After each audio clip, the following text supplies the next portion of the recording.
Sorry, I did that thing where, like, I start the space and then, like, space out about it. I gotta turn that, like, that setting on so people can join and stuff, sorry. Yeah, yeah. God damn it, what was Megan saying? I was super into that. Something about dolphins. Oh, we got Nathaniel back. Perfect. He was having connection issues. Nathaniel, welcome to my abode. Welcome. Oh, you know what? We didn't hear the, VC smart thing earlier. It was oh, wait, yeah, we did, didn't we? Take that back. Are you trying to summon him? No. You know that unsolved mysteries thing I do? I went ahead and turned it into a video thing with the guy, like, doing, like, the talking himself or whatever, you know? So I figured, it is a bit easier to absorb information that way anyway. Unsolved mysteries, and then, okay.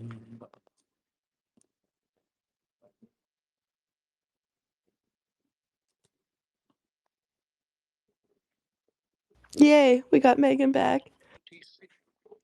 Yeah, I'm gonna post it right now, Okay, you I was can just sending a thing. All right. Yeah, Nathaniel, you were in the middle of speaking, and then God Sauce couldn't hear you, and you dipped out, and then I was filling the space, and then yeah, Megan started going on about dolphins, and I got into it, and then the whole space crashed. But Hey, no, it's all right. Yeah, no. I was not even trying to get into it, but I had like a lot to say, but I didn't want to be, talking about maybe moving into the intelligent, conversation, in general, and like how intelligence is built.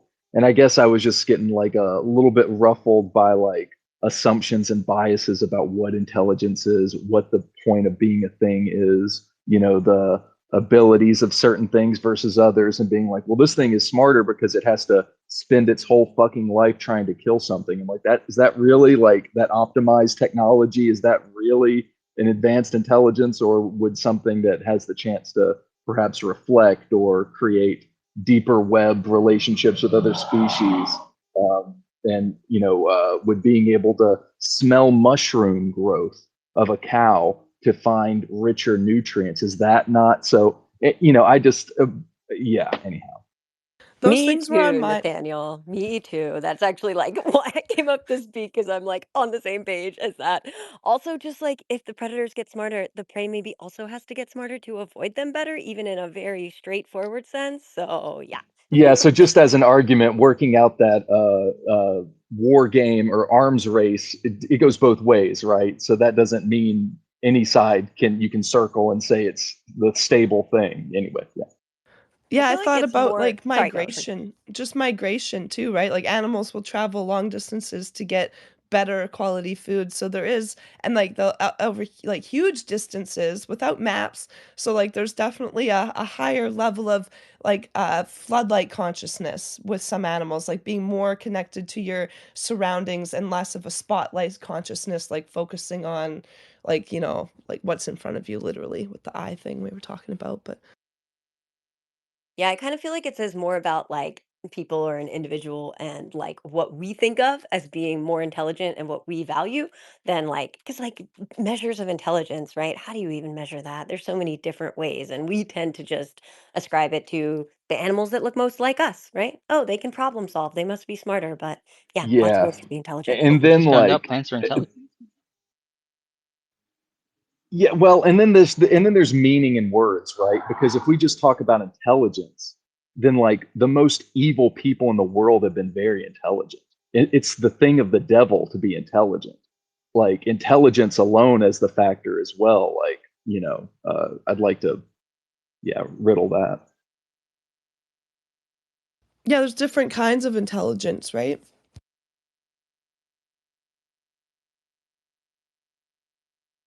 But yeah, the thing I was gonna say about dolphins before we got cut off, and they are fascinating and very intelligent, and like have in a lot of different metrics of intelligence, right? And have culture, I would say, more so than other creatures, cetaceans in general, not just dolphins, orcas as well. basically toothed cetaceans are the ones that I'm kind of referring to here. They have like names for each other. The orcas have like family reunions. Like they have culture, dialects, different like accents for different groups. But yeah, so the thing I was going to say is that one thing that I think is interesting about them is that their primary sense that they use to like take in information about the world around them, right, is sound, because they echolocate and bounce sound off things. And that's also the primary sense they use to communicate with one another, right? Because they will chirp at each other, use sound. So they're basically using the same sense for both. Their main information transfer sense is their main intaking of information sense, which is different for people, right? Who like use sound to communicate, and vision is our main, arguably, taking stuff in sense. So I kind of think of dolphin communication as being like if we could just like project holograms to one another, right? Which would be freaking cool. And maybe we can. Yeah, and yeah, like this is now this I think might be an interesting conversation. I just like whales are hugely intelligent. And I think that there's some funny ideas, like maybe the NHI conversation, maybe they're not here for us. You know what I mean? Uh, or maybe that is some kind of aspirant to connect with those other intelligences that are incredibly advanced that we don't even, like we're trying to jump off the star and we haven't even talked to the octopus. And whale SETI, I think, is incredibly interesting. And yeah, those are just some cards on the table, I guess. I did watch this thing. Apparently, whales go to like this big underground like cliff thing, and they'll sing their song at this cliff. Like this team of researchers watch them do it, and it like echoes it further throughout the ocean. So like they've figured out that if they go here and they use it like a giant satellite, they can shoot their whale call No. way further across the sea. Right? Yeah, it was wild. That was like I never watched TV, but when I was back at home with Grandpa, we were watching the Smithsonian Channel, and that one's all like science and stuff like that. And yeah, there was this group that was following humpback whales, and then the baby whale was hunted by orcas, so they watched like from a helicopter, they watched that happen, and it was really hard for them not to like intervene. But like it's nature, right? So they just made sure they stayed far enough away that they weren't like causing any problems, and they just watched the orcas hunt, right? Which they still got a lot of information about it, but it was kind of sad. So dolphins use echolocation. So if they had like some kind of parabolic amplifier for their, I mean, that would allow them to see further. That's like a telescope or something. The cool thing about that too is like the group song chant, because that's Tibetan stone levitation work too. So it's like they're also into what you might generally call magic. Dude, that's so cool. Dolphins are magicians. I buy it 100%. Octopus are magicians. Say more. I'm inclined to agree. I'm not gonna go on it. I have a complicated there's it's complicated. I'm not gonna talk about octopus. I feel Fair. like octopus I feel like the octopus are way more advanced. I know my son got an octopus shirt when we were back home, and they're like in native history, they're kind of like the tricksters of the sea, the devils of the sea, because they can shapeshift, right? But I think they're way more advanced. Like what? They got more hearts, they got more brains, they can fit through the size of their mouth. So they figured it out that like all they have to do is like the only part that needs to be solid is essentially the part that grinds the food in their body. I thought that they were smarter because they didn't need a skull. At first, I was like, they don't even need something to protect their brain, so they must be really smart if your brain can be out there. But then I realized they also don't have fall damage because they're in the ocean. So like that, I think that's why we have skulls, is because like we'll fall down and bunk our head, and they don't really have that issue. So I got that. I figured that part out. But Fun fact, a female octopus can mate and hold on to that semen in case she finds a better find, and then she will discard the previous and then take in the new. I thought that was fucking wild. I've heard bears do that as well, and that is a huge variable in sexual selection. Absolutely. They're designer babies right there. Like, I don't know. Yep. No, I like this one. So let's get rid of this possibility. But there's a really, really cool series on Disney Plus about octopuses or octopi or whatever. Anyway, but yeah, it's worth a watch. Yeah, it's octopuses, I'm pretty sure. But it's also pedantic, and who really cares? Octopi is a cool word. But yeah, I think with their brains, it's partially that they're like distributed throughout their body, right? Like part of their brain is in each of their limbs as well. Like, and I mean, this is kind of, I don't like they did this to octopuses, but they like severed an arm, and that arm just like kept doing intelligent-ish stuff for a while, which completely different like organization of their brain and consciousness, and like their limbs can perhaps act independently of, their central brain is part of the idea there. But I just brain stuff in general is so fascinating to me. And before I ever got into this topic, I was like, oh, neuroscience is the coolest shit. Now I'm like, oh, it's just one part of the coolest shit, it turns out.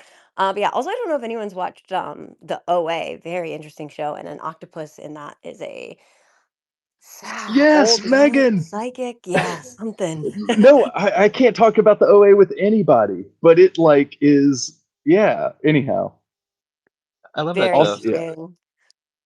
wasn't it cool? Or maybe we could put that on. We can talk about that in just a little We're bit. like But I never just wondered. I asked. think you could.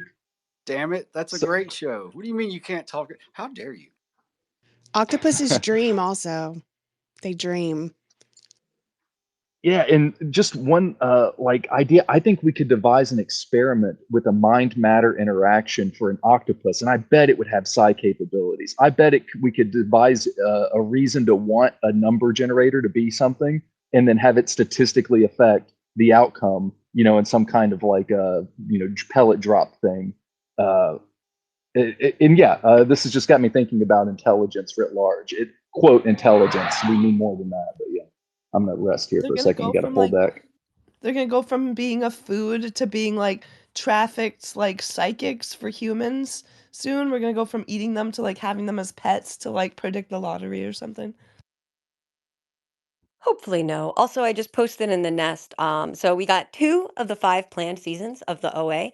But the creators have said there's enough in those 2 seasons to kind of puzzle it out. And there's this guy who did some videos kind of analyzing it in terms of like mystery school stuff and like esoteric like mythology, all of that kind of thing, to kind of work out what those next 2 seasons would be. And it's very interesting. One of my first kind of forays into this whole world of like crazy esoteric texts and all of that.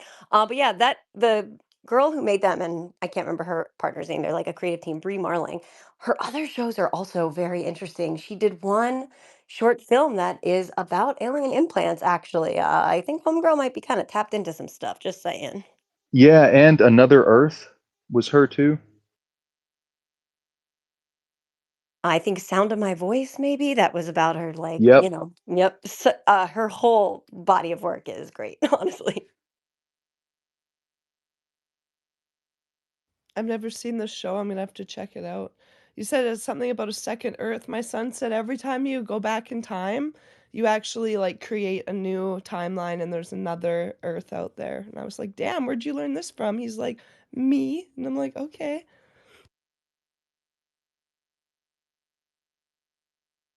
Me as in like himself, not me, mom. I didn't teach him that. I was like, all right, I don't know about timelines, but yeah, what's this? Okay, what's the show about then? This OA. I only saw the first season of it. I didn't know there was a second season out. I Second almost season's got a bunch of good stuff in it. It's got the weird stuff like well, spoilers, right? Like, but whatever. Oh, I'm good. I'm Also, okay with can we just rip spoilers. that Band-Aid off? Yeah, come on. But anyway, y'all talk about it, and I'll be happy to listen. I realize that my timer's going long. I stayed home today, so it sounds like something I need to do. Yeah, it's definitely a show I need to kind of rewatch amongst so many other bits of media that, through my new lens of like, "Oh, all of this shit's real, cool." I mean, not necessarily everything in the fiction, but just, new lens through which to view the world. Oh, speaking of that, it makes sense now. Our author guy is a Mormon. So Oh, I know. I know. With the Brigham Young creative writing department, along with Orson Scott Card, another one who was kind of tapped in. So, yeah, yeah. What's up? What do those Mormons know that we don't? right. I went back and listened to it was released 4 months ago. I think I sent you the link. It was like it's Dragonsteel Prime, I think. I went back and listened to it, and it's kind of the Stormlight story, but it's from Wit's perspective, kind of. And it's like anyway, it was really Yes, fucking cool. I think that's the one that we were talking about, and I forgot. Also, sorry if you probably did send it to me. Just public service announcement. I am very bad at DMs. If anyone DMs me and I Me don't answer, too. I'm not being a jerk. Okay. It's just I see what's on the first screen and then I'm just like, "Mwah." Also, Guy is here. I haven't seen Guy in a minute. What up, Guy? What up? How's it going? And I've just got to quickly say, if you've not seen Twin Peaks and you're watching OA, that's sacrilege. Twin Peaks is the daddy of all Project Blue Book and that's teleportation shit. But yeah, how's it going, people? I've not been on for a long time. Space is trying to get cancelled and all that nonsense again. It's bullshit. But yeah, I hope you're all doing well. Peace and love, yo, to all of you. We It's were good just to hear talking your about Hey, voice. good to see you, Guy. Much love, brother. Good times. Much love, much love. Yeah, we had a super full moon, harvest moon, partial lunar eclipse, and it's been I can't even say the word. It's been fucking great. But Invigorating? Is that what yeah, you were man, trying to say? Invigorating? Yes. that is the word. Yes, that is the word. Yeah, it's been very energetic. I've been focusing on self healing and frequencies and sound and getting myself right, man. It's been pretty weird, but yeah, how's everybody doing? How are you, Logan, man? It's good to see you too, brother. And Ocean, Megan, Miss A, and everybody. What's up, Guy? Doing good, Yeah, you man. said the moon. I felt that shit. I felt the moon, but it does feel better now that the eclipse is over. I feel the new energy moving in, but it was definitely intense times for me leading up to the eclipse. Yeah. I feel like there's still kind of some lingering effects, but I'm kind of with you, Guy. I felt like a healing type of eclipse energy to me. But yeah, energy be wild and y'all. And full moon. And oh god, and the next two. Just the like, I don't know, what's happening in the cosmos these past couple months and these coming months is kind of insane, not gonna lie. Right? Isn't Yeah, there an and asteroid headed for Earth or something? Sorry, Nathaniel, go ahead. oh no, yeah, keep on the cosmos here. I just wanted to say the guy. Some of us have seen Twin Peaks and OA, you know, and also I just want to throw a lifeline to Dave. He was in the space before it crashed. Yeah, we were just talking about Twin Was Peaks the in other night, and I haven't watched that one yet, so maybe I should watch that before I rewatch the OA. I am bereft. I also still haven't watched the new X-Men. I don't have time. But yes, Heidi Dave. Also, sorry, go Guy. no, I was just going to say, Twin Peaks is not just about the series. It was only originally meant to be a one show episode. And the sound guy kind of got in shot at the end, and they just carried it on because it was pretty good. But it's the literature that comes along with it. The stuff after it is phenomenal. I know Logan's dug into a bit of it, but the stuff about Project Blue Book, the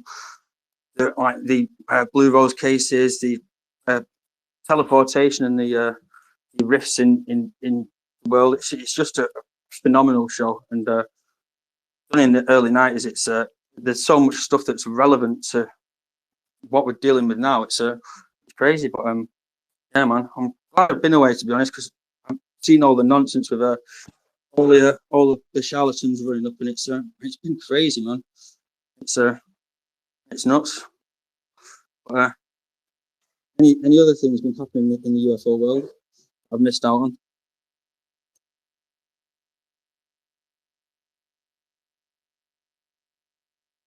Trying to I think if don't even there's know where to anything worth begin, honestly. mentioning. Yeah, seriously. Lou's book came out. There's been some responses to the book. I don't know if you saw Green Street tried to do a remote viewing and hundreds of people, nobody got it right. Surprise, surprise. But yeah, UFO Twitter Week. There's another UFO Twitter Week coming up. So Yeah, just kind of Oh, I heard vibing Tupa's after in it. there's Is Tupa in it? he better be. I don't know. I think all of you guys should be in it. Like you're here all the time. You should be in the week for sure. Duh. Waiting out for Logan Palooza still. It's going to happen sometime. Logan needs to do Oh yeah, I the forgot about UFO that. Twitter week after dark spaces. That's his domain, I think. I think Logan needs to start like a fucking paranormal show. Get a camera and just go around his hometown and just investigate the people. What was I gonna say? Fucking hell, I can't remember what I was gonna say. Yeah, what's gone on with? I've seen loads of people like converting now to my firm stance that I've had for 7 years. And all the loose stuff that's coming out. But has it mentioned anybody above that, like who his handlers were and who was looking after him and who was working with him? It's all in manufactured lies and in the process for like 20 years now, and it just seems like it's Bigelow and the private companies that are pushing through so they can get their own space station. Whoever gets the first space station up by 2031, by the time the ISS is gone, is going to be super controlling of the global presence. To be honest, it's pretty mad. But yeah, I'm just chilling.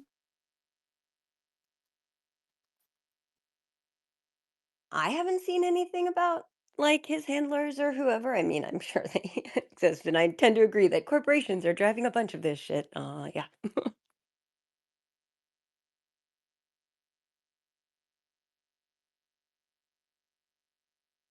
I mean, yeah, I mean everyone's on this like hate loop bandwagon right now. I mean Joe Merja, you right? So yeah,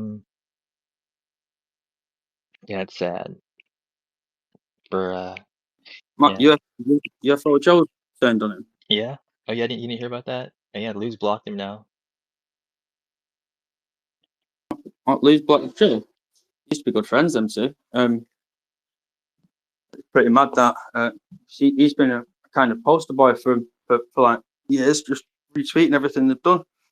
Hold on a second. Hey, Dark Heather, what the fuck, Dark Heather? I mean, we all love like Heather Birdie, it's true. And thank God bless you for making a page about her to like say how great she is. So good for you. But also, I'm gonna have to like block and report you. So nothing personal, bro. I'm TJ. Anyway, yeah. Sorry, carry on. Keeping it clean. I didn't see Dark Heather, but the Right. account that just left with had some other name. Maybe it changed. I wish I had seen before you kicked it, but maybe they changed their handle. I don't know. Maybe their username was not bot something. I'm pretty sure it was TJ. Sometimes Yeah, there's if a you're going lag. around, Oh, sorry, Ocean. I was just gonna say, if you're going around harassing women, making fake accounts, and then making those accounts talk like cute to you, you're absolutely retarded. Like that's the most retarded thing. It's harassment. That's like borderline sexual harassment and like stalking. That's definitely stalking. Like fuck that behavior. Sorry, I don't want it in here. Also, there's sometimes a lag if somebody changes their name or changes their picture or whatever. Sometimes whatever you see in the space, if you click on their profile, when their profile pops up, it's totally different. So it's weird. Yeah, sometimes it'll be like they're old. Like I've noticed some accounts will put a new face on, so you'll click on them. Like one was called Logan. It was your old picture, the red one that you had, and it was like slogan. But then when I clicked on it, it had a brand new picture and a brand new name that wasn't yours. So obviously someone had like a hate account, and then they refaced it with, trying to sneak into. Oh shit, sorry, my bad. It was me. I'm sorry. But they're trying to sneak into account and left off a sneak account. Yeah, you're right. You're sorry. Yeah, they're just sneaking around with different faces on, doing whatever with those faces. So fuck them.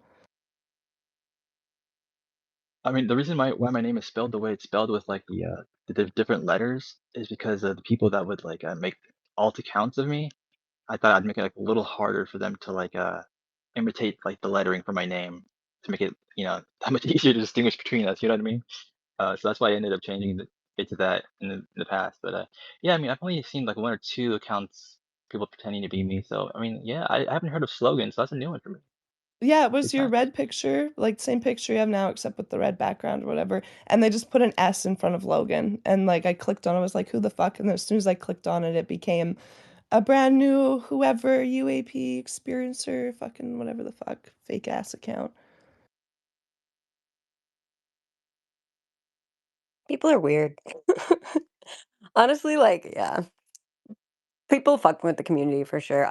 In terms of like what's been going on with UFO Twitter guy, like I feel like I've kind of checked out of a lot of that kind of stuff to some extent, with the exception of, and I'll tie two things together, being like, oh, there's a full moon. Is everyone on UFO Twitter gonna go insane? Yup. Okay, cool. So it's kind of like a little bit of a data point there to correlate some of this stuff. Obviously, it's very speculative. I tend to be science-based in general, so if I can collect some data about the weird shit I'm observing, it makes me feel a little better about being all just like, oh, magic is real. But also, I feel fine about being like, magic is real. Yeah, magic's well real. I seen a post that was shared about some dude called Whistleblower, and claiming to release the cure of cancer that he's got. But I don't know if people know, but if you claim that you've got a cure for cancer, it's actually a felony. It's actually a criminal act to claim you've got a cure for cancer. The spate of these people coming out making radical claims that they could have done years ago. I mean, and they've not done. It's people coming out now, and it's I don't know. It's confusing for me. There's people like me. I don't mean there's people who've had proper experiences, real experiences, and they're still getting ignored. I mean, you need a military background and all this. It's I don't know. It's just nuts, man. Because there's so many people that were duped into working for this group of people. I mean, and it's just crazy. But Hey, you want to talk about that Dolphin list that you talk, man. showed me? Yeah, is that the whistleblower guy? You must have missed all that drama too, where like this guy's in jail. Apparently he did some not bad things and then he's a whistleblower, but then the timeline doesn't make sense for like how he was involved in the things he was involved in versus like the amount of time he's been in jail. I don't know the whole situation, but there is a there for sure. So, I'm not seen his timeline of anything, but yeah, give us a couple of moments, Logan. I'll talk about the list in a second. But my dog's being a bit crazy. But yeah, it's just one sec. I'll find my dog and tell you. I actually had one thing on that because you were talking about people like promoting cancer cures. That's kind of an interesting thing because so immunotherapy, right, is now just kind of one of the things that we use to treat cancer. But that was actually discovered in like I think the late 18 or early 1900s. And the thing was is that at the same like at around the time, I guess in like the 60s, people kept researching it. It's called like Foley's. I can't remember exactly what it is. I can look it up probably. And it like worked, but it was like very specialized to the individual, and you need to have like just the right mix of like, viruses or whatever it was to like make it work. And so it got relegated to the land of like bunk or pseudoscience or like this is a fake cure. And now, years later, we're like, oh no, actually, this is a great way to treat cancer. And it's interesting to note that at the same time it was being disparaged was when chemotherapy and like radiation therapy were just coming into prominence and were the only like rubber stamped with the seal of approval kinds of cures, even though they hurt you pretty badly. Oh my, So yeah, I think yeah. it's some from both angles can happen. Go ahead. Sorry, Nathan. Oh no, I just want to like shortly. Uh, it's a crime that they won't let you talk about like natural medicine that clinically works because it's not profitable. It like criminalizes health. Anyway, it's some fascist bullshit. But there's things that are like what like so am I even liable to say it here in a space? You know what I mean? Like anyhow, it's outrageous. It does make me also kind of wonder if some of these like people promoting cures are them just kind of like flooding the market with things that don't work, and kind of that same thing with like natural and holistic type medicine at all. I feel like there's a lot of shit coding going on, shit coding, excuse me, where they're like, here's a bunch of bullshit to just like give you too much shit to wade through to figure out what is actually legit and what isn't. So probably you'll just get overwhelmed and listen to whatever the fucking like medical establishment tells you. Well, it's kind of tricky. I mean, there's evidence-based medicine, which requires, rigorous study and goes through a lot of scientific scrutiny. And then there's things that are not, they don't fall under the same sort of regulation or the same scrutiny. And those things can be applied without any real, anybody saying, you can't do this. So it's tricky. And there's always a market. I mean, happiness comes with feeling good. And so, the drive to be happy makes people want Did I that. lose audio? Is anyone? If you D-Dave can't hear is me, talking, yeah. yeah. I'll recycle. Yeah, I totally ahead, agree DJ. about the evidence base. Yeah, go ahead.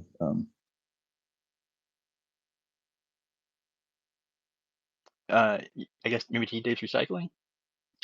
Yeah, I can recycle. It's fine. No, you don't need to recycle. That's fine. I was just saying you can go ahead and finish what you were saying. Oh, I kind of lost my train of thought there. I was just saying that, yeah, I mean, there's a lot of shit out there when you look at, the health and wellness industry.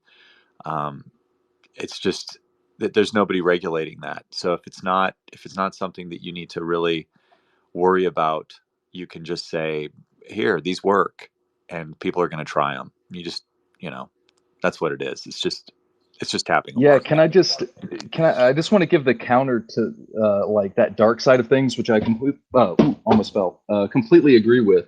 Be careful. Yeah, thank you. I shouldn't have been stretching on my porch and then trying to reply. So of course that's true in the baloney, in the marketing of that. I just want to highlight the difference between that and things that work that you can't talk about because it's not because it's against other business interests. Say there's things that you can say in Japan exactly how beneficial they are, but you can't put that on the label here for something that literally grows on trees. And I haven't said anything specific, right? But then you have other things like medicine being taken over by corporations. And if you take what I've learned from Danny Sheehan is the doctrine of ultra vires, which is that if it gets in the way of public good for making money, you don't have to do it. So what's the implications for that for health, which is ostensibly for public good? And we end up having like a negative healthcare behemoth thing, making us sicker and not talking about the natural ways we can be healing ourselves. Not of any magical one disease, but as a general practice of having strong immunity and like health.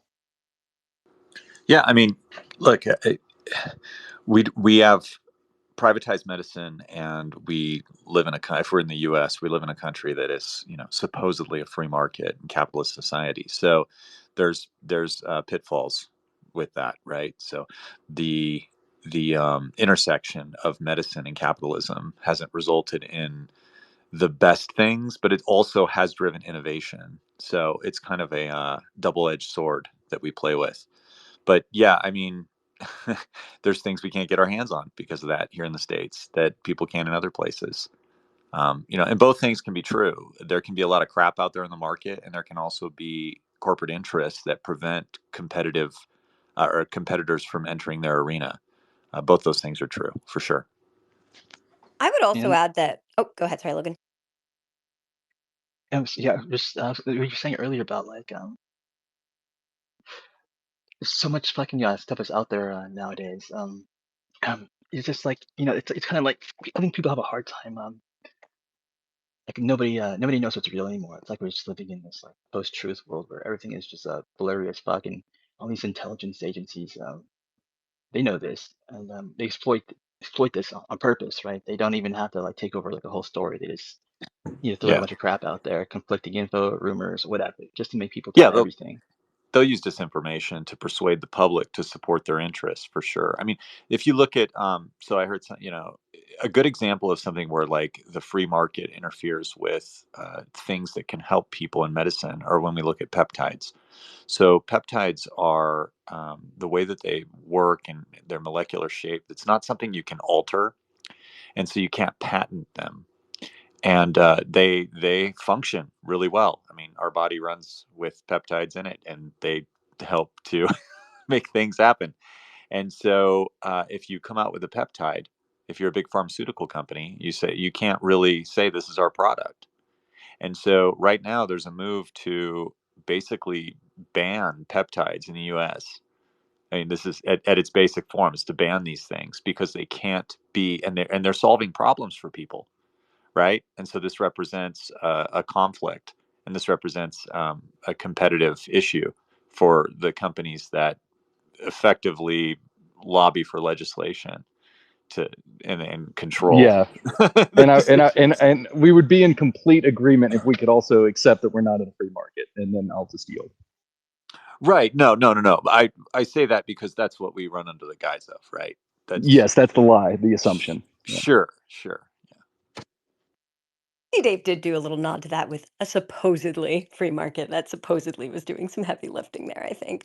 But yeah, it's yeah, kind of an illusion. The other thing I would say is just like I very much am on the same page with you, D Dave, and I think this kind of goes to our conversation about like science more broadly, right? Because I'm science based, I'm evidence based. I want there to be like research into these things, but when you look at what gets funded, what gets like what fits in the orthodoxy, I think that is an especially obvious problem in like medical science, but that it also like extends to some other areas as well. Yeah, the flip side. Sorry, real quick, I just wanted to just finish this thing I was like saying. I forget where I left off at. Intelligence agencies that you expect you question everything, right? Something like that. And I think what I was just getting at is that like they don't want you to believe like one certain thing. They want you to like question it. Yeah, that's right. I was gonna say about the flat earthers. They want you to like question everything like the flat earthers do. Like you don't even like want to believe what you see with like your own eyes, you know? And that's why they might do something like really obvious in public, like try to like assassinate the president, knowing people are gonna like dissect it like crazy. It's not about like avoiding the spotlight. I mean, they count on it, right? It's about creating like so much chaos that the truth just becomes just like another opinion in like a sea of fucking noise, right? So the more divided we always become, the easier it is just for them to do their own thing because everyone's just too busy arguing over different versions of reality, right? To really do anything worthwhile. It's messed up, but in a way they've already kind of won by turning reality itself into this kind of weird battlefield of like different perceptions. Yeah, two things you say there. It's hard to find what truth is anymore. Yeah, Logan, two things that you say there are important to recognize, right? So one is if you don't want people to, I don't know how else to put this, but rise up against you or question your authority, then you keep them busy fighting with themselves, right? That's one. Divide and conquer. This is old tech, man. And then the other thing is that if what you do is you force people to question the truth, or you get them rather to not believe the truth, right? So you call into question things that should be considered true. Then what happens is that you create enough confusion that you can sell somebody the story. You can sell somebody the truth. So this is the power of disinformation. Is if you make people feel less confident about reality, then you can tell them whatever you want and make them believe whatever you want about reality.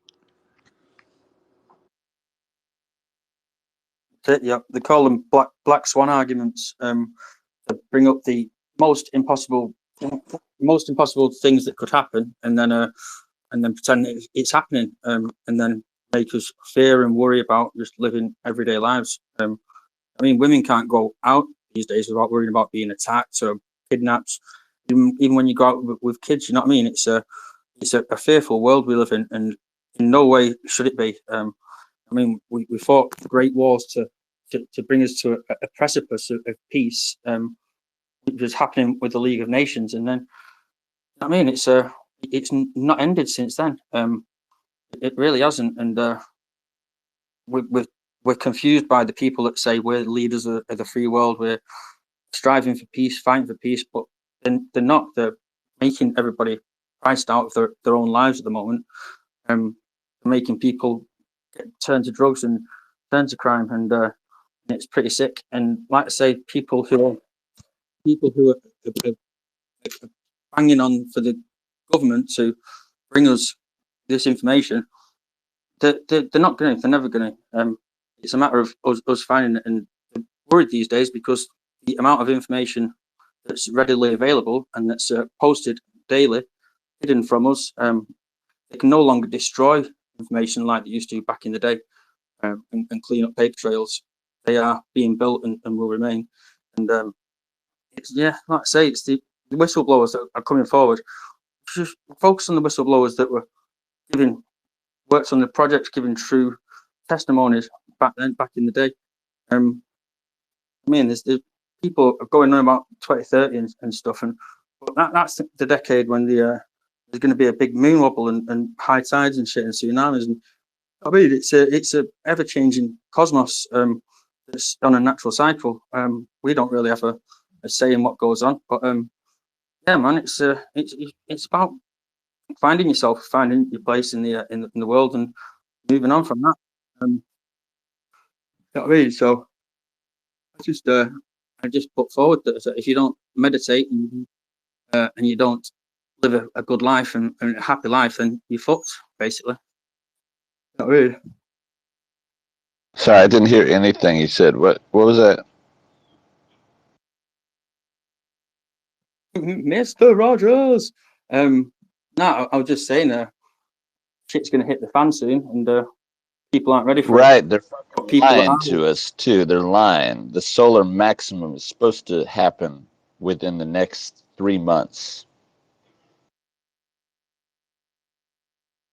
Yeah, man, that's right. The amount of solar activity and I think it's radio. I can't remember what the fucking radiation's called, but yeah, the waves that it happens, it's madness. And there's a lot of well, you just look at all the conjunctions that have happened recently and all the shit that's going on. You know what I mean? Especially with Oumuamua coming into our place.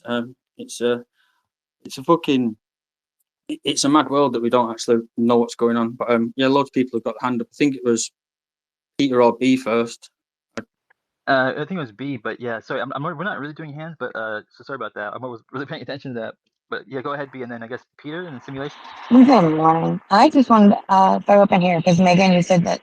How did you say it? You want to believe that magic's real? How did you say?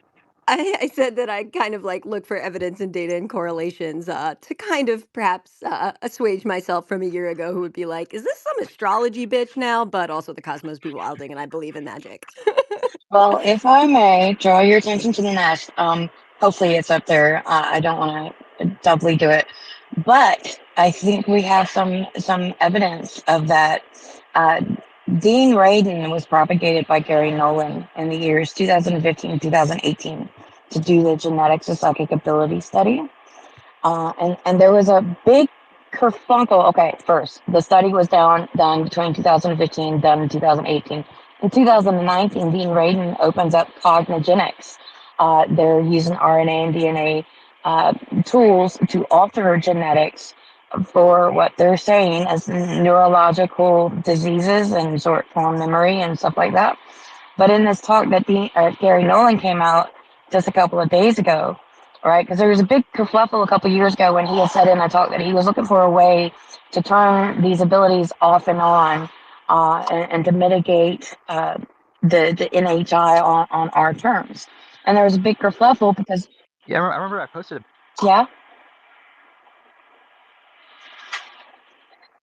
Yeah, it wasn't a gentleman Yeah, Joshi who there tweeted was a that originally, but then I think he big kerfluffle because he tweeted it and Gary Nolan actually blocked him over it.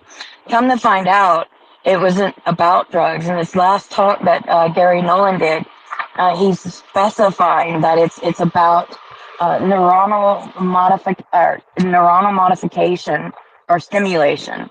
And in this talk that Dean Radin gave in 2019 entitled The 8 Key Components of Psych, he's going over both the genetics of psychic ability studies that they did and the neuronal findings that they found with the neuronal anomaly representative of these other abilities, right?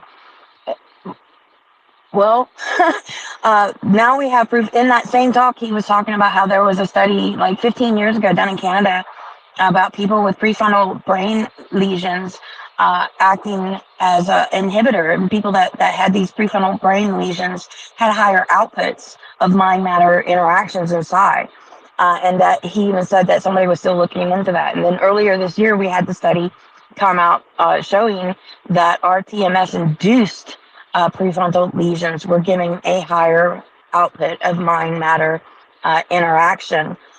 So I think in just those studies alone has proven that quote unquote magic is real, and that they are finding ways both through transcranial stimulation and genetic modification to turn this stuff off and on. And Dean Radin also came out in January on the UFO podcast with Kelly Chase talking about this discovery and saying that, and you can just watch his face. He goes from one moment saying it's the greatest discovery ever to propagate mankind forward to then, I mean, his face is just, we have to have ethics involved because of the risk of weaponization and militarization of these findings. To use magic, Megan. Thank you for sharing that, B. Yeah, I watched the interview with Dean Raskin, I think his name is, that you had shared a little while ago, and it was really good. I do say it a little tongue in cheek that magic is real, because like I do think that there's science. This is all part of the natural world. We just haven't done that yet, and I just find myself believing a lot of things that I'm like had been painted as magic. I'm still working my way out of the psyop on that one, I guess. But yeah, I love the stuff you share, B. Such a great researcher. Thank you very much. Yeah, she's one of the best in the biz. Peter Wiggin, what's up? Yeah, I wanted to touch on a couple of things that were said. I started kind of writing down the things that I wanted to address when we were on the topic of health and the free marketplace and things like that. The thing that most came to mind is that for the general population, if we're talking about like overall health of like a given group of people or whatever, we have things that we know work very, very well. And it seems like most people are not, I don't know if they're not willing or their tendency isn't to do just the basic things that we know work well to keep you healthy. And it seems like the free marketplace has kind of adapted to this idea that people want to externalize control to some sort of authority figure. You know, like when I say basic things, I mean, I'm talking very basic things like get some movement, don't eat so many bad foods, get some sunlight, you know, hug your friend or whatever. Like these are very standard, very basic things that, you know, I know many people with chronic long-term health conditions that don't address these basic things, and then they're on very expensive medical treatments. And it seems like the marketplace has kind of adapted to that, where people have the tendency to want to just like get some cure that they don't have to really work at or pay attention to. You know, I think there's also a lot of very obvious conflicts in, I guess, how could you say it, like logical continuity on medical treatments. You know, we can look at just the drug scheduling system in the United States as a very plain example. One of the most recent and extremely obvious ones was the use of cannabis, for example. You know, it went from a demonized, vilified thing to, you know, within 2 months, and, you know, a necessity for the survival of society. So we could keep those open, even in the alleged great risk of the COVID crisis. So we went from you're a criminal to now your business is necessary for society. And still, despite all of the evidence that has some benefit for some people, that's, you know, in certain cases, it's just plain old unrefutable. There's really like no debate. I mean, the second you have somebody who has a seizure disorder and you give them THC and they stop having seizures, it's like instantly that drug should no longer be a Schedule I drug. And, you know, if you want to maintain it as a protected chemical, then that scheduling system should get dropped, right? So, you know, there's just one very obvious example of a difference in scheduling. I recently looked into just hemp seeds as, you know, like a nutritional outlet, right? Like not even talking about THC and the benefits there for the nutrition, and did a little bit of research. And like, you know, for 80 something years, it was illegal or regulated to produce this crop, which is like ultimately just a staple food source. And, you know, that I think it was the paper interests and the lobbying therein that essentially set back American diet and agriculture something like 80 years. You know, I mean, that what I think, I'm not very well versed in this, but I think it got like re-legislated in like 2018, and that initial legislation happened in like the 1930s. That's kind of just a rough overview, but either way, something like 80 years worth of American diet and agriculture was influenced by some, relatively, you could call them greedy or capitalistic people. So there's obvious problems there. I think that if we can all kind of avoid the trap of looking for an external authority to validate our decisions and kind of check into our own morality, there are some sort of, there are examples of, I shouldn't probably say that here, but I was going to say, I guess we'll just leave it at that. Like, you should check into your own moral authority and decisions on what right and wrong are. We then got, I'll kind of wrap this up here in a second. You were talking about magic and whether or not that's real. If you consider, like, any religious holy war since the dawn of time was essentially an exercise in trying to eliminate the other population's ability to connect with the spiritual and then gain some sort of power for that. It was like, our God's better, so we're going to slay you, and then implant in your idea that even entertaining this idea of this false God or whatever is blasphemous and you shouldn't do it. And now we have in a culture that is just so far alienated from the belief that those things are even real that, if you go around telling people you're a witch, people will probably not talk to you because you're obviously crazy and there's nothing that you're just obviously a crazy person. But I think, frankly, if you spend any time looking into it and considering those things with an open mind, there's definitely some validity to those processes or exercises. And I think that because we have such a cultural aversion, which is kind of just implanted from day one, to exploring those things, we've lost the ability to really integrate and create, really, like, scientific exploration of that. And even in scientific communities in relatively well-established areas like archaeology or anthropology, there's such an aversion by very well-meaning, very smart people to exploring ideas that are contrary to the mainstream accepted idea, that to do so for a lot of those people is a risk to their career and their credibility and their livelihood. So it's like I don't know if we can accurately say that it's like an intentional psyop by some intelligence agency or something, but the effects are very clear that if you are to bring these things up, it's essentially risking career suicide. And, if we go back to the medical front, we have examples in recent times of that just being super overt. I forget the guy's name, but there was someone who, you could probably find it very easily. I forget his name, but he was investigating the effectiveness of statins, which generate a whole bunch of money. And, he was very highly esteemed as in his research position. But as soon as he started opening that door, he was fired. It's like, okay, so you can't even really pursue that. So what do we do with that? I think that kind of going back to the health thing, taking personal responsibility for your ability to explore those issues and put them together and consider objectively without getting too far down any rabbit hole where evidence doesn't support those claims, but still keeping an open mind for what could be possible, while, I guess, holding yourself, how do you say that? Like, being okay with the resistance and tension of the internalized societal pressures telling you that this is complete nonsense, and really just trust your own intuition while maintaining a connection to the objectivity of your own intuition. So I think that was pretty much it. Thanks for giving me the floor here. I think that's Hey, what we were talking about that. Thanks for sharing, because you said a lot there. Yeah. Well, I want to tell you something. We got a bunch of people that want to speak at the same time. I think simulation was next, but also before we get to simulation, you know what? Let's just get to simulation. Maybe it's best. I would take. Yeah, forget what I was going to do. Simulation. What's up? Well, You were next. What's going on? the science that I found out was the railroad tracks and trees give off this extra energy, force vortex stuff if you get entangled with that. And then I seen this being with they were connecting their brain, the different two sides of the brain. There's a way you could connect the brain, both sides, and it would give you extra abilities. Oh wow, that's great. Okay, who was next up with their hand? What he wants to shut me up, huh? You don't No, want to know we're just having a deep conversation. What are the the two parts of the brain, open eye? Well, you got a left side and the right side of the brain. It's split. It's Well, you're a disconnected. scientist, right?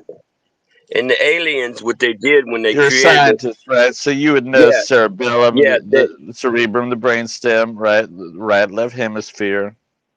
yeah. So what the aliens did is they disconnected. You remember the two snakes twirling up and they got the pine cone thing or whatever? Well, they disconnected that, but there's a way to connect it back. And I found out the key because I saw what they did to. I saw what they did. That's all. But I'm not But going to say what what I does saw. that have to do with this conversation? Whose brain is disconnected currently? Can we connect Well, together? Well, that movie, They're Alive, when that dude put the glasses on too and started seeing these beings living inside of people, that's real shit.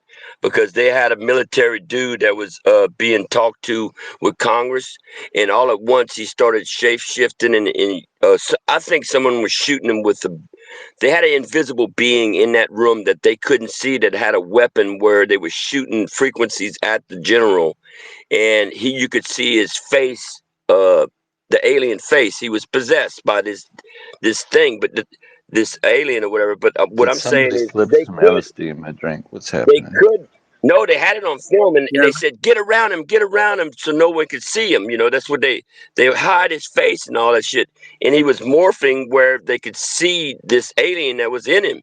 And this was real shit, man. And the Congress people knew. The generals were freaking out because they could see the alien.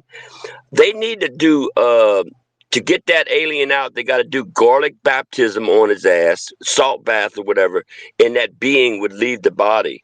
See, you got to understand that general was possessed by an alien, and it was proof. We got proof on videotape, dude. I mean, I don't know if y'all seen it yet, but it was fucking real, and I think it Okay, happened in the so what are you going to 1990s. do about it? What are we going to do about it? We've been talking about Well, this forever. What are we going to do okay. about this? Okay, we need to do project baptism of garlic.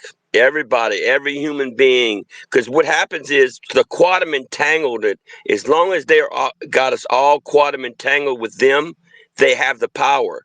But if we detach them from us by using garlic baptism or cayenne pepper baptism too, believe me, things are going to change. You know, in the The views and invisible opinions world. expressed in this Twitter space are those of the participants and do not necessarily reflect the views of the host. As the creator of this open forum, I'm not responsible for the accuracy or validity of claims made by participants. Please exercise your own judgment when considering information shared in this space. Thank you. Oh. I just want my brain connected. We got hands up.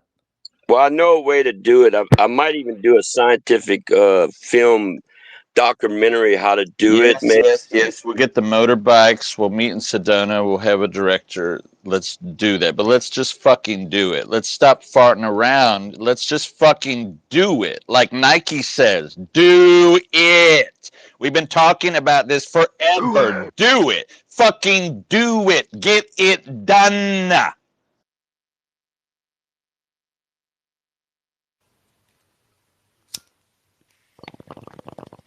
I need some statins.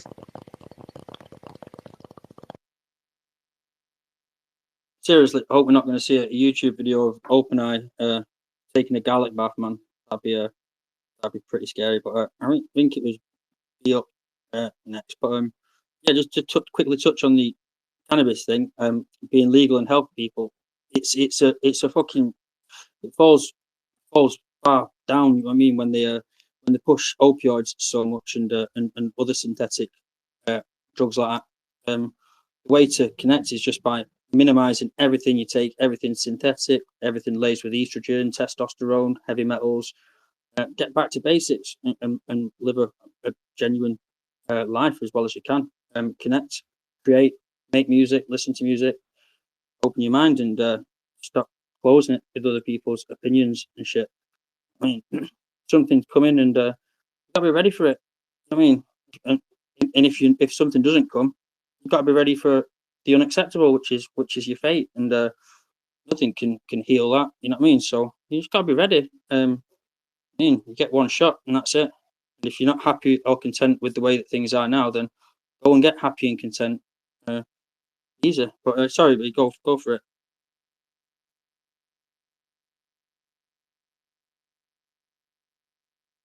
Can you say B?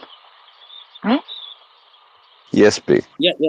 I just wanted to add a couple of really exciting outcomes of what these studies can find. One, the replicability issue of psi experiments. They are finding that there are the genetic and the neuronal anomalies that are directly representative of higher psi output. So that the replicability issues of psi experiments are soon to be a thing of the past. And two, he said something that's very endearing. He's been stating a couple of times that you take this technology and you fix the broken first. And he's actually saying in this talk, like, you could find people on a certain realm of schizophrenia and find the part of their brain that is outputting or inputting too much of this information and be able to tweak it to help. So I think those are two very exciting outcomes that this work can do.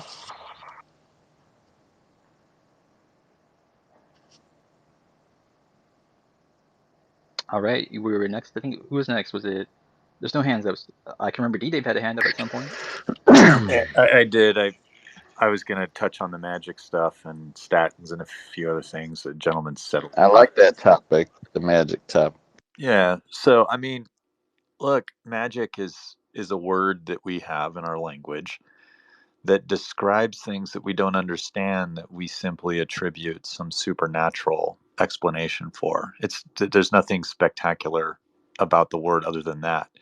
So when we talk about people who are in professional fields like archaeology or physics or anything like that, it's not that, they don't want to talk about magic for whatever reason, other than magic doesn't fit into the framework for how they work in the world. And just because you can't explain something doesn't mean that it's magic. The goal of science is to try and understand things deeper. And the understanding is that if we experiment, if we observe, if we learn more and more, we eventually find that even the things that we don't understand have a natural explanation. And, I think it's that simple. As far as the statins go, it's really tough to battle disinformation regarding that drug. In 2013, there was a study that came out of the British Medical Journal that basically said that statins were being overprescribed in Britain for people. It's important to know that every country is different. The parameters for which they prescribe a drug are not the same. There was a chain of events and much controversy over this. In 2016, I think it was Duke, did a study, and they found contradictory evidence about them being overprescribed and about the side effects being too much. And then in 2019, I think there was something else that was done. But the issue with statins is that there's multiple things going on. One is that when you take a statin, you're avoiding sort of the silent things that you can't prove that you're not having, that you didn't have it because you're on the statin.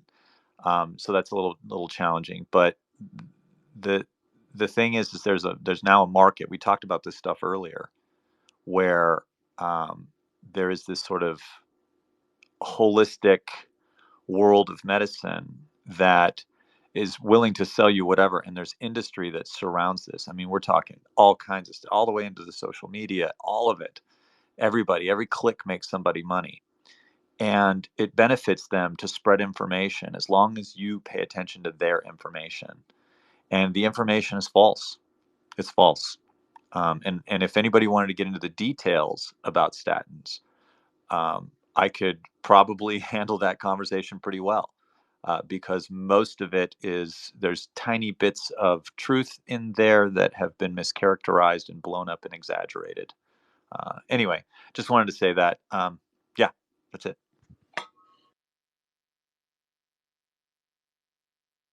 And that doesn't mean that pharmaceutical companies are not evil.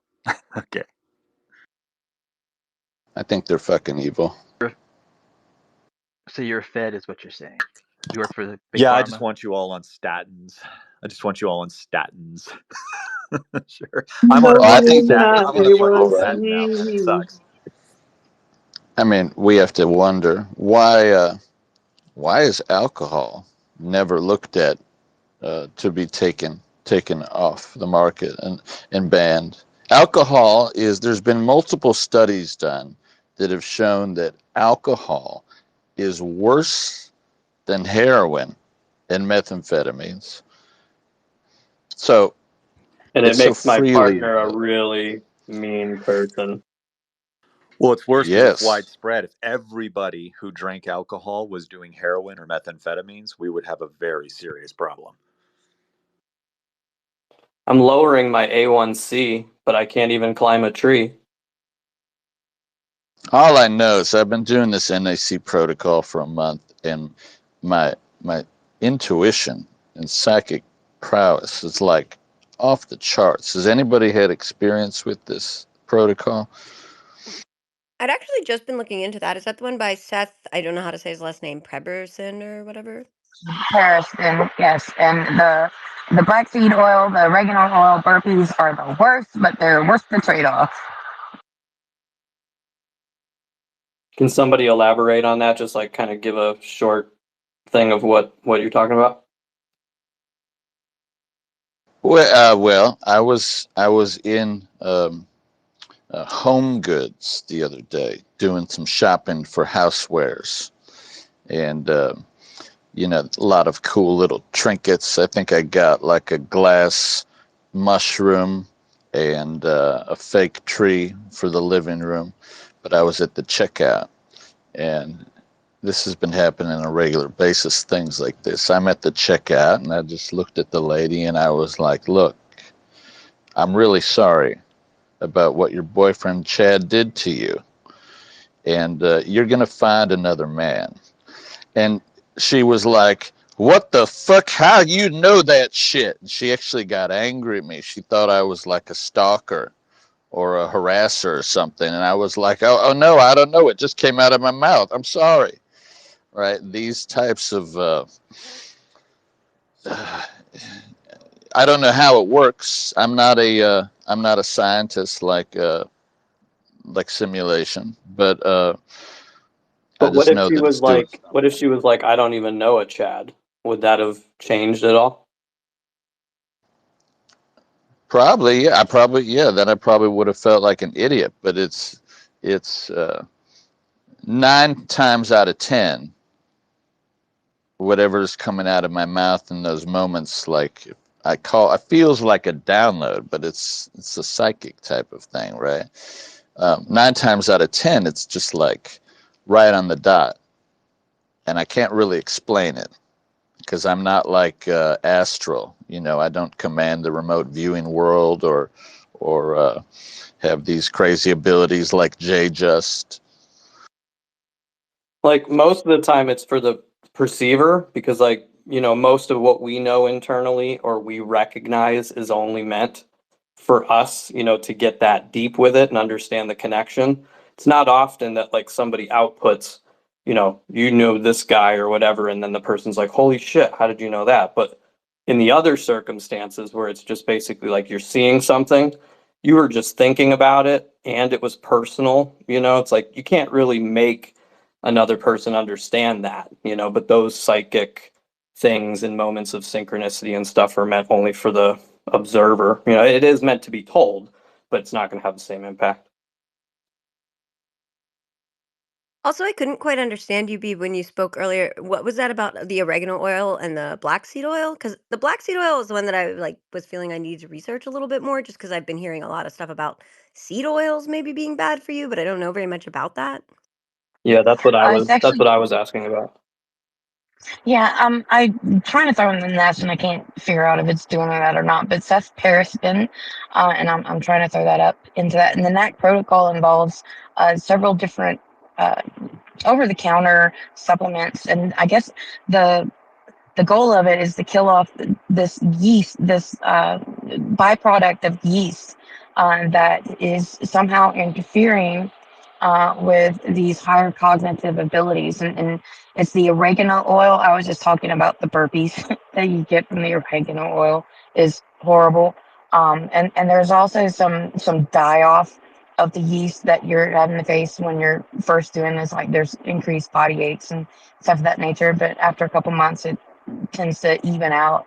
And I'll find that the protocol itself and his work on it, and highly recommend following that because it's really interesting. The oregano oil is real good for like fungal infections and other stuff. So I would see why that would help with that. And it is horrible, but you got to do like 5 drops in water and then drink it. It's like anything else is way too strong.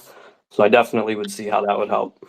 What about taking supplements? Because like I take a mushroom complex and I take prebiotics and I probiotics and I have like fermented coconut milk, right? Which is like loaded. It's got like over 1 trillion in the bottle. So like I'm like pumping myself full of like different like fungal and bacteria stuff, but it's like the good kind, right? So I don't know. I'm not sure if that'll remove bad ones or not, but Any good good bacteria is going to overpopulate bad bacteria. So in the probiotic sense, eat sauerkrauts. All the dead dry stuff isn't really worth it. So if you buy like dried probiotics, it's like dead, so you want it to be living. So basically sauerkraut juice is to me the best form of, living probiotic. But back to that other thing, like what is the goal? Like, are you guys talking about like cleaning the body, like cleaning the pineal, things of that nature so that you can receive more? Is that what you're saying? I've been aggressively trying to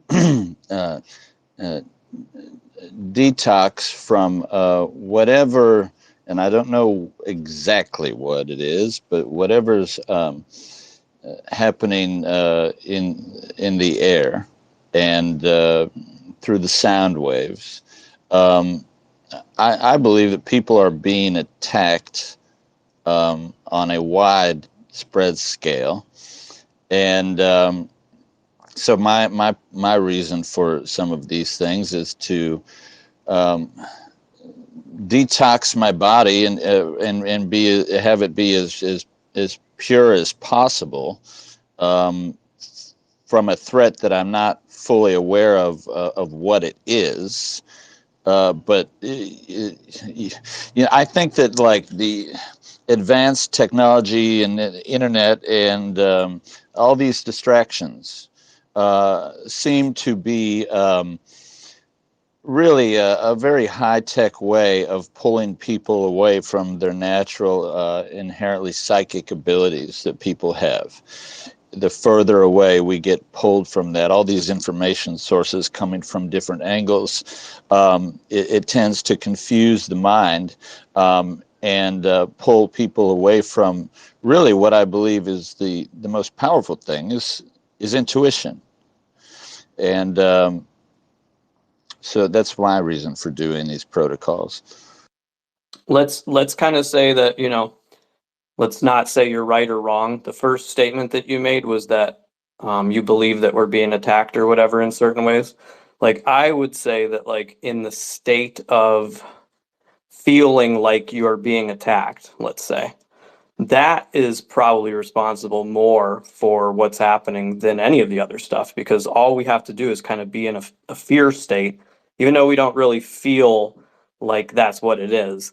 If that's kind of in the back of our mind, like they're in control, they're all powerful, and they're doing all this to us, and there's nothing that we can really do to stop it type of deal, I think that has just as much of an effect on us. So just like the thinking and feeling like they are doing what they're doing is able to affect us in a physical way.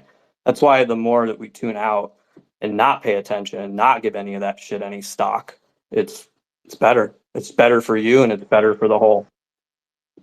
I agree. Yeah, I agree with you. If we go back to ancient Egypt and Heka, or otherwise known as HK3W, basically Heka was revered as as a god of magic that often appeared in the image of a child and sometimes as an adult. And it was believed, people in Egypt, they highly subscribe to the belief of an utterance, or what comes out of our mouth, whether it's silent within our own head or it's vocally, that utterances have the ability to basically dictate the world around us. So I agree with you on that.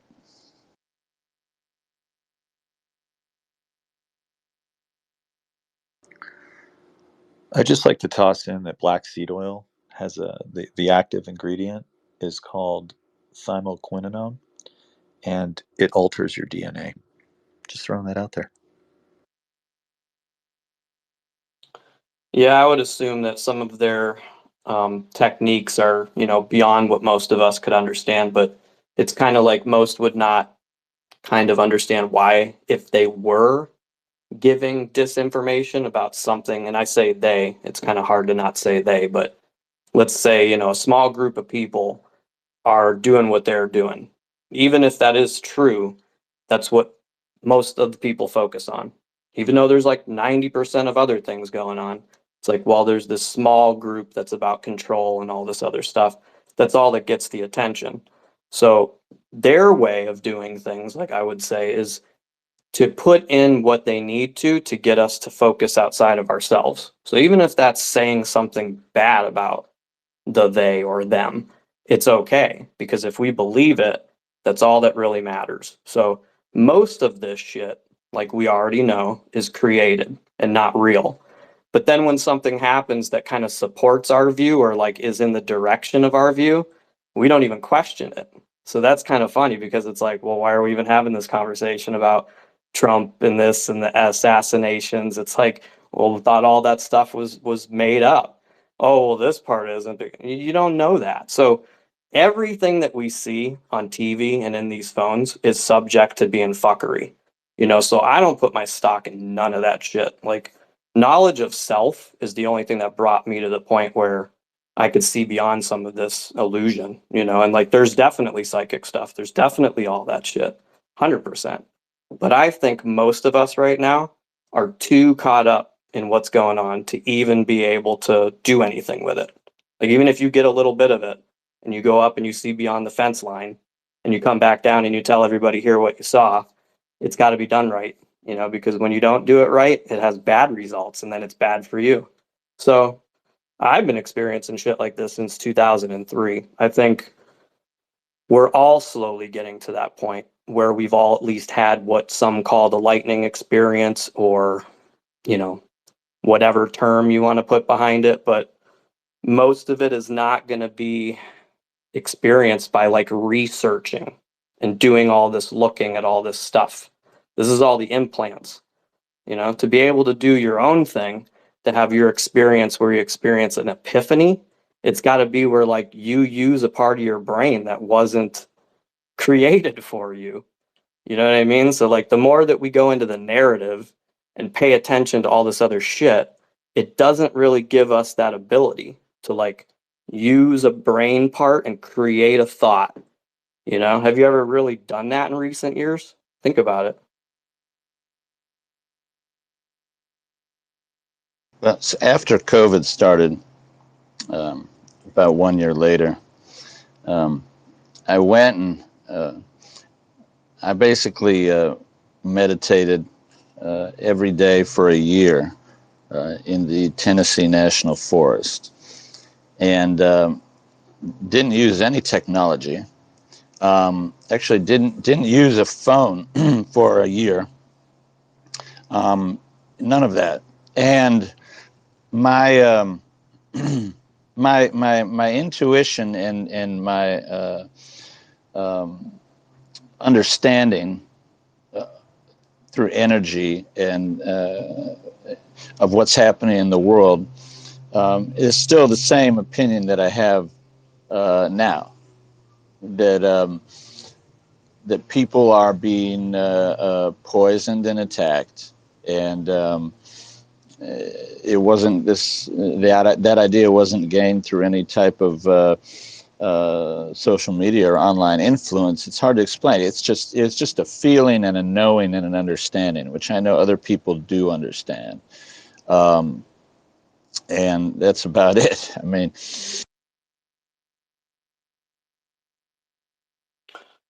that's awesome that you meditated like that. I was in Northern California for a while, and when I was out there, I didn't even have a smartphone. There was like 8 years, I think, that I went without even doing any of it. So it was, out of my existence for quite a while. But even with that, there's still influences, so I would say there's limited influences to, formulate those kind of opinions and stuff, but they're still there, so like we're being, let's say, subconsciously influenced to think some of these things and these storylines and these, whatever, they come out with little bits of stuff here and there. It sparks the conversation. Usually it's physicist stuff and other things. And then like a couple years later, it's inundated into our consciousness. Like one day we don't understand about particle physics. And then 2 years later, because it's been in all of our headlines and we've all been like getting little bits of understanding from it, we now kind of have an idea of what it is. So this has always been a social engineering project. It's been before the phones and papers and all that stuff. That's how it was done before. But I would say that influence is always there. It's just that we have to be able to use your brain beyond what's been put there and actually think where you're objective, like being on a side or like thinking one thing is one way. That's how you get stuck. Because really what you got to do is be aware that like, even if we are being attacked and poisoned, that we're also being healed and cured. You know what I mean? Like those things are happening simultaneously. And if we like figured out like on a weight scale, which one is happening more, I think you'd even be surprised. That stuff doesn't really make the news as much because people don't care to hear about nice things. It's like I walked an old lady across the street yesterday. Does anybody care about that? I care. She cares. I do, yeah. They don't care think more that- to hear about the doom and gloom though, and you know that. So you don't think that there's just there could just be a natural flow of information? You think it's all intentional? Like, for example, you brought up particle physics. I don't know if that's a great example, but No, not all intentional. But part of it would have to be, you know what I mean? Like I was saying, it's everything everywhere all at once. So it would definitely have to be that there is a small group of people that think, let's say, that they know what we need to be injected with, and well, they do do you so. think that possibly there's just some feedback loops? Like, for example, you have a population of people, right? And they're going to be interested in so many things, right? A, B, X, Y, Z. And you have people who like they control the media, you have the government or whatever, and you have corporate interests that essentially pull the strings there, and that when it's a competition space on media and in social media and where we get our information from, because those are the places. So what happens is you have a market response to whatever information is being disseminated. And so then the media, as a feedback, there's a feedback loop. They get the signal that this is what the population responds to. And there's a competition for attention because that translates into money, which translates into power, whatever, not important. But the feedback loop is what ends up generating the trend in information and the direction that society goes. So society gets info, there's information disseminated, society receives it, cares more about some things than other things. There's a competition back on the feedback loop, and then those disseminators of information they compete for attention, so they press out more information. Like, I just see this as a naturally emergent phenomenon. If you step back from society, I don't think that there's necessarily a big engineering process going on. Yeah, I think part of it would have to be natural like that. Like once all the systems are activated and doing their thing, it would only be that now it makes those things shorter, because like before with all the old school ways of doing things, it wasn't like all those datas would come in so fast and everything and be able to react and put new stories out or whatever.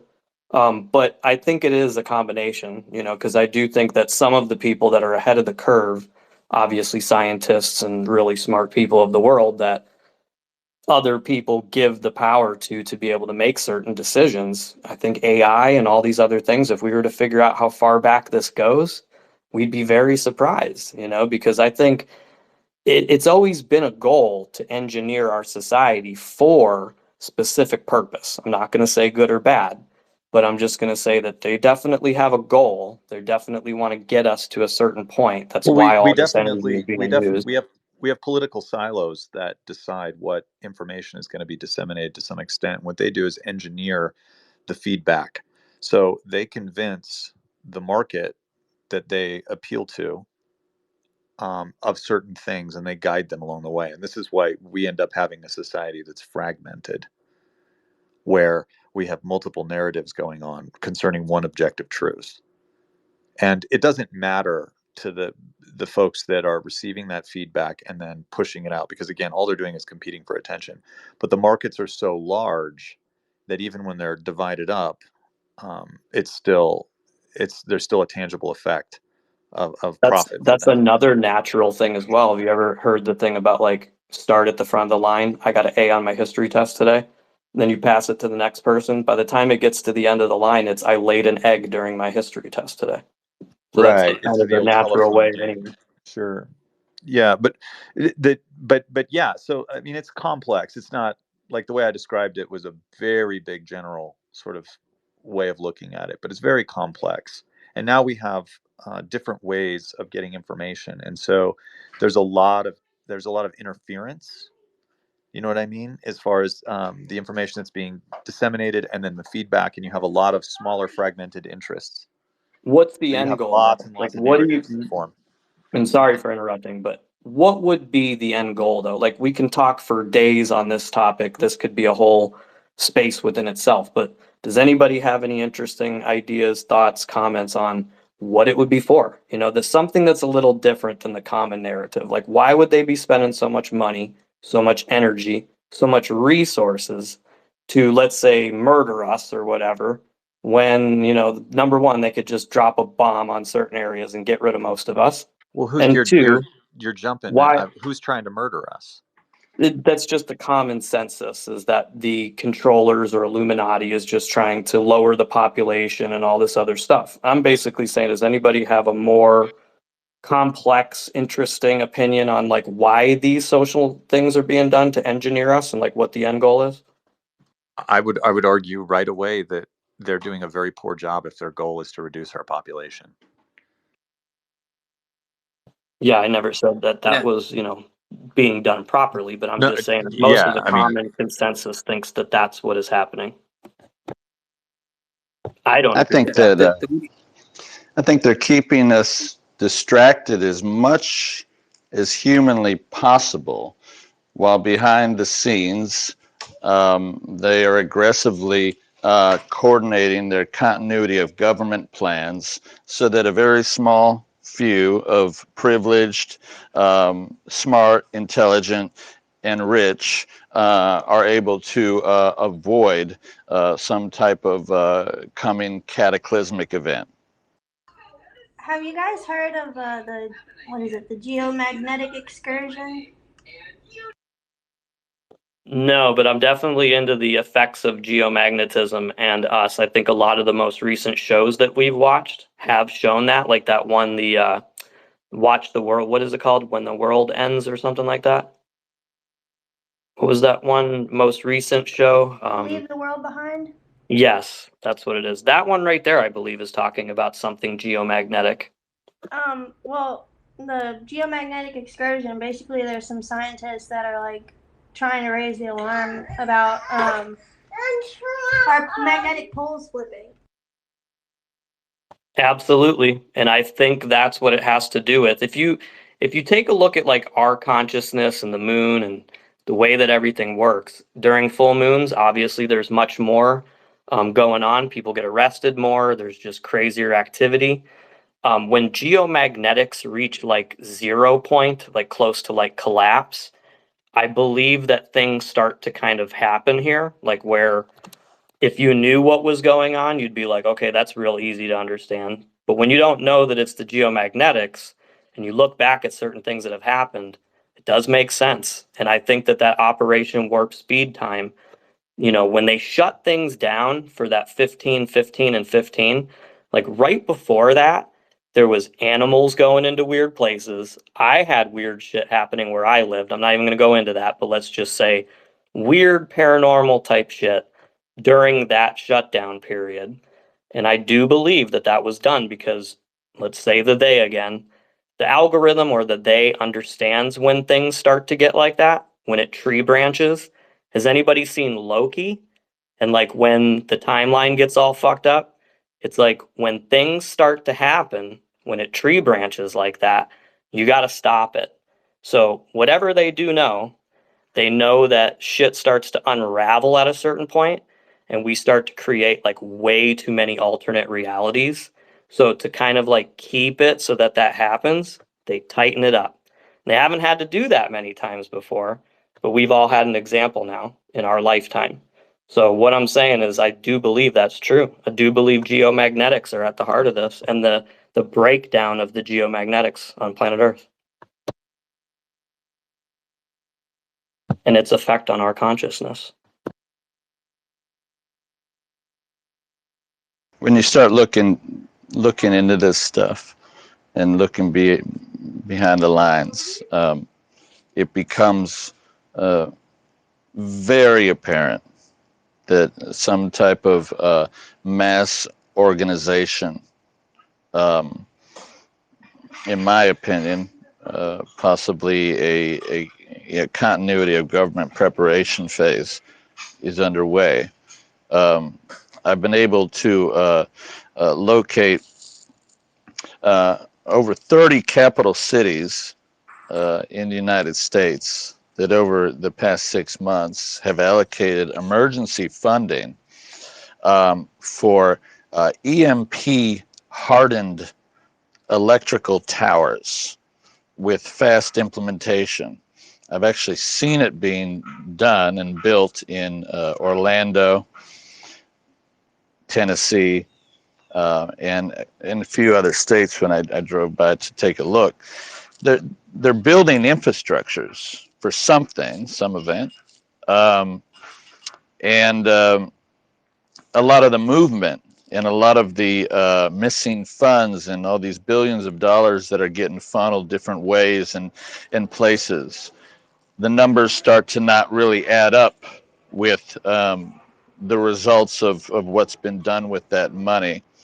I think money could be is being allocated into black budget funds for infrastructure construction and preparation. I mean, we've had continuity of government facilities since way back when. Okay, going even from like Eisenhower and shit.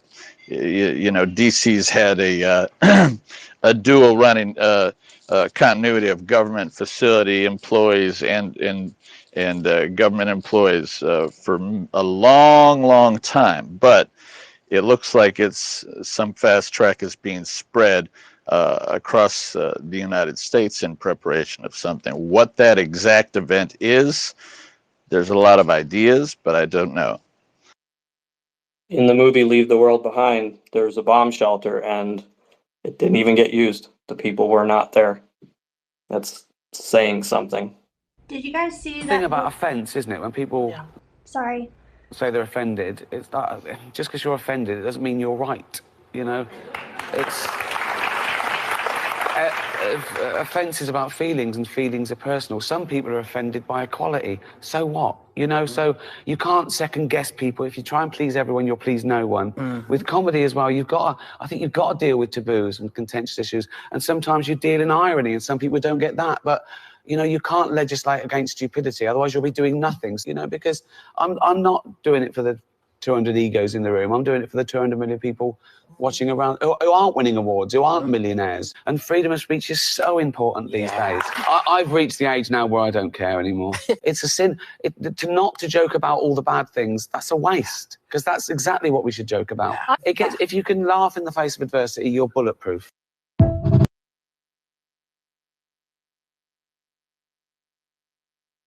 So then I've what's the said end that. game?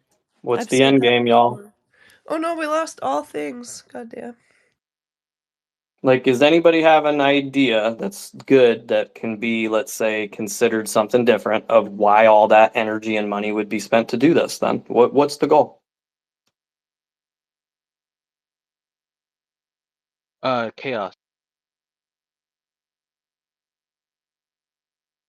Just to create chaos? I think it would be harder to control that chaos then. It's if you think of it in energy concepts, if you create chaos, then you got to fix chaos. It's not when they benefit from They that. don't want to fix it.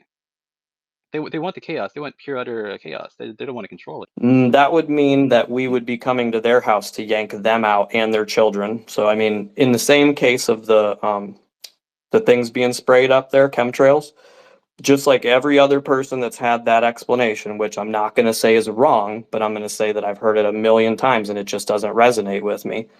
For them to Wait, hold on. Who are we talking about here again? I'm just bringing up another point. Like, it's with the chemtrails, right? They're most likely not there to kill you. They're most likely doing Oh something no, else. I'm talking about like what's the you're asking like what's a theory about like what again? I was just putting out like a random thing. Like basically, Like like if what do they want? I thought you meant like the government. Maybe. yeah, like if they're spending all these resources, you know, building things, doing things, trying to inject stuff in us, put it in our air, you know. And another thing too is if they had to inject whatever in our arm with us volunteering, lining up in a line, I think that we're missing the point, you know, because I think they can get whatever they want in us anytime they want. So they wouldn't even need you to get it in an injection. Not without dinner first. Not without what? I know. Not without dinner first. I was gonna say. Right, but I'm just saying they could get whatever they want in you, dude. Like anyway. I mean, we buy stuff from them on They a could on a try. daily basis that's inside of our house. Like, you know what I mean? Like we purchase through different companies these gases and these things. Like shit is so easy for the scientific community to do what they want to do to us gerbils that we would not have to roll up our sleeves. That's all I'm saying. But if you're talking about, Yeah, I mean I think about that like on the daily. Yeah, I'm sorry, go so ahead. sorry. I was just gonna input energetically speaking.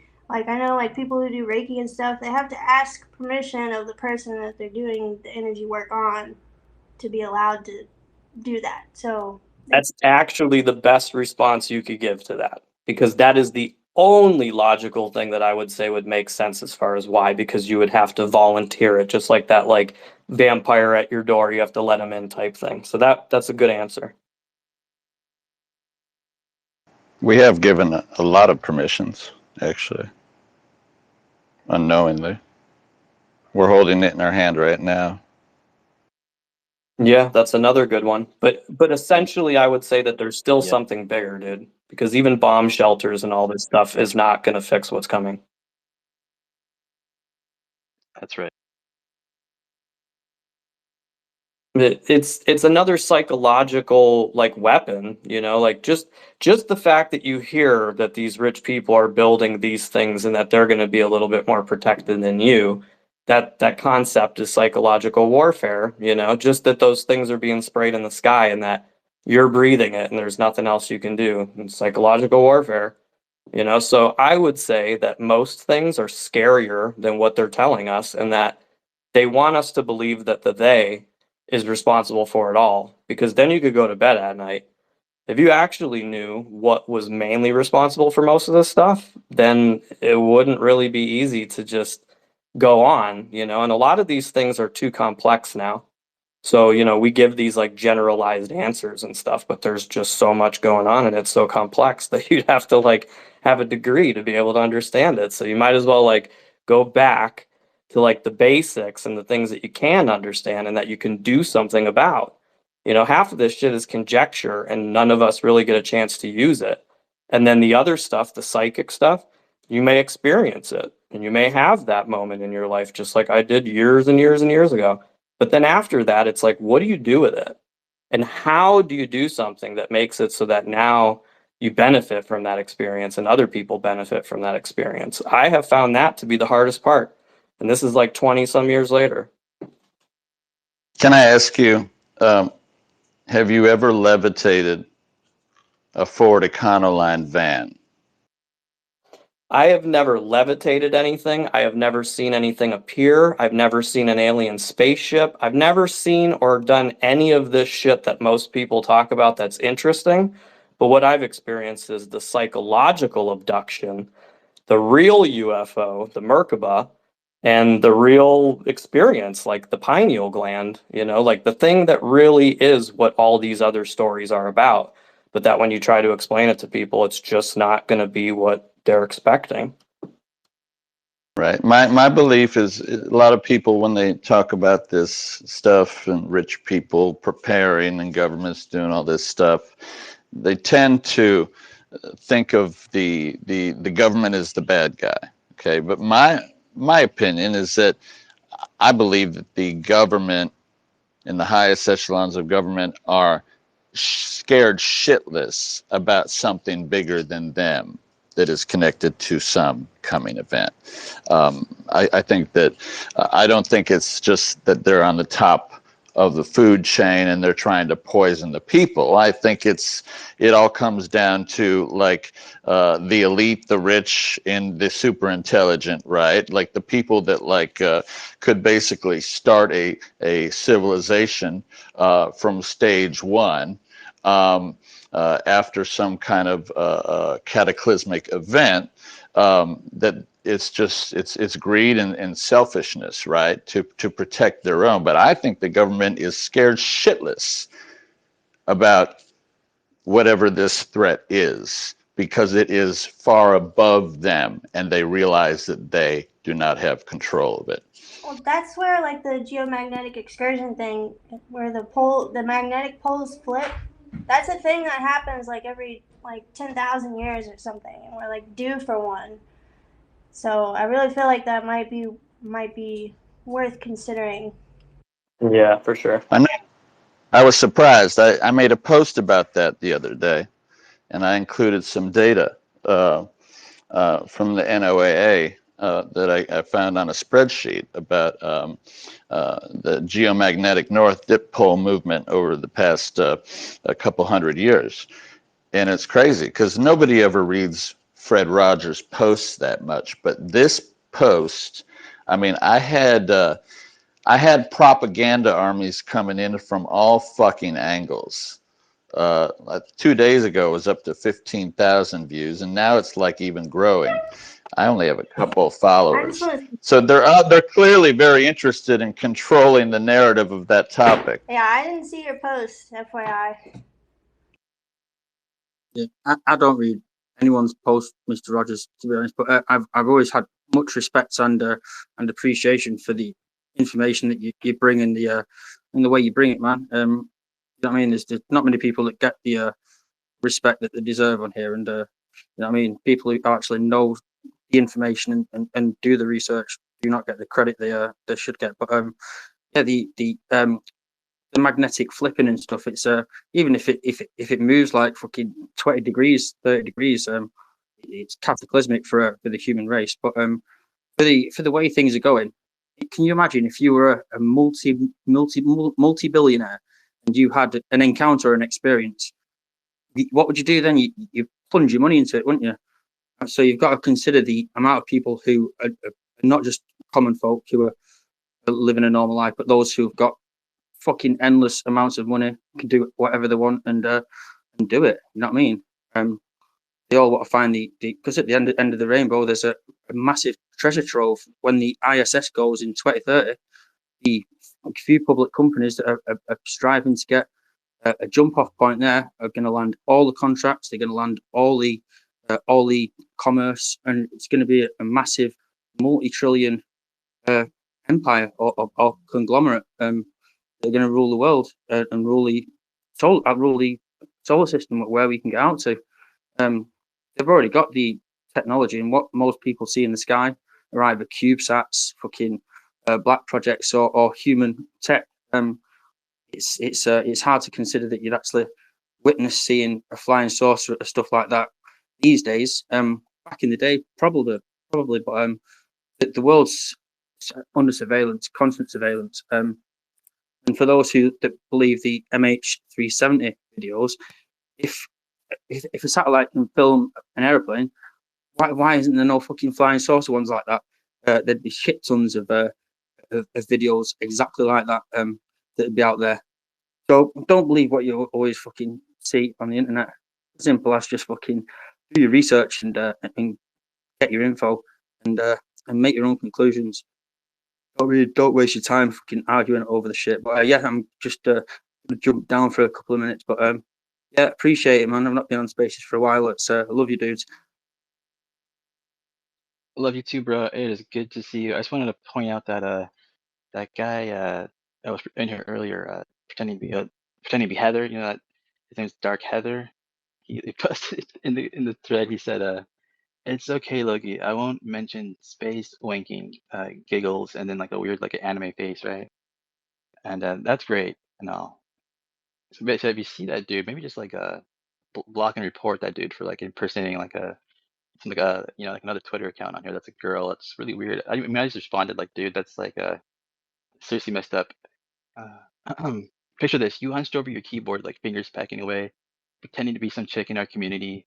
TJ, we both know it's you, and you're literally having conversations with yourself, throwing in little giggles like it's some cute It's anime not Yeah. scene. healthy. Would you ever just This not take a is this keystroke is and a think like, warning, the Mr. actual fuck TJ. am I doing with my life? Yes, James Conley. James Conley, you are hereby advised to cease your fucking activity. Go back to playing with your wrestling figurines. Hey man, James Connolly, wrestling's who's cool, that? man. Maybe not the Hold on a figures, second. I'd Did I tell miss you, something? That's power so slap on funny, him. Logan. Yeah, can you imagine if you had that much free time on your hands to fucking create alternate accounts like you're on MySpace back in the day? You know what I mean? We should do a fucking UFO Twitter catfish.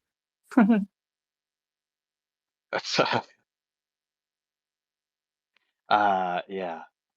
Oh shit, I don't know who's next. Joseph, you're next, right? And then Asian. Yeah, can you all hear me all right? Since I took a speaker, some people's voices have been a little robot-y. But I just took the speaker, so I wanted to respond to JC23. I think he was the one that asked, does anybody have a theory for what we're seeing going on in the world and stuff? Yes, sir. And actually, I do. And this theory is based on my own experience with the paranormal, with ETs. I'm somebody who have seen them.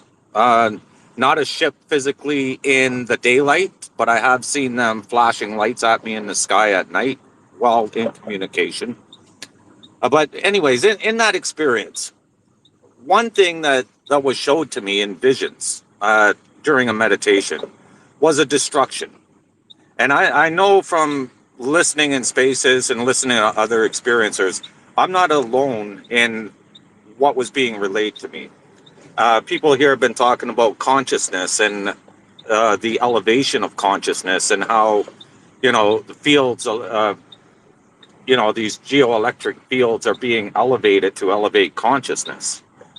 So I do have a theory that goes with this. So part of the destruction in this vision was something raining down like a meteor strike. And I thought nothing of it at the time. This was back in 2017. So now fast forward 7 years, and just last year, a little while ago, I found out about this incoming comet called Apophis, if anybody wants to look that up. Now, it's funny they called it Apophis. Apophis is a god of the sky that was always fighting with the sun god Ra in, I believe it's Egyptian mythology. And Apophis is the god that brings destruction and darkness to the earth. So there's an inbound asteroid. Neil deGrasse Tyson has talked about this one, Apophis. And they say it's scheduled for a near miss. They're saying it's a near miss. When it was discovered in 2004, I believe, they first said it was on an impact with Earth. Now they're saying it's going to be a near miss. And Neil deGrasse Tyson himself was saying that if on this near miss, it's going to be closer than the moon. And if the Earth's gravity grabs it, it's going to do another rotation, another orbit, and come back around in, the first pass is going to be in 2029. And if it misses us, it's coming back in 2036, I believe, 7 years later. And if the Earth's gravity moves its trajectory, then the second pass, it's very likely it could strike us. So my theory is, what if this is a reality? And what if the people with the money have known this for a while? Which would explain why they spend so much money digging these deep underground military bunkers around the world, stockpiling them. And to explain all the havoc that we're seeing in the world, it's the distraction, right? Look over this way, look at all this nonsense, look at all this bullshit that we're throwing you, but just don't look at this other possibility. You know, so that's my theory on it. Is that could that be a very real possibility that they know there's an impact coming? And from my experience, and I know other experiencers have had these same visions of this destruction and same sort of guidance about elevating our consciousness. Is this sort of like a test? Like there's something inbound, but there's help here for us, for those who can open their minds and elevate their consciousness and get into this love state, right? Are we going to be removed off the planet while this all happens, right? That's Hey, can you like maybe state your theory one more time, like just more concisely, like in a sentence maybe? well, the theory would be: is there an inbound comet that is going to strike and cause a catastrophe? And do the people with money and government people, do they know this? And their escape plan is to go into the deep military bunkers, the deep underground military bunkers, the DUMBs that they've been building for decades, because they're aware of this. But they don't want to announce it because then they would startle the herd. And if the herd gets startled, are they and their families going to be able to make it into these bunkers? Right? Or is it going to cause a panic and everybody it becomes anarchy in the world? And a lot of people say like they project what they're doing through media, through movies, stuff like that. So look at the movies that came out in the past, few decades. You had, Sudden Impact, where there's a meteor strike, right? I thought You had that Sudden Armageddon. Impact was a Meek Mill and Diddy movie. Yeah, you have the more recent one, Don't Look Up, right? Like nobody pay attention to it. It's not real. Just carry about your business, carry on life like nothing's happening. Are they projecting to us that they know that this is something that's going to happen? I don't know. I'm just putting that No, out I don't there. think so. I think that's like It's just a theory. You know what I mean? I think it was JC saying, anybody got a theory? Well, I figured I'd throw my hat in the ring there. I think what JC was asking, JC, was that the question you were asking? Did he answer it? Man, you're gonna get me started. I know there's some hands up. Do you want to maybe go to them and then I can? Yeah, just yes or no. It basically was kind of like what I asked, but not really. Like what I was saying is, why would they be spending all these resources and why would they be spending all this energy, to kill us all or whatever? Is there any other kind of solution? Like, is there something else that they could be doing this for? Is there a bigger reason, and what's the end game? Yeah. Okay. AJ Nick, what's up? Yo, hey. I think that was a great theory, actually. Very well thought out. And it's interesting. A little bit of a segue, but relevant. I wanted to talk about like Book of Revelation. I've been reading a lot more lately, and I think we're seeing a lot of things come to pass. So what you were just mentioning with asteroids, Third of the stars fallen from heaven. Well, there's a passage that chapter 6 verse 13. It says he saw the stars falling. They look like unripe figs. Well, wouldn't a giant asteroid resemble like a shriveled up, brown colored unripe fig? I thought that was pretty insightful. Yeah, I don't know. So I was just saying, like, you got the Revelation 18:23 with the whole world being deceived by one nation's sorceries, but the word sorceries in the ancient Greek was pharmakeia, which is where we get our word pharmacy from. So we saw the pharmaceutical industry deceive the entire planet the last 3 years. They've been doing it longer than that. But I don't know. It's a little bit of a segue, but I've been fascinated by trying to figure out, like, I really believe it may be possible that we could know who, if you believe in this, we could know who the Antichrist is before this person or entity comes about. And I think I've come to a conclusion. I'll be quick here. So you can go to gematrix.org.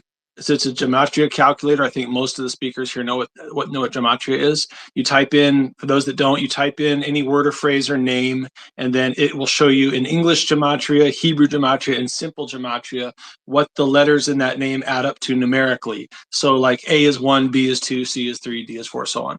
So now you could type in like William Henry Gates, right? Well, his name adds up to the number 201, Bill Gates. So William Henry Gates adds up to 201, like event 201, hello. And then other words and phrases also add up to that number. It's just kind of insightful. So the point is could it be possible that we could figure it out? So if you type in the word computer, well, computer adds up to 666. Well, computer is not a person, so to speak, but based on my reading of Revelation and the Antichrist, it may not necessarily be a person. And it also talks in the book about how people would bow their head to worship the image. Well, what happens when you get a notification on your cell phone? Your cell phone is a computer, right? You pull your phone out of your pocket, you bow your head down to look at your waist where you're holding your phone, and you look at the images on your phone. Well, worship is giving your time and attention to something. So I could be wrong, but it's just theoretical. I think we're already serving the Antichrist. I think it's in your hand. It's under your thumb. It's your cell phone. It's kind of a tangent, but just one of my perceptions in this battlefield. Oh, please, I love it. please let me follow that Title one. fucking perfect. Please let me follow that one. Quickly, we gotta get to Lana. Oh, she was Really before me? Then go Yeah. ahead. Go ahead. Who, me? Yeah. Oh, okay. I was just gonna say that Apophis is probably going to hit us. Um, it's been a part of our orbit for a hot minute. Um, it has the capacity to destroy a major city, and I think that we just need to start talking about how we're going to deal with that because it is going to be so close to Earth, closer than the moon. And I just don't see how something of its weight and its size would not get pulled into Earth's gravity. And if that's the case, I don't necessarily think we need to be scared. We just need to have some sort of like a solid contingency plan. Too bad it's an election year, huh? Where's my vape pen? It's a real important question. Yeah, that's scary. I wanna know what it would do to like our water, because the moon controls our tides and all that good stuff. So how would that affect water?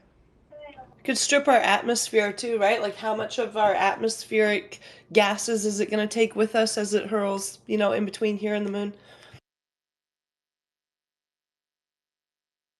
Yeah, I was just kind of looking into it. The fact that they named it Apophis, like it kind of makes sense if it's an asteroid they thought was going to hit the Earth, but also we know NASA and all these people are into this occult shit, like kind of ominous, not gonna lie. Also, I wonder if we'd be able to tell if something was an asteroid versus, I don't know, maybe carrying some NHI. Just a thought. Like Oumuamua. Not that that was that had any um it I'm stoned. I can't think of the word. There's no way that Oumuamua would have hit us. It's too far away, right? But the way that it's flying through space is a little suspicious. That's suspicious. That's weird. It doesn't behave like any other rock, you know? It stays on the exact same trajectory. It doesn't flip over. It doesn't do anything to change. So it would make sense that it's being piloted perhaps. Oh.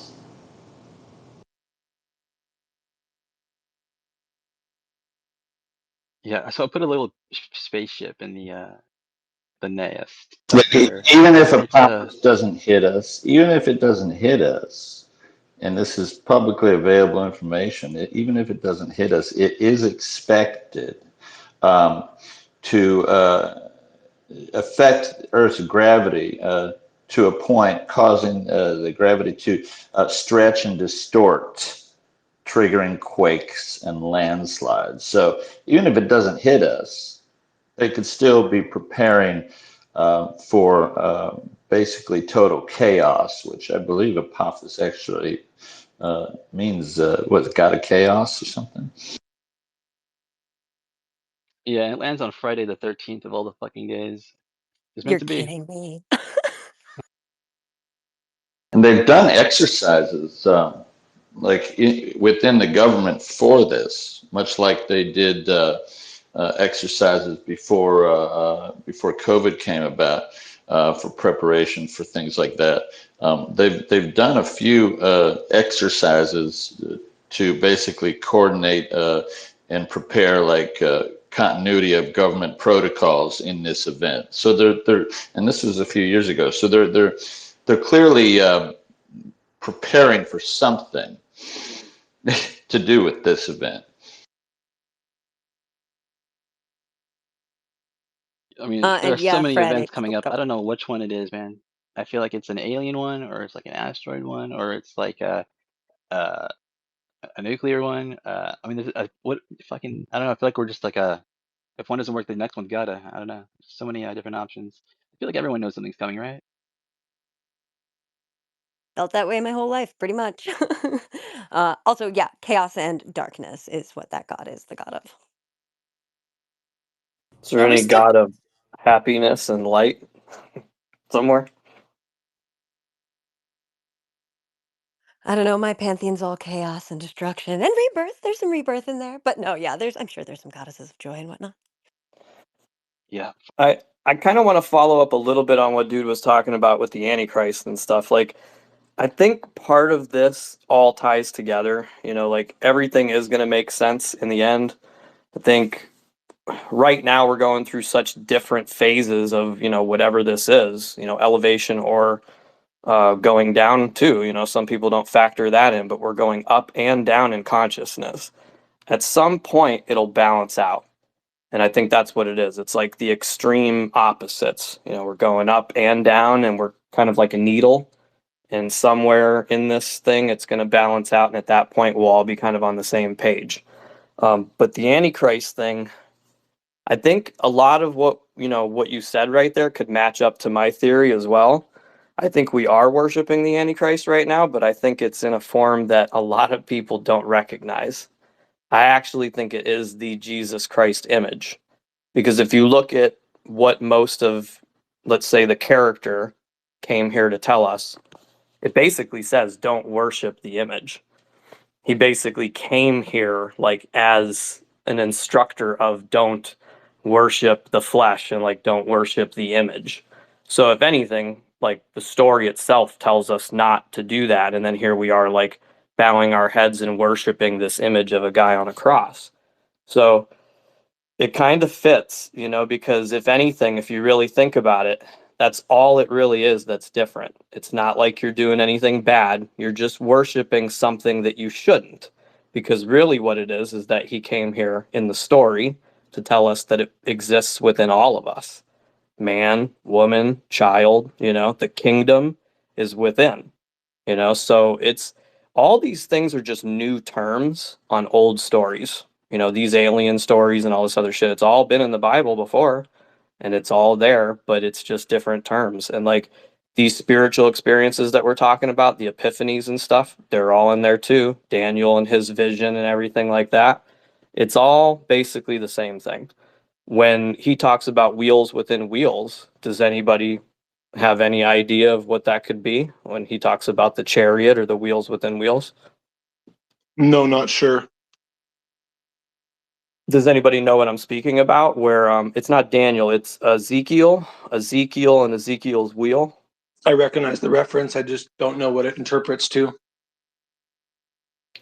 Well, in my experience, when I did ascend, it started by looking at sacred geometry. And sacred geometry has a symbol called the flower of life. And back in 2003, this thing wasn't everywhere. This wasn't on the back of people's trucks, and it wasn't like easy to find. If anybody wants to learn more about geomagnetics and a lot of these topics that we're talking about right now, a guy named Drunvalo Melchizedek It's a very interesting name. Has 2 books, The Ancient Secrets of the Flower of Life, Volume 1 and Volume 2. Those 2 books are pretty much all you need. Like, it literally contains everything that you're ever going to talk about on a next space. And this dude was talking about this stuff back in like 1990. He had he had everything in there about geomagnetics. I don't remember what I was talking about. I have a brain fart right now. I'm also stoned, but these things all interrelate, man. I'm telling you. And a lot of these things are already things that were being discussed as far back as the 90s. Just only a couple people wanted to listen back then. And we're all going through our phases now, so now it's making its rounds. And computers also had a big part of that. Back in the 90s, we didn't really have like the stuff that came after that. So some of these guys that were, looking at religious text and the Quran and all these things, they were finding astronomical scientific shit. And that's like 9/11 and all these things that came after that. We'll slowly unpack it and start to see that they were giving us quantum information that needed to be unpacked. It's going to take like 30 years, trust me when I tell you. It's much more than a couple buildings coming down. It has to do with the 19 code in the Quran. Why did it start off with 19 hijackers from the Middle East? Ask yourself and look at the 19 code in the Quran and start to see what that's about. You'll see some mathematical shit that will blow your mind. And it blew these people's minds in the 90s. So that's why they started writing books, and that's why we're starting to unpack it now.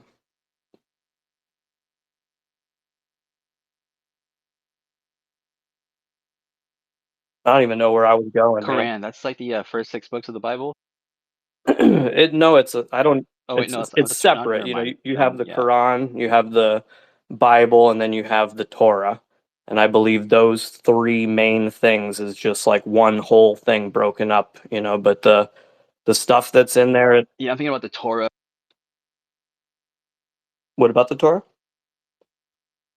Yeah, the Torah was like the first 6 books, I think. I think that's what the Torah is. I'm sorry, I haven't been looking at hands. Hollow Cypher, how long's your hand been up? Dog for like hours. I'm just dying over here. Just jokes. No, I just Not bad.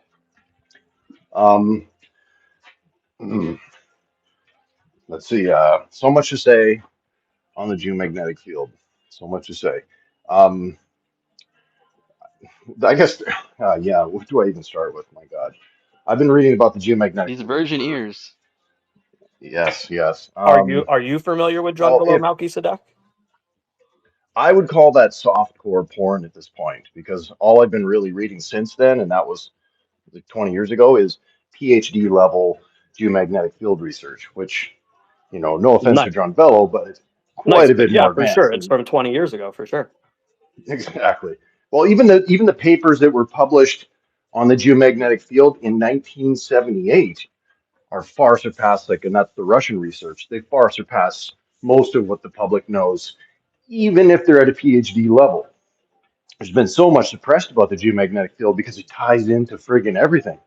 I mean, literally, if we could go back and edit in to Star Wars before they say the Force every time and say geomagnetic or planetary magnetic or solar magnetic, we'd start to see that the Force is this fundamental field that we are tuned, backdoored, orchestrated genetically upon, and intimately tied to for a host of epigenetic, phylogenetic resources. It's literally Absolutely, dude. the wireless backfeeding system that. Sorry. Let me ask. Was that like an alien abduction or what? Let me ask dude this then. Like, considering a lot about this topic, back to like the spiritual end of things. Like, I believe we're connected to this earth. This is our mother. So we're tethered to this place. Do you believe that what is going on inside of us and our brain waves and stuff generate, let's say, weather and events here on Earth? So do you believe that we're connected to the geomagnetics? And do you think that us and our consciousness has to do with the rising and the lowering and the delicate balance? Like, does it influence us and we influence it? Yeah, so what you're basically talking about is a feedback loop, for lack of a better description, or a resonant circuit path between two different oscillating systems, one being the global oscillator and then the local brain neurosystem or neuroendocrine system. It's really not just your brain, it's the hypothalamic pituitary adrenal gonadal axis that's connected to the nervous system and transcodes regularly on the daily due to circadian rhythms being connected not just to photonic cycles of night and day, but also due to the magnetic cycles having to correlate mostly with the 27.27 cycle. I know I sound repetitive because every time I come to space, I want to talk about the key that opens the door rather than most people want to talk about the door, what it looks like, is it elvish, is it dwarvish? Let's just talk about the key because you need to understand how the keys work in order to open doors for yourself. And that's adjusting yourself vibratorily to match the opportunities that occur regularly, not over thousands of years, over very small temporal cycles. Otherwise, what would be the point? You wouldn't have your genetic adaptation be so friggin' slow that we'd be waiting thousands of years for some other geomagnetic burp to hit our genetic field and do the mutations that are necessary. But It has to be much quicker than that. we're supposed to go through our phases though so that we can do that. Like if we learn those cycles and all that, it'll be great, but it's like you have to kind of go through your levels of understanding before that stuff should be absorbed anyway, you know, because then most of these other people are just going to be looking for the recipe, you know, they want to know when the alignments are and this and that so they can do the thing, but they're not focusing on, you know, what they need to do during life. It to me is the delicate balance, and I think eventually we're all going to understand what you're talking about because we'll all be ready for it. But like for now, understanding that, you know, what I do on my level, you're obviously much more intelligent. I just know that when it happened, it was supposed to. Like the big one, it's happened plenty of times since then, but like the big one, I don't think I was supposed to know like the alignments and stuff like that back then. Well, I'll have to agree to disagree with you, but that's based upon years of analysis of ancient calendar systems and actually being able to identify intervals that are on Mayan, Aztec stelas, denoting very specific conjunctions between planetary heliocentric mathematics. And so, therefore, why would they tie mythology into this math unless it was quintessential to their interface with these godheads? And thereby describing these planetoids at war with their father, the sun, Olin in the Norse, and Odin in the Mesoamerican. It's literally almost the same name, just changing one letter. It's like saying Targaryen versus Tartarian. You're being fucked with, and all they're doing is switching around simple letters. And it's like it's all right there in plain sight. Oh yeah, I'm always one of the people to kind of do some word things like that where you can honestly say a lot of the shit is like that backwards, you know, inverted, you know, one letter different. There's quite a bit of things that refer to other things that people miss all the time. I'm failing to see the relevance of all this word stuff when we're talking specifically about one particular language. And if this stuff dates back to so far before the English language, how did we arrive there?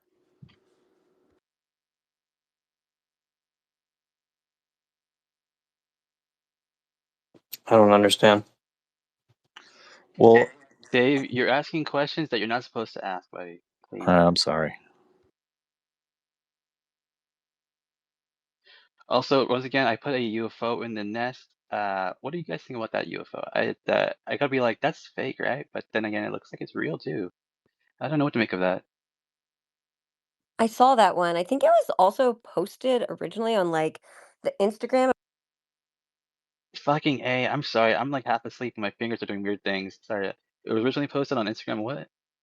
You're all good. By just some like regular ass photographer. It's like not a UFO guy. He posted on his Instagram where it's like not the kind of person you would expect to be like, you know, faking this kind of shit, especially if he's like, you know, could implicate his profession, right? He's like means of earning an income. So I don't know, that to me like makes it seem a little bit more credible.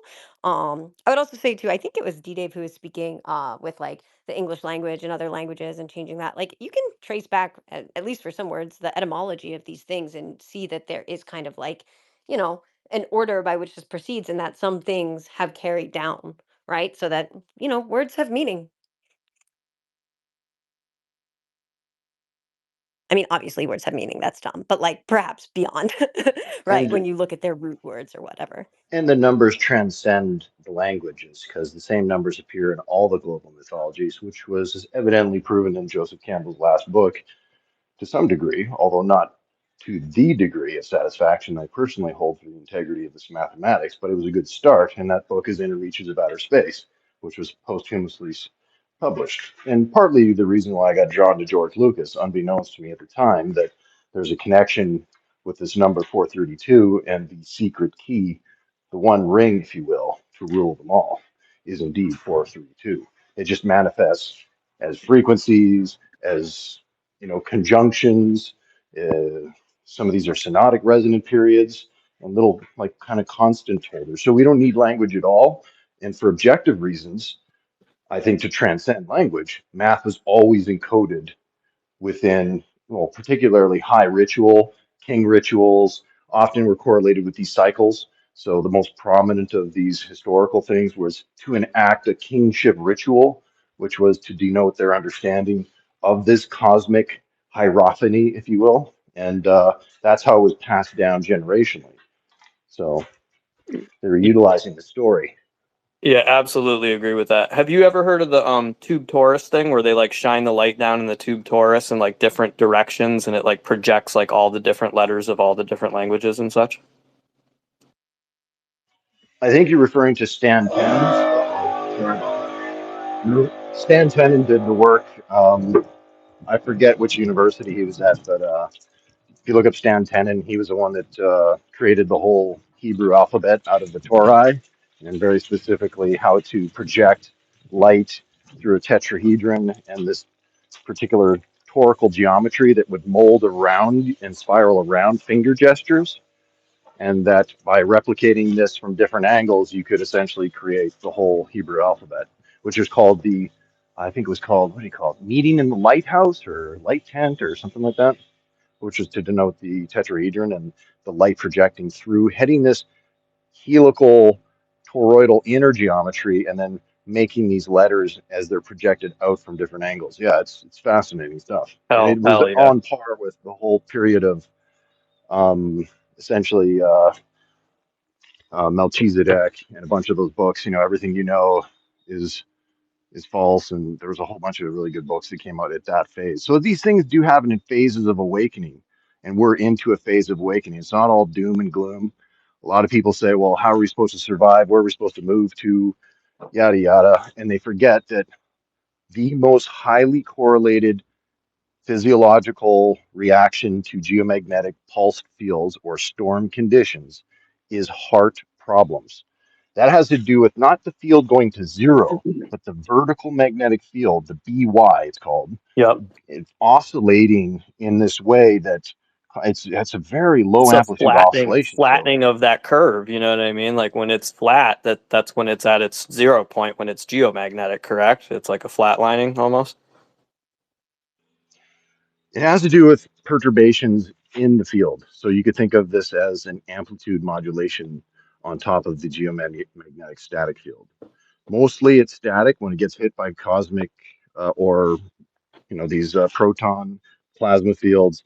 It pumps the ionosphere / human cavity, and as it pumps it with this magnetic plasma, that alternates its field structure, it creates and induces, due to Faraday's laws, an amplitude of voltage and current.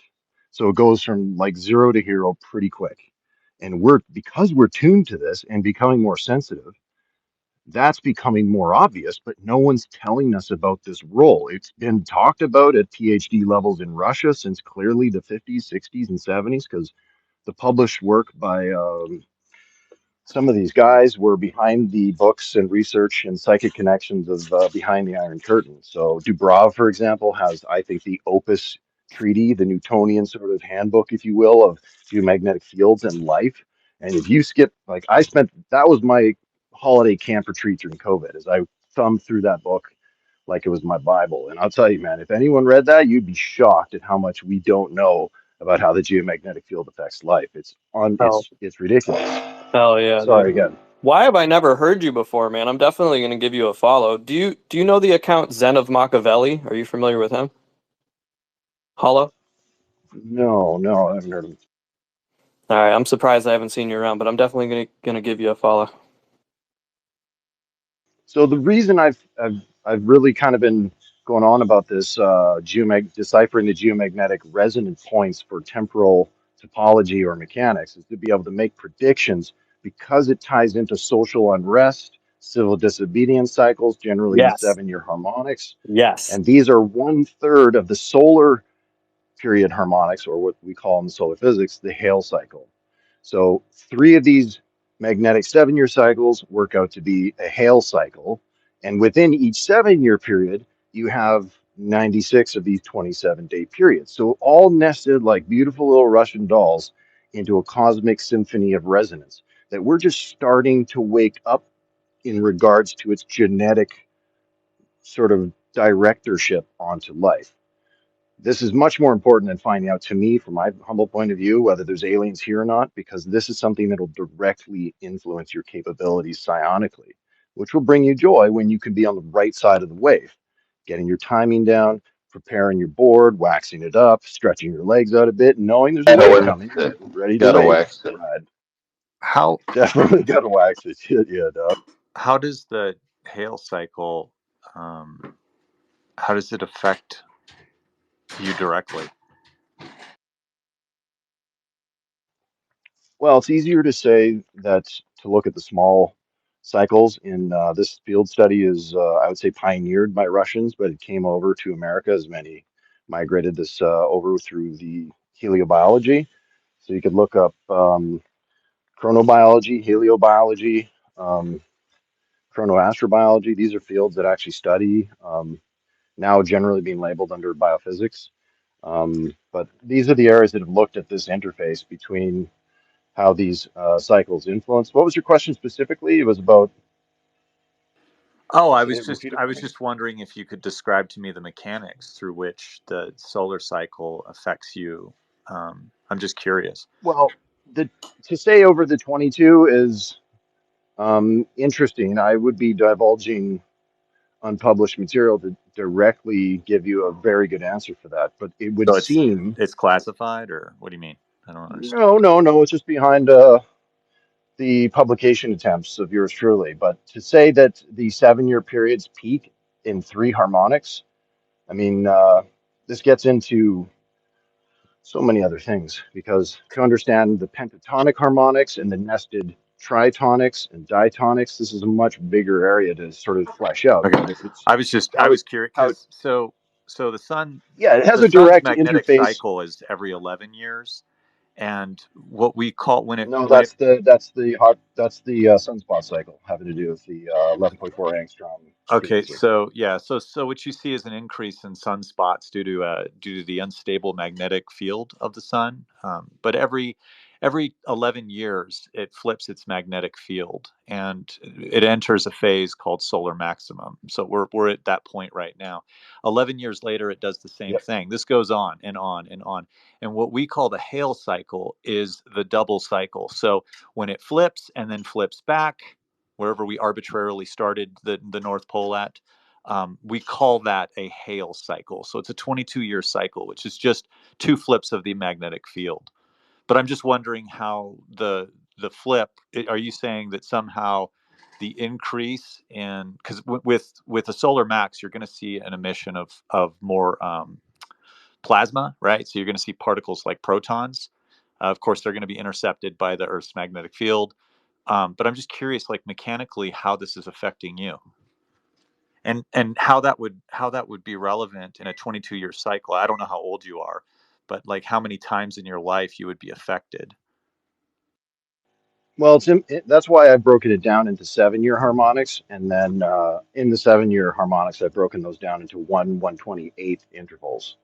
To be clear, I think there's more to be had in not waiting 22 years for something magical to happen, because, as I said, this is a fractal-based harmonic system, or what some have referred to as a fractal measuring tape. So you have bigger cycles nested within smaller cycles, And you have different ways to split up the master key into whether it's halves, diatonics, thirds, tritonics, or fifths, pentatonics.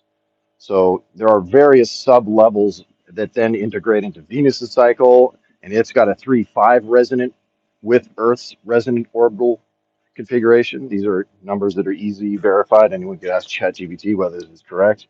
There's orbital resonances amongst all the planets. This was published by Malkinov in 1968. Just happens to be on a major resonant year where major discoveries and novelty, according to Whitehead, McKenna. There is a novelty cycle, but it has nothing to do with the I Ching as far as I can tell. It has to do with these solar magnetic rhythms and Yeah. So what subrhythms, I'm many of wondering which is, occur during a year period. So they're sure, yeah. interannual. So I'm just wondering. So the solar magnetic, because you keep saying solar magnetic. How do you suppose it's affecting you?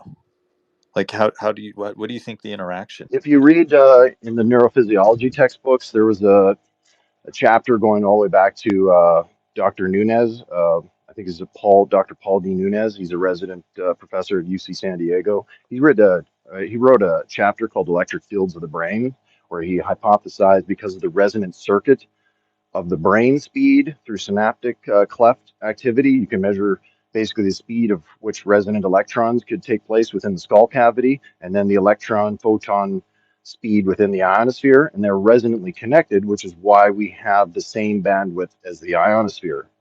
So that's called basically what Nunez now refers to as global resonance, and has been picked up, I would say, more wholeheartedly by the HeartMath Institute via Dr. Roland McCready. So there's some links if you want to follow this up. There's plenty of resources on the heartmath.org, I think.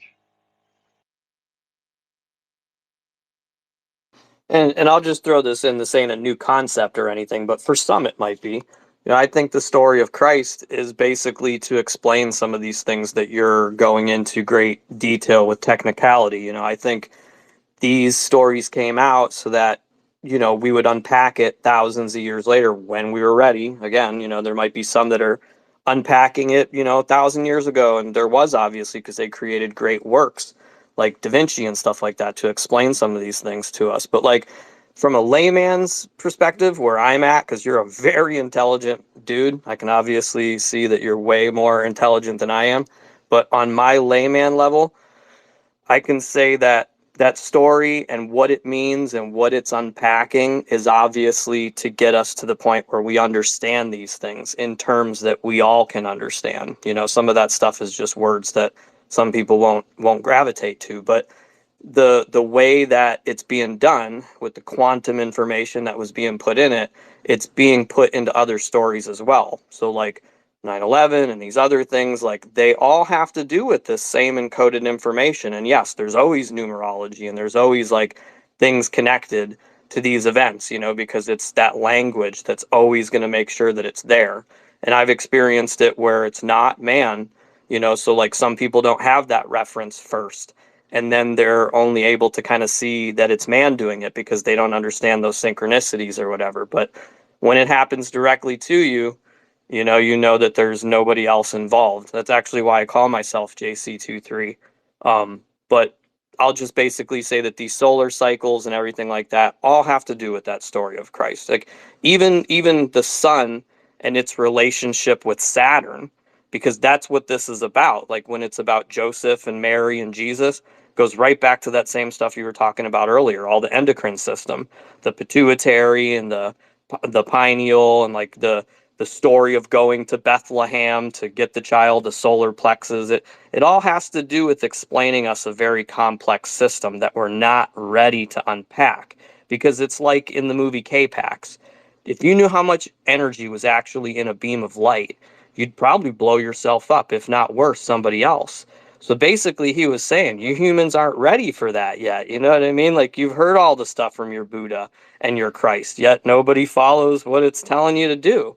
So essentially it's a technology and it's within us, like the kingdom, but we just ain't ready to use it, Yeah, I would agree. Like, obviously, I'm not insinuating that the Mayans knew about complex solar magnetic fields. It had been boiled down into more of a, as I was saying, a hero fanny, a hero's journey due to these planetary relationships, we are seeing things like, if you want to see some of this that's emerged, Susan Milbreth, she's associated with Museum of Thinking Contemporary Mayanology out of Florida. She's published on the extensive relationship between Jupiter and Saturn's conjunction, which is a main harmonic and beat frequency in this solar system. And you could say they're the two main arbiters because they hold 86% of the angular momentum of the solar system. They really are the two main planetoids that dictate the most changes because of the elasticity of the inner core of the sun. The tweaking that causes goes beyond our tidal model today. So even though we all want the most scientific vernacular, it's like a lot of the stuff that's out there now has to be kind of rejigged in order to fit, allowing energy, because there is no closed system that thermodynamics insists there is. And that's a great idea for simplifying things, but there is no real closed system because of the way that quantum interconnectivity works.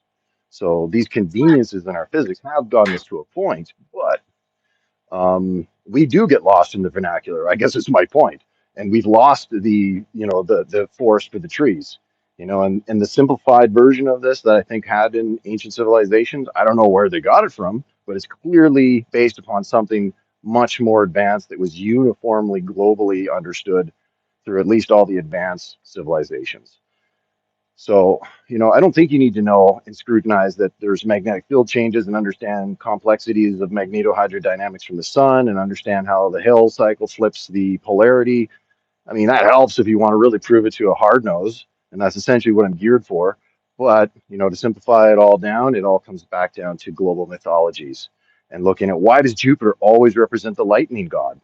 The lightning sky god, Ki'awil in Mayan, or Jupiter or Thor. Like a lot of these are interconnecting with this idea that we're starting to find out, specifically from Juno, but other satellites that have previously gone past Jupiter, that its magnetosphere is larger than all of the other planets combined and has very distinctively, and I have had this confirmed from high-level PhDs, it has an umbilical type cord, a corridor, if you will, that we enter into every 399 days. Because after a year, it takes about 30 some days to catch up to Jupiter. It doesn't move very fast. But when we do catch up to it and we're in its corridor, distinctively every year we do that, or every 399 days, proton meters jump up a bit, and we can see that there's an actual effect about entering in and exiting this corridor. This would be referred to as a Jupiter synodic period. So Jupiter being the largest, most massive planet in the solar system, also has a very rapid rotation discrepancy between its outer atmosphere and its interior. And Jupiter is it's a majority hydrogen planet. And the center is actually a liquid hydrogen core. And so the spinning of the liquid hydrogen core causes what's known as a dynamo effect, the same as we have with our two different density metals that basically twirl around in the center of Earth. And that's why it has the magnetic field that it has. That's one of my favorite topics, dude. If you have any papers, I collect papers on Jupiter's magnetic field. I've read a good amount of them. If you have anything new that shows unequivocally the core rotational period that's attached to the Jovian magnetic field, certainly send it my way. I think a good amount of that research comes out of Colorado because of the HQ for Juno operations, for example. But I'd love to see anything you got to read, for example, if you want to share. Send me or post it in the nest or whatever. I think the info is pretty easy to find. I mean, it's out there. We've known this for some time. I mean, obviously we haven't been to the center of Jupiter. This is a theoretical model, but our theoretical models have proven to be very, very accurate. And so when they're not, we correct them. But yeah, it's got a pretty strong magnetic field. So what I thought we were talking about is the actual rotational period of Jupiter's magnetic field. Not its, for the most part, what we've been measuring is the radio frequencies from the Great Red Spot because of its emissions in the AM spectrum, or called the decaband. So are you actually referring to the magnetic rotational speed, i.e. No, I'm angular. talking. I'm assuming something that is, well, I'm sure any paper you would look up that would be a theoretical model would use something called the conservation of angular momentum as a basis. Would be that when Jupiter first formed, when planets form in a solar system, they form from swirling bits of dust and gas that are orbiting around the center of gravity, the sun, in our case. And because of the way that this force, or I'm sorry, this law works, you're going to have, as the planets form and all of this energy comes into a tighter and tighter spot, you're going to have a conservation of angular momentum, and there's going to be a higher rotational speed at the center. That's just how it works. When you watch a ballerina and they tuck their hands in, or if you've ever spun around in a circle with your arms out, you pull them in, and you feel like you go faster, that's a perfect example of an observed effect regarding the law of angular momentum conservation.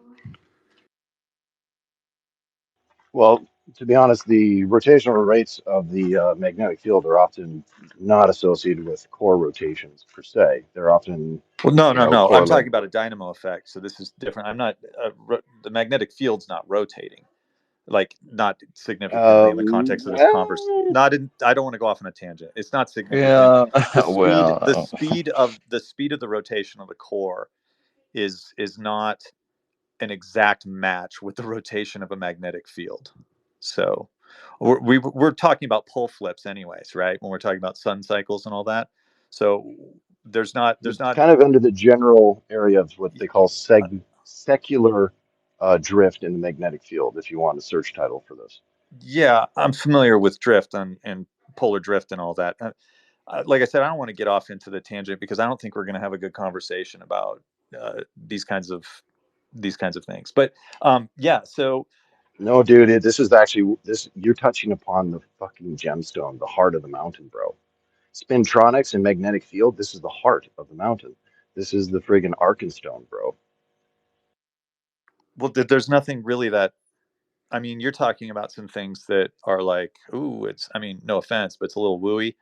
But fine, that's fine. But like the stuff, No, if you no, want to talk about these are all magnetic advanced physics fields, journals, actually, but not if we woo. talk about I'm magnetic fields and how they're formed and the dynamo effect and all that, that's very well understood. Like there's nothing mystical or amazing about it at all. I mean, it fits in with all of our Well, current understandings. I read Russian papers from advanced geophysics groups, and I can tell you that from the smarty pantses in Russia, they're not that convinced that the dynamo model is actually accurate. Some of them are willing to venture off trail and speculate that it's actually tied to the lunar tidal effect, the bulging, as Mr. Rogers was mentioning before, crustal type displacement that happens just from the axis of barycenter between us and the full moon and its massive weight. It's an unusually large satellite to have around such a small planet, and it creates So then the a dynamo. distinctive So then how do deformation. you explain the dynamo, or how do you discredit the dynamo in Jupiter's sake, like situation? There's not the size difference between Jupiter and its moons are different. So how would you explain? Like our model works, the dynamo works. It's useful. This idea that there's some other alternative explanation. I mean, if it were useful, if it could be, if it meant something in the context of how everything works together, that'd be great. But how can you explain Jupiter if you're going to use Earth as an example to suggest that the dynamo model is not correct? Because when you bring up Earth, you're bringing up the size difference, the distance. There's all these things that have to be carefully coordinated and work to form this particular situation we have here on Earth. And yet Jupiter has a magnetic field. And there is very, very, very different ratios between Jupiter's moons and Jupiter the planet than there is with Earth. Yep, you're right. I'm failing to see your point, but Well, I my think point is that the whoever these satellites. Russian smarty pantses are, I can't imagine that they're. I mean, that doesn't make any sense to me. But so explain to me more, though. I'm curious. Like, so there's no dynamo effect. There is somehow a magnetic No, field. no, no. I didn't say there was no dynamo effect. I'm saying they were calling into question how the dynamo was created. There are several points about the inner iron core exceeding the Curie limit, for example, which is the magnetic levels at certain temperatures, and iron changes from a face to a body-centered crystalline sub kind of arrangement. So the whole thing, like there's various things that they've mentioned in the initial onset of this theory that does require some second looking. And these aren't, second rate, physicists. These are people deeply involved with looking at the synchronization in the solar system between all these magnetic spinning bodies, because there's an interrelation, a fabric, if you will, that ties them and synchronizes them all together. And I'm not saying it's the angular momentum of the mass. I'm saying the prototemplate exists in the field, which we see in our dimension as a magnetic field spinning. I don't understand what you just said. I mean, the dynamos electrical generator that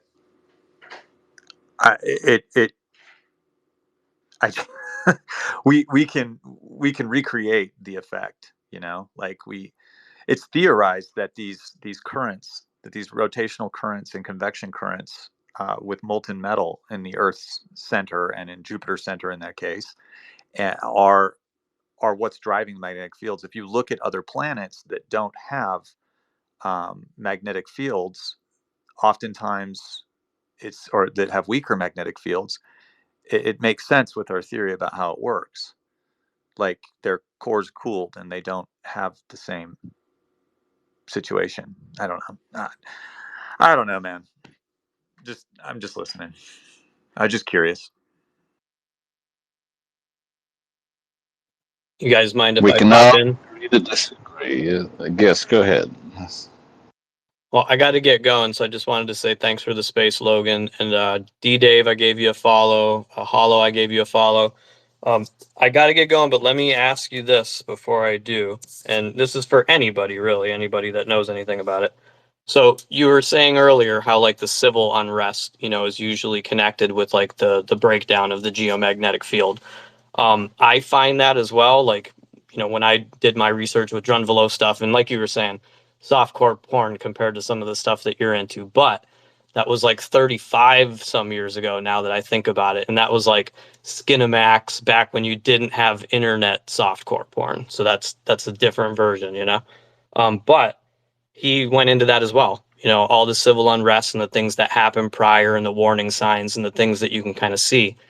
Look at what happened right at that period. That was the George Floyd time frame. That was when people were walking everywhere.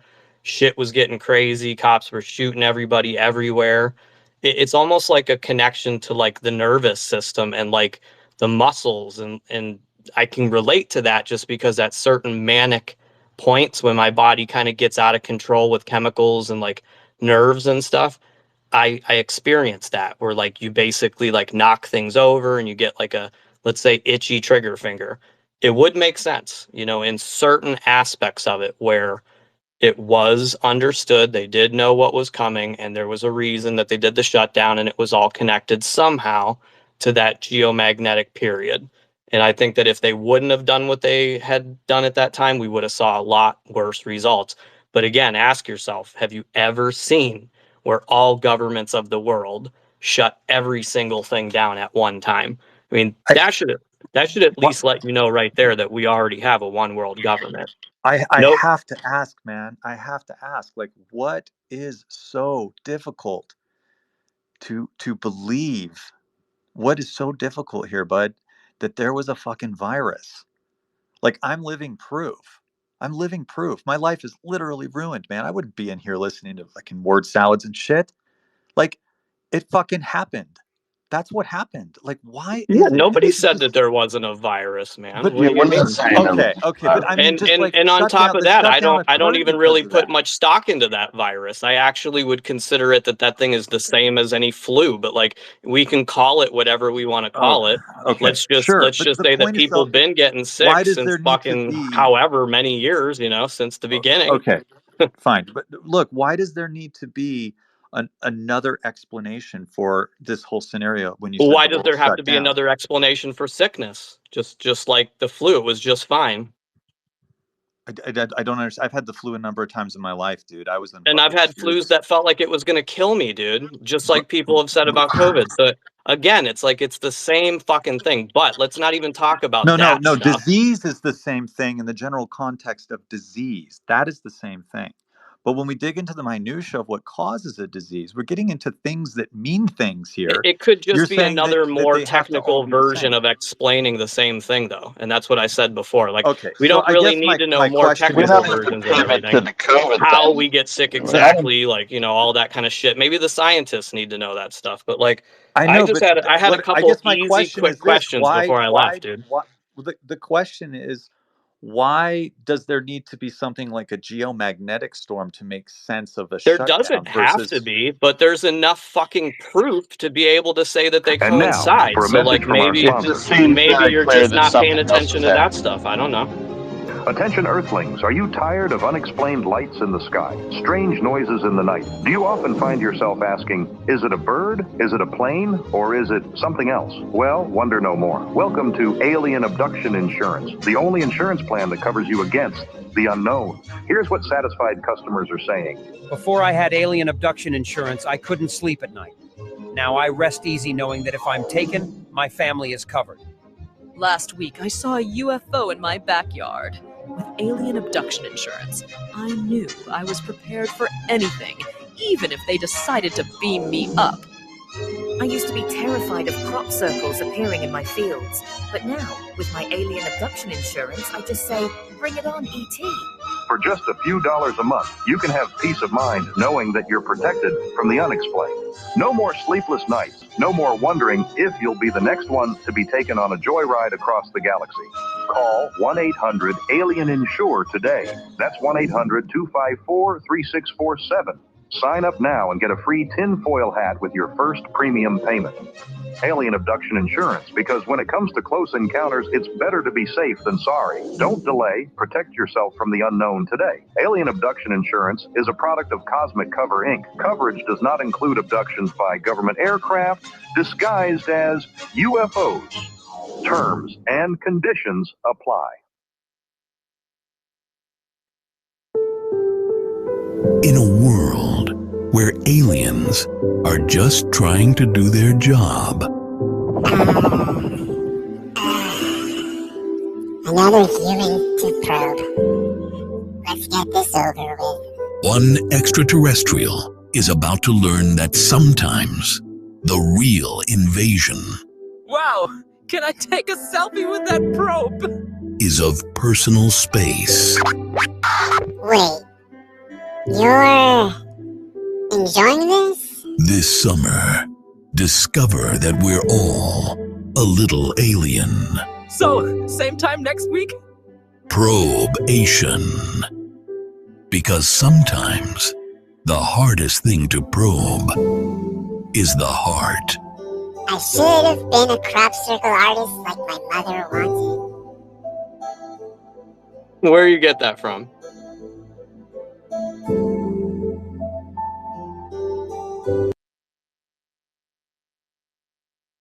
Who did that and where did you get that from, please? I don't know. Snuggles is a weird dude. Dude, That was pretty cool, though. that tweet with the supposed Pleiadian thing got a lot of attention. Yeah, yeah. What do you think about that? Well, is there a whole thread on it? Because I read the tweet, but I didn't see anything under it. No, I didn't look. I just saw the picture and I was like, oh, that's kind of cool. I don't know much about it. Yeah, it looks cool. I just wish they hadn't put all the deets in there because it makes it seem less credible when they put all the deets, but who knows? And sorry, D-Dave, I'm just not really into actually- talking about terms for sickness and stuff like that. I was just trying to ask a question before I bounce. Like, it's fine. That's fine, Everybody dude. has their own opinion on COVID and stuff, you know. I don't care. But Hollow, you seem to know a lot about like the frequencies and all that kind of stuff. Did you watch the movie When the World Ends or whatever it's called? Somebody said it, or there was a different name to it. What's the name of it? I keep forgetting. I'm spacing it out. I think you're right. I think it's like called How the World Ends or something, isn't it? I never I saw don't it. think that's the right name. Let's see here. Anybody else know? Well, what about it? It is really into that like geomagnetic breakdown. Like I think so. Like on my version of what I saw, which wasn't the whole thing, it seemed to be that they were talking about some kind of event that happened, but like most people thought it was just like a blackout. But there seemed to be something with frequencies and like everybody kind of losing their mind and like civil unrest and like civil war kind of being like pointed out and all that. And there was like a point in that show where they had a radio station on, and it was when the girl came up to the car and was like all freaking out. And on the radio station, it was 1619, but it was megahertz. There ain't no like radio stations that I know that are megahertz, you know? So like I was just seeing if Hollow knew anything about that movie and that part specifically.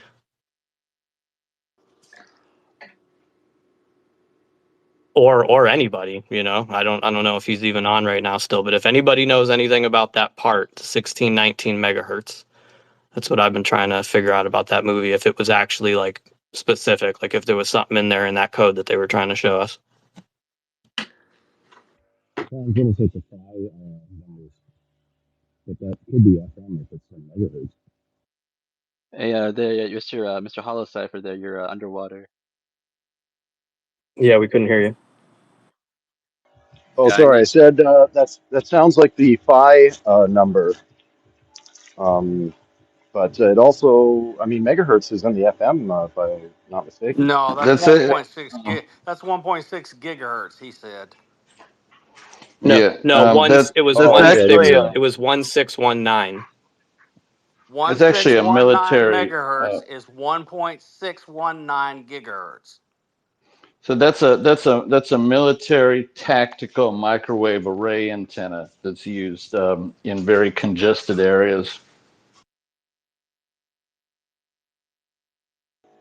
Fascinating. Yeah, that's pretty cool. Now, another thing too, you said that was a phi number. Is that what you said? Hollow?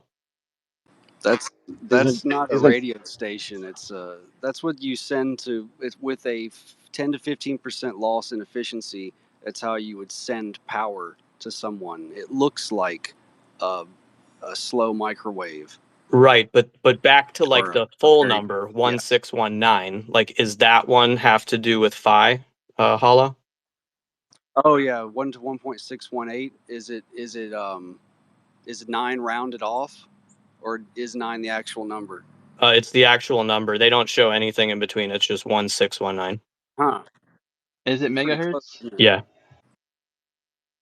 So it's like a satellite band. It showed on his front dash, which again, this is like a radio station receiver, and like there is no megahertz, so it was obviously there to like, you know, have us notice it. But like what I'm basically saying is that they did have a lot of indication at that point that something was civil unrest and that people were kind of starting to go crazy and that there was something that happened. I look at that event, you know, that we had, and that literally is what we had going on. It almost seemed like that was what would have went down if they wouldn't have tightened everything up, you know? That's really interesting that that number, because so it's called the APT 1619. It was originally developed by Lockheed, and it's a NATO band microwave array antenna that's used for tactical purposes. So very super interesting. And there's a lot more to it, dude, because like when the White Lion, which, you know, like to me, there was so many different esoteric things that you could unpack with that show. But like when the White Lion ship started to come to the shore, right? If you do some research, you figure out that it was a slave ship and that it came here in 1619. So like there was actually events that happened that they were also pointing out, which were like layers of information. So like once you kind of tie that together and then you kind of go, okay, this might have something to do with slavery. It had signs of 76 at the whole beginning of the movie, pointing towards like, let's say 1776. So they actually were talking about Philadelphia. And I know this is going to get a little wooey and like off track, but again, there's tons of stuff that they were unpacking in that show. So there's definitely something that they were indicating at the beginning about Philadelphia. That ship has a white family renting his house that he's trying to get back into because there was a blackout. When you think of the esoteric meaning there, and his name was George motherfucking Washington, then I would say that there's something here that's being told to us. So like I know Okay, that's just this is the fictional movie, completely fictional. Leave the World Behind with Mahershala Ali, Ethan Hawke, and Julia Roberts. You've got the plot essentially correct. are you asking me? Is that what you're saying? No, I'm telling you that it's Leave the World Behind. It's Yes. a fiction movie with Yes. Mahershala Ali, Ethan Hawke, and Julia Roberts. That is the name. It is Leave the World Behind. And like there's so many different esoteric things to that movie that we could talk a whole space about that. But just that part that we were discussing, the 1619, it has layers. There's multiple layers with what they were, trying to show. But obviously, when you look at it, there's a lot that you can unpack. But not a lot of people even knew that part about that movie. But like when you kind of put that into perspective, his name was George Washington and he was trying to get back into his house. You know what I'm saying? Like it has something to do with America and Yeah, like let that dude back in his home. Am I right or am I right? Well, one of the major subtexts or sub themes was this white family making racist assumptions about Mahershala Ali getting back into the home he owns because he's black. well, it had part to do with that, but there was so many like shock and awe things about this that I think a lot of those things were just done to, divert the attention to those things. But like in the movie with the deer, one thing that everybody didn't notice is that they were only appearing to the girls. And like when the guy looked, he didn't even see the deer. And there's a lot of different things that those deer actually could have been talking about when it comes to even money. What movie was that? Leave the movie with the deer? Leave the Leave the world World behind. Behind is a 2023. My Oh, no, you're talking favorite about a scene, different let one. me give you my favorite scene before we go on. My favorite scene is when self-driving Teslas are hacked and taken Yeah. over and sent smashing down the road, and the Teslas are what disrupt all the traffic across that part of the United States. Yeah, man. I mean, just imagine, dude. Like, we don't really understand the impact of what something like, could be if things were to just go haywire with everything all linked up. I mean, even the batteries, man, of all these things, these lithium batteries are fucking terrible, dude. Like, if we have a heat wave, some shit goes up to, 120 in a lot of places and stuff, man. Those lithium things going to be exploding everywhere. Yeah, I Oh, mean, I don't hey, see why not. I got something here on that frequency here. Some very interesting possibilities Oh, here. let's have it. It turns out the 1619 megahertz is tied to the OH transition or hydroxyl group at the 18 centimeter wavelength approximately, which gives the ability to detect exoplanetary atmosphere of a very, very important constituent to life. Obviously imperative. Water. Well, hydroxyl is oxygen and hydrogen, which is fundamental to molecular Well, it's also a split off of one hydrogen from water, and you get the hydroxyl. Well, this is why Right. microwaves do what they do. This oscillating wavelength is going to react with those things, just like the one, we. Bob, I have a question about this. I'm an electronic technician and blah blah blah.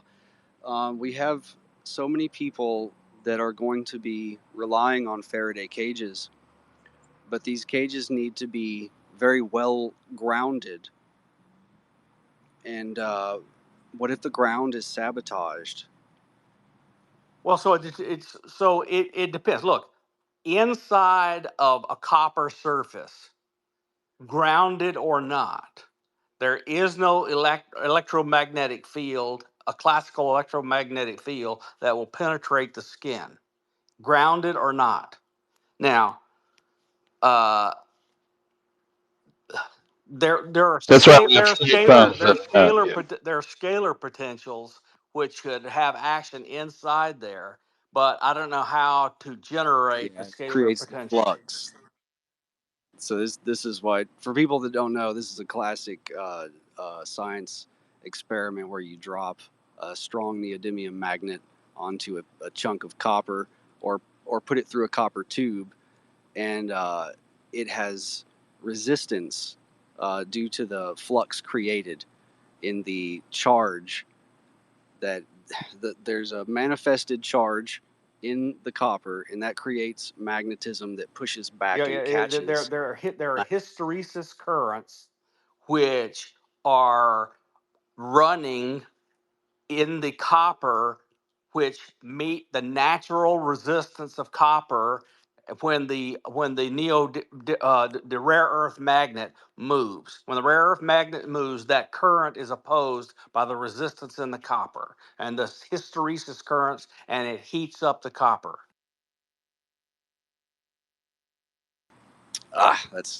See, I love the science stuff. I'm first and foremost, I'm a electronics technician, building engineer. You know, I just on the day in day out usage and repair of electronic equipment and that kind of stuff. But I love physics, so I like your description of this. Do you think, you know, because it's like you move one and the other is created like an analogous reaction. Do you think this is similar to the balance of inductive reactive, the LCR circuit has inductive reactance and then capacitive impedance. Am I getting this backwards? No, It's you been a have long time. inductive and capacitive reactance. You have both in an LCR circuit.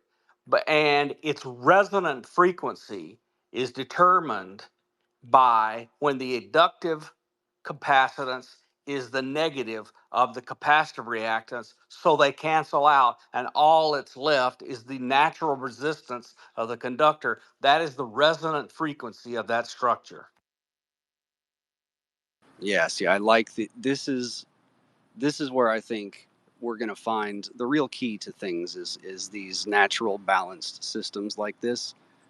Like, screw string theory, man. I wish we could have been working on, you know, vortex math and all the really interesting stuff for the last 60 years, you know? Well, string theory has a really, really serious problem. And so string theory is beautiful. It's absolutely gorgeous as an abstract mathematical concept. The issue is that you have this two-dimensional conformal mapping thing on these two-dimensional structures, and they can be spheres, donuts, pretzels, you know, things with no holes, one hole, two hole, three holes, and you can do all sorts Three of holes. you can do multiple holes. You can do all and have all sorts of fun with them too. May I not want may as not many Yes, holes you as can. you possible. may need more KY. You may need more Astroglide than you can actually afford. But anyway, Or maybe you need P Diddy. well, P Diddy got caught with a bunch of that stuff. Anyway, I mean, did you hear that but audio? Fuck. the problem is string theory. No one knows how to map it into space time.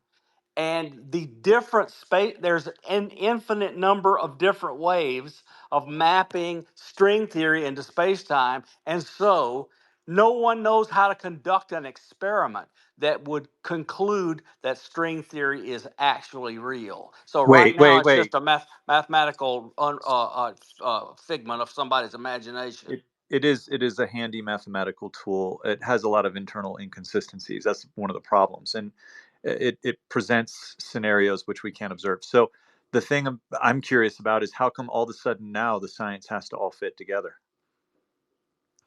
I look, I don't think we're far enough along. So look, as a mathematician, an applied mathematician, I do both mathematics and physics and electrical engineering and aerospace engineering. But in mathematics, we don't care if that stuff all fits together. We're working on the underlying uh, uh, different kinds of weird things we can dream up to do math with, whether it's logic or algebra or structures or geometry or whatever. Physicists, they have one job.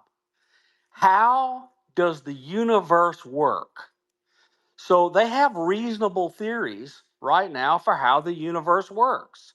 In one way, they can describe the overall large scale structure of the universe with general relativity.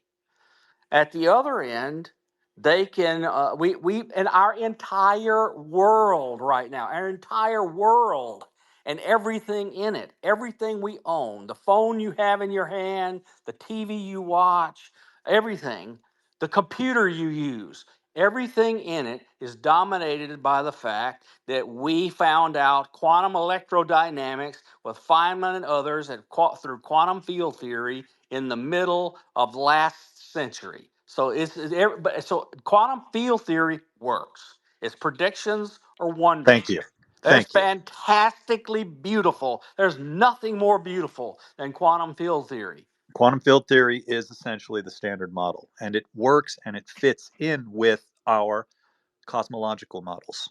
These things work together. Our theories about electrodynamics, electromagnetism, all of that are all extensions of these working models that all fit together. The only discrepancy we have, the major discrepancy, is where we get to places where the mathematics in general relativity break down. So we have extreme mass, extreme gravity, and we can only use our theoretical models of the small, like the quantum, to make sense of that. And we haven't been able to bridge the gap. Long before we get to talking about quantum, long before then, general relativity utterly breaks down at the singularity in a black hole.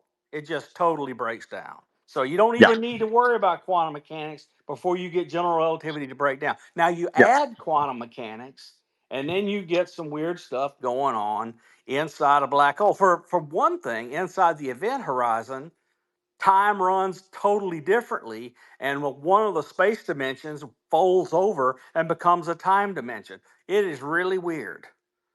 And we can If I'm not mistaken, we can all thank Roger Penrose for teaching us all this. Yeah, quantum mechanics does not really take into consideration time.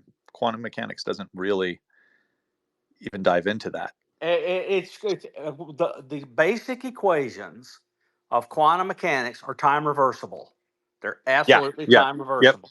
Yeah. So, but once you put multiple different quantum fields together, you find that as the temperatures of the universe began to cool off, there were symmetries that made things time reversible break down. Yeah. And when the symmetries break, then you get an arrow of time and other things, but mainly caused by the thermodynamic entropy. And the new modern theory of consciousness from Donald Hoffman says that nothing is real. This is all an illusion, and all of us and everything we see are a projection of the universal consciousness down on our perception, which is our screen with icons on it that we're looking at. It's our virtual reality. He likes to use the screen analogy a lot. And he also uses something called conscious entities. Let me finish the last thought. Okay. Let me finish the last thought, and it's yours. Donald Hoffman calls our personal perception of reality as a projection from the universal consciousness down to us. The projection is much too small to flow all of universal consciousness down to us. So there's loss of information in the transfer of this down to our interface. That loss of information directly produces the flow of time. Interesting. I've never heard him talk about that. So, but I'm curious. I need to know. I need to know who's talking to me so I can follow him. I can't. My screen's weird. Science Bob. Excuse me. That's Science Bob, Dave. Yeah, I don't even see a Science Bob. My thing is so fucked up. Like the interface. It's not that the phone's messed up. It's that the no. Look, I just followed you. Okay, I'll look in my follows and I'll follow you back, Science Bob. Yeah, I just gave you a follow too, Scientific Bob. You're pretty cool. JC23 here. So I want to say I wasn't bashing string theory.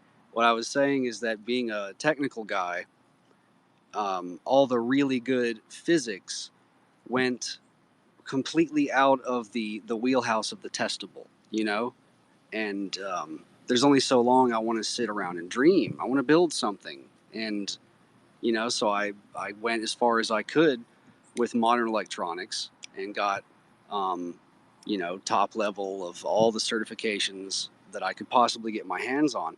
And now I'm seeing things that they just defy what I was taught. I mean, it's like they're so small. Some of these chips are so ridiculously small, and I'm thinking, well, I don't know who would be more qualified than myself, and that wasn't an option. Like, nobody told me about that 15 years ago.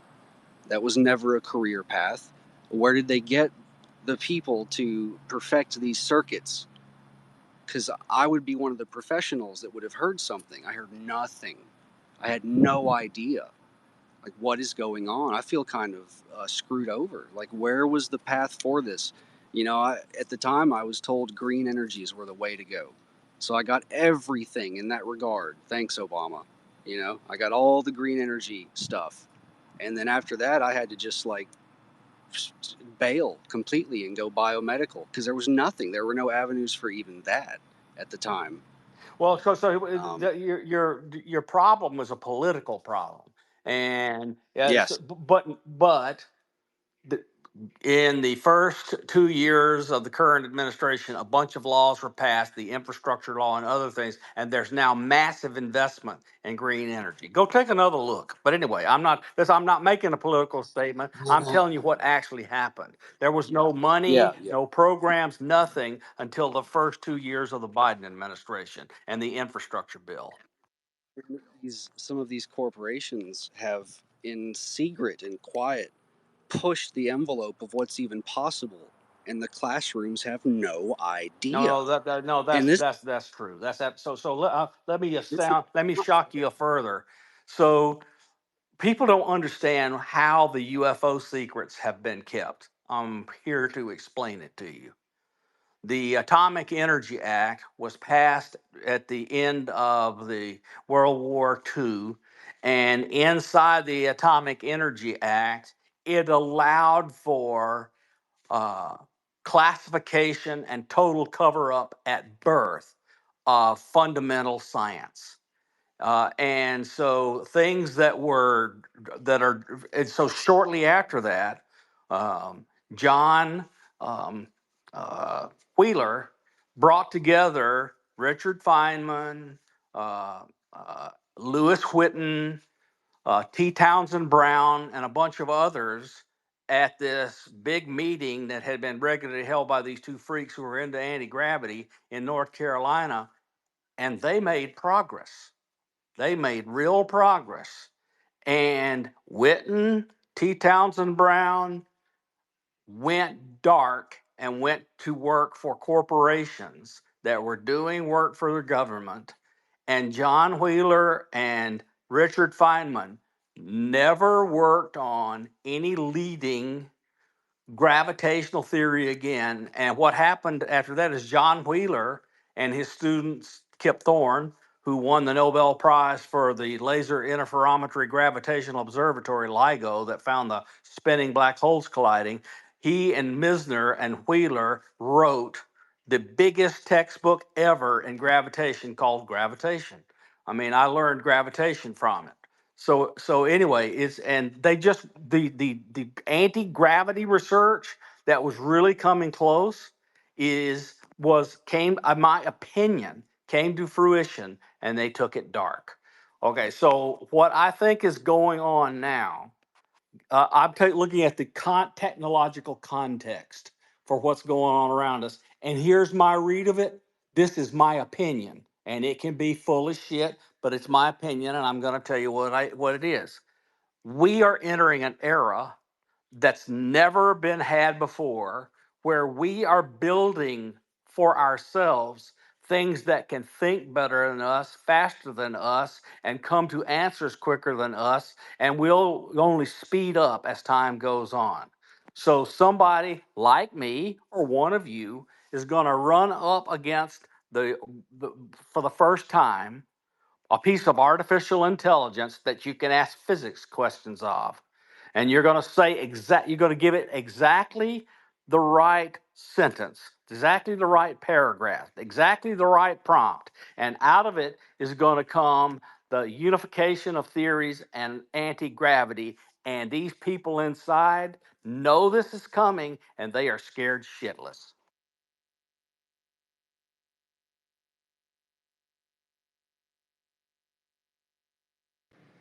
Wow. What do you think about that, Nathaniel? Hey, preach. I really enjoyed all of that. That's very clear and direct. Science Bob, thank you. I had just I've been on this beat for a short time and seen, maybe the Byfield Brown effect was being used on the bee too. Maybe it seems reasonable. And I did have a couple of questions for you relating to this topic because I think it's far out and it's rare to get to have it. But we were talking about the scalar potential, and he was like, "Well, don't know how to make one." And then I wanted to put to you what you made of Thomas Bearden's MEG, where with the electromagnetic vectors being at zero, and then a perturbation with a pulse, and oscillation control and all that, because this stuff went dark, but it's out in the open and it's there and it's real and it's Not only that, the Stern-Gerlach experiment where look, I mean, you've had these Aharonov-Bohm effect, where you can have something passing by a Faraday cage, and you can measure what's going on outside with the thing that's electromagnetic thing that's passing by. That's the Aharonov-Bohm effect, and that is a scalar potential acting inside the Faraday cage. And it's amazing to me how many people who are call themselves theoretical physicists won't even take a look at it. I think the messages have been passed. Don't look at this stuff that might give us 0-point energy or the way to do yes. weird things. Yes, and the same wouldn't you say for the Casimir effect? We're talking about negative energy The at that point. Casimir effect, everybody knows is real. Not only that, I can tell you right now how to go conduct an experiment in a fairly straightforward laboratory of using the Casimir effect to do work. That's 0-point energy doing work. Let's do.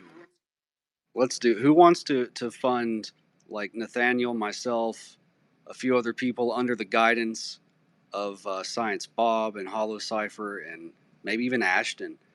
I know he would probably like to at least talk to us about this. Like, Ashton hates me because I told him because I told him that he listened to what's his name from England and thought that the plane was an Einstein Bose condensate, and the engines are still hot in the infrared video. Bose-Einstein condensates happen when you're damn near 0 Kelvin and their quantum states become indistinguishable, so the engines won't be hot.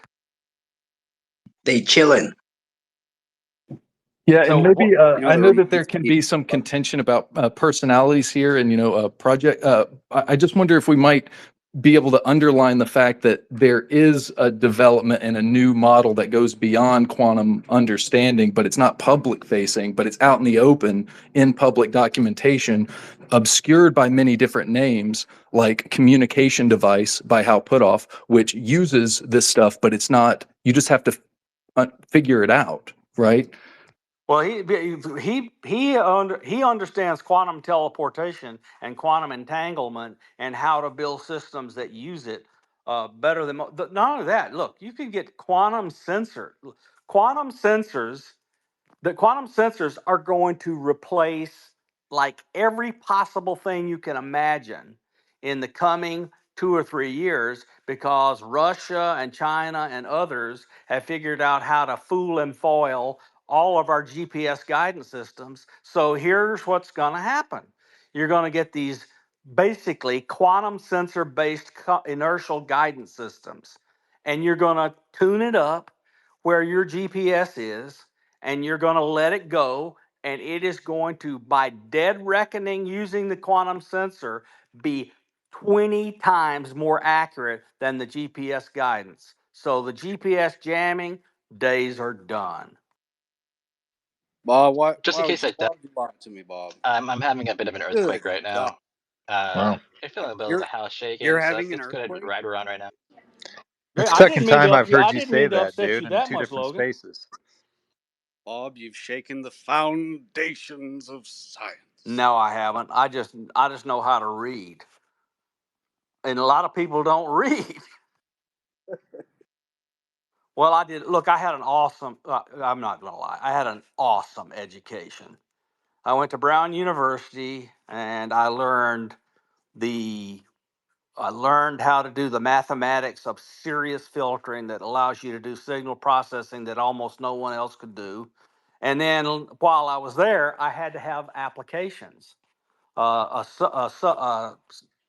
minors as an applied mathematician. So I took quantum field theory from Leon Cooper. That's Cooper pairs. He got the Nobel Prize for superconductivity.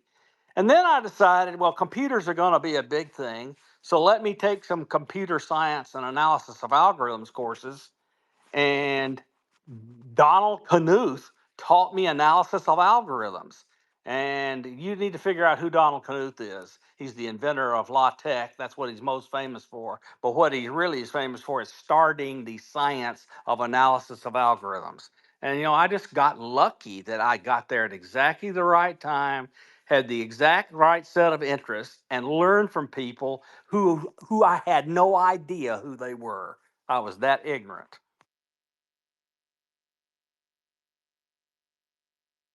And then I got a job working for the government through the Institute for Defense Analysis. And I was sitting there working with you.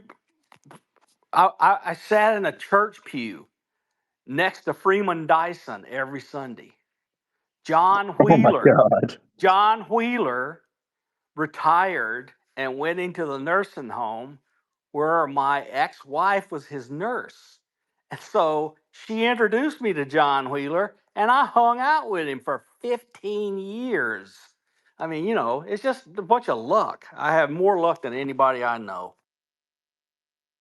So, what do you make of our situation now? It sounds like we would agree that there's a secret knowledge base and then there's a public one that's been kind of impoverished. What do you make of like this moment for like lay people? I mean, I would say that we need to be, Here's what I yeah. think. Here's what I think. I believe that the classification at birth of basic physics and basic science under the Atomic Energy Act has prevented the building and use of free point energy, anti-gravity, inertialess propulsion, and we would have zero problems on the earth, zero need, nothing we would want for nothing. We'd be all over our part of the galaxy already if they had not decided to hide it to try to get a leg up on the Russians.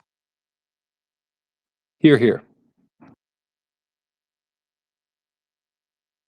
Yep, house is still shaking. I'm curious what your thoughts are regarding, because I hear this term free energy all the time. What do you think? What do you think of people talking about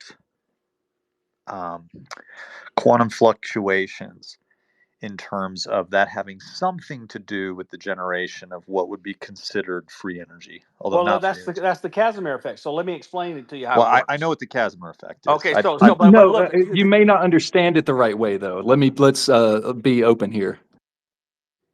Really? Okay.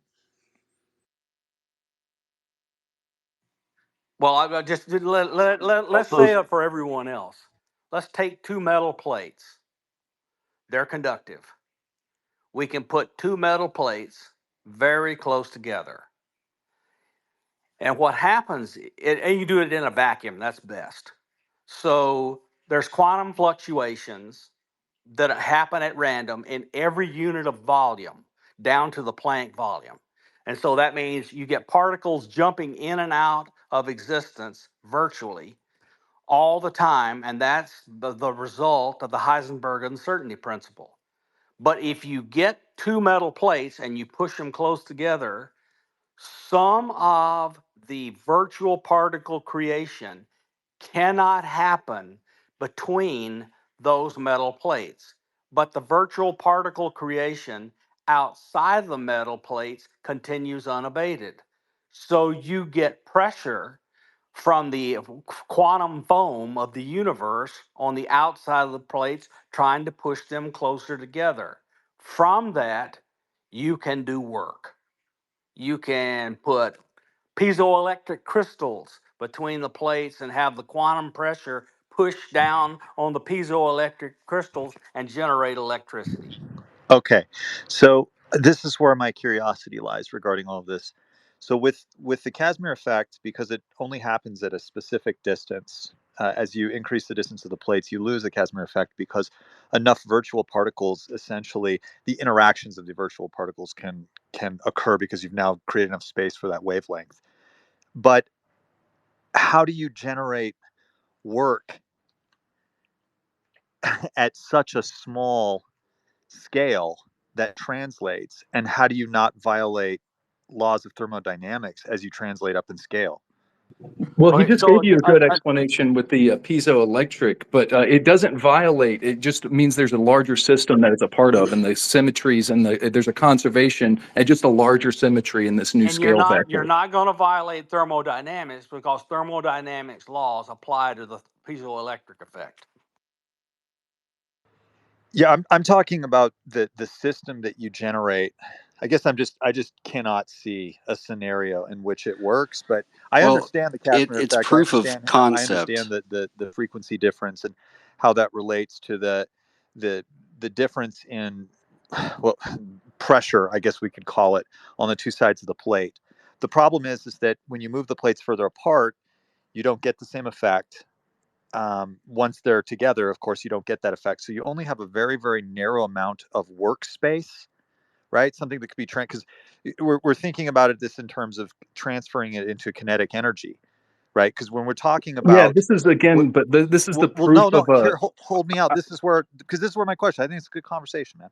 So when we're talking about the Casimir effect, we're talking, and he mentioned work. We're talking about kinetic energy as a result of the pressure differential between the inside of the plate and the outside of the plate. Now, that kinetic energy is what you are going to translate. That work is what you're going to translate Yeah, and I into told you, something, right? how. So I in the told you how. system, yeah. So I'm just wondering, like in the system, and I don't know enough. So within the system, the mechanical system, where you have this kinetic energy being harvested, okay. How do you not lose the amount of energy in that system? Like, how do you keep generating that energy? Okay, so look, okay. Do you know how the piezoelectric effect works? Explain it to me like I'm 5. Okay. Look, you can take a crystal wafer and put it between the two plates, and they will exert pressure on this crystal wafer. And as a result, that crystal wafer will develop a voltage which will move electrons out. And that's how you get work. Interesting. Yeah, and I think this is a good conversation too. I didn't mean to be derisive about the understanding about the Casimir thing, but my point is that we've been lied to about physics and the understanding that is advanced. And there's a lot of things out in the open where things that seem anomalous or just described one way actually have larger implications than what we've been told. It's not simply about the pressure; it's that there's another field apart from the usual that's exerting a force here. And there, in that understanding of this larger field, is where we can have a larger system to get energy from, which is free to us relatively because there's so much in the cosmos. Right, but the problem is when you talk about this field, like we were talking about virtual particles coming in and out of existence. It's not, other than what we're talking about right here. It's not something where it's feasible. You cannot extract energy from that Well, system the way I'm that sorry, that's the thing. Like, if we could, though, just change the conversation a little bit where we don't talk like it can't, certainly, because certainly we can. And if we want to argue about it, we can talk about it, but let's not say that we know how things are. Well, Okay, so there are fundamental understandings about yeah, but how Dave, these let me fields put work. it to you this way. The Casimir effect was proved by having sensors between the plates.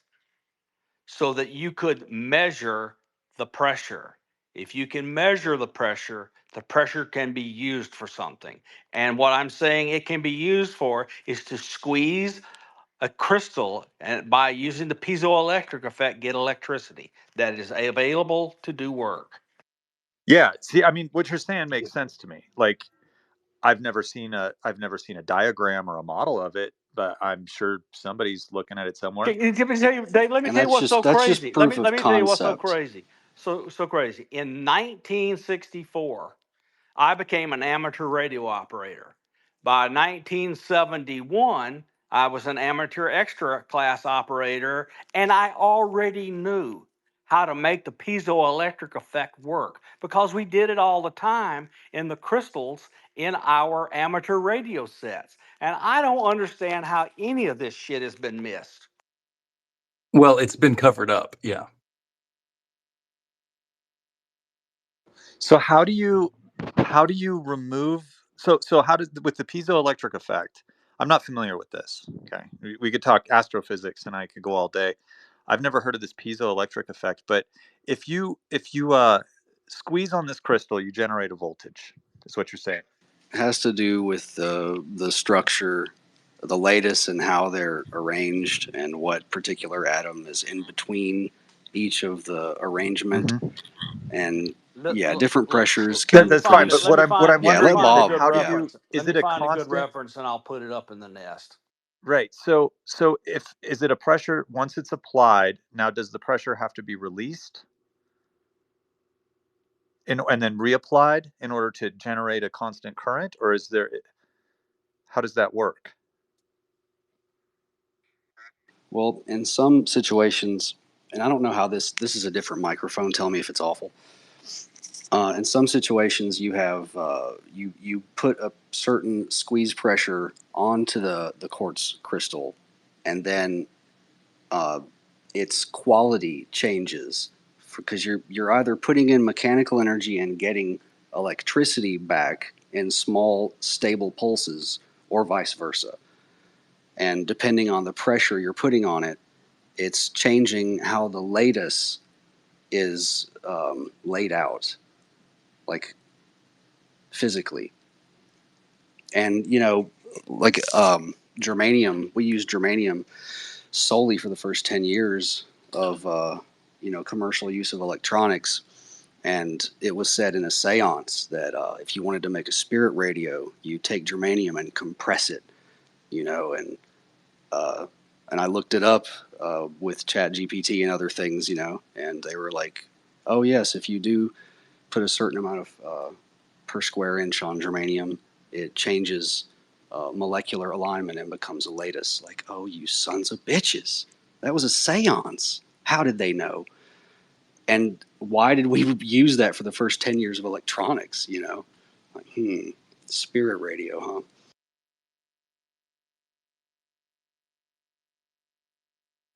Hey, Science Bob, I had a question for you. Taking this to the next level, because I know piezoelectric effects are generally pretty small, measured in either nano or microvolts. So we're not talking substantial amounts of energy unless you're talking huge, huge, huge plates, and you're using like highly efficient piezoelectric materials like lead, zirconate, titanate, or something along those lines. But what do you know about the rotational Casimir effect, Science Bob? Have you played around I with have that at not all? played around with it, so I'm going to have to go dig into it. And again, I am not saying this is practical enough to run the entire Earth. What I'm saying is it's a way to begin showing that we can take energy from the vacuum and do work with it. So I put a paper up, an article up in the nest on the piezoelectric effect for generation of electricity. It's and you're going to see that Siemens and others have been doing this for decades. I just don't understand what is going on. Now, it may be the case that the Casimir effect, as we are discussing it, with the small set of work we can do with it, is not practical. But that just means, like all things that begin small, you got to figure out how to make it bigger. Maybe there will be difficulties. But here's the thing. Here's the thing I want to remind people of that I brought up earlier. And I want to also give you my inspiration for what I said. When I was the chief scientist at the Hume Center at Virginia Tech, we started doing quantum computing. And one of the things we wanted to do was to simulate Schrodinger's equation because Schrodinger's equation is ridiculously difficult to solve for any complex system. But we figured out that neural networks, given lots and lots of simulated data, simulated occurrences from the Schrodinger equation, can learn from data like a baby how quantum mechanics works. And so what we did was build these neural networks that we were able to do really pretty complex molecules through the Schrodinger's equation using a regular computer running neural networks. And then we got GPUs and so forth and so on. And Lockheed Martin's Ned Allen wanted me to work on the structure of the fuel in their tanks on their airplanes so I could modify the chemical structure of the fuel using this so they could store more heat in it, because if you want to be shocked, the fuel in an F-22 and an F-35 is the reservoir for dumping heat from the electronics on board. And they wanted me to increase the heat capacity of the fuel using this quantum mechanical simulation. So that was my inspiration for knowing for a fact that these super machines that are going to do super intelligence are going to figure out physics for us in a heartbeat. What did you end up doing? I showed them how to start and told them I didn't have time to to finish the work because I had other things I was doing. I was starting Hawkeye 360 and Federated Wireless and had 50 graduate students. I was busy. Hey, Science Bob, are you familiar? I imagine you are, but with perturbation theory and Oh yes. Hartree-Fock method and all that. Yeah, these are. Yeah, okay. This is crazy. That's So crazy what you said about the F-22. my PhD thesis was on the Kolmogorov forward equation for nonlinear filtering, and my first paper on all of that was regular perturbation theory to apply it to nonlinear systems from linear by doing perturbation theory. Yeah, I know a lot. You have to apply those to, like, when you're using Schrodinger's with the complex systems. Yep. Right. Yeah. Yep. Crazy. Crazy. Awesome. I love hearing your stories, man. This has been great. Right place, right time. Well, if I could ask you one more question, I mean, don't you feel like that there has been the advancement already in understanding gravity with electromagnetics? That there is an etheric medium and dipoles and charge separation are key to gathering this extra field's power? So there's a scientist slash engineer at NASA that has that has produced a system that they are patenting that went on with Tim, what's his name, Tim Ventura on APEC and gave a talk about his using electrostatic fields and from that producing 1 g of acceleration without propulsive propellants, without using propellants. And that paper's going to come out and it is going to rattle some cages. Well, I mean, that's working with the field that we're talking about, the vacuum fluctuation, the 0 point, where you would have a negative energy density, presumably, generated by this field. Well, again, this is, you go all the way back to Dirac. And so what we're doing is isolating a bunch of the higher level, the higher frequencies and higher energy levels of, say, the electron field. And we're allowing only kind of right down there the base ground level field for electrons inside and have all the electron fields outside we could possibly want. And as the Dirac equation wanted to do it, that gives you a sea of holes, which look like negative energy, etc. So, and the Dirac equation worked just fine. It just wasn't enough to include magnetism in it. Like Mentos. This is what I was talking about. So you have a sea of holes, huh? A Fascinating. sea of holes. But look, we got the holes. We got the holes in transistors, which is how semiconductors work. Well, the idea of all of that translates well into what we replaced it with, and that's quantum field theory, like you said, which Exactly. is working really well. Quantum electrodynamics is the single most accurate, tested, non-gravitational theory ever in the history of man. Well, just what about a challenge with magnetohydrodynamics? Well, I mean, magnetohydrodynamics is a massive collection of atoms working on a fluid. So that's rare. That rarely has anything to do with quantum mechanics. And the nonlinear Navier-Stokes equations involving magnetic fields, that is some really difficult mathematics, especially if you want to simulate it and propagate it in time. So that really is going to be aided by the machine learning that I was talking about to do physics. But because it's not unlike gravitation and others, it breaks down when you get a lot of cavitation and vortices, which I think we'll be able to do anyway once we get these supercomputers that are using neural networks. But That was my next question, man.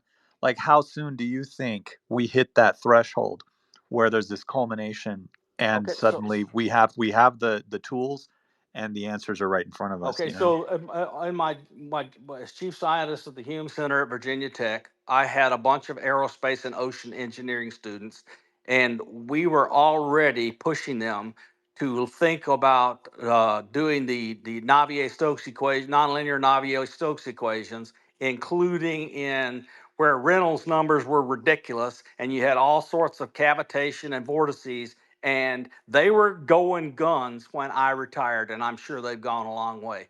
But as a retired person, where I'm not at a university surrounded by students who I can tell what to do, I haven't kept up.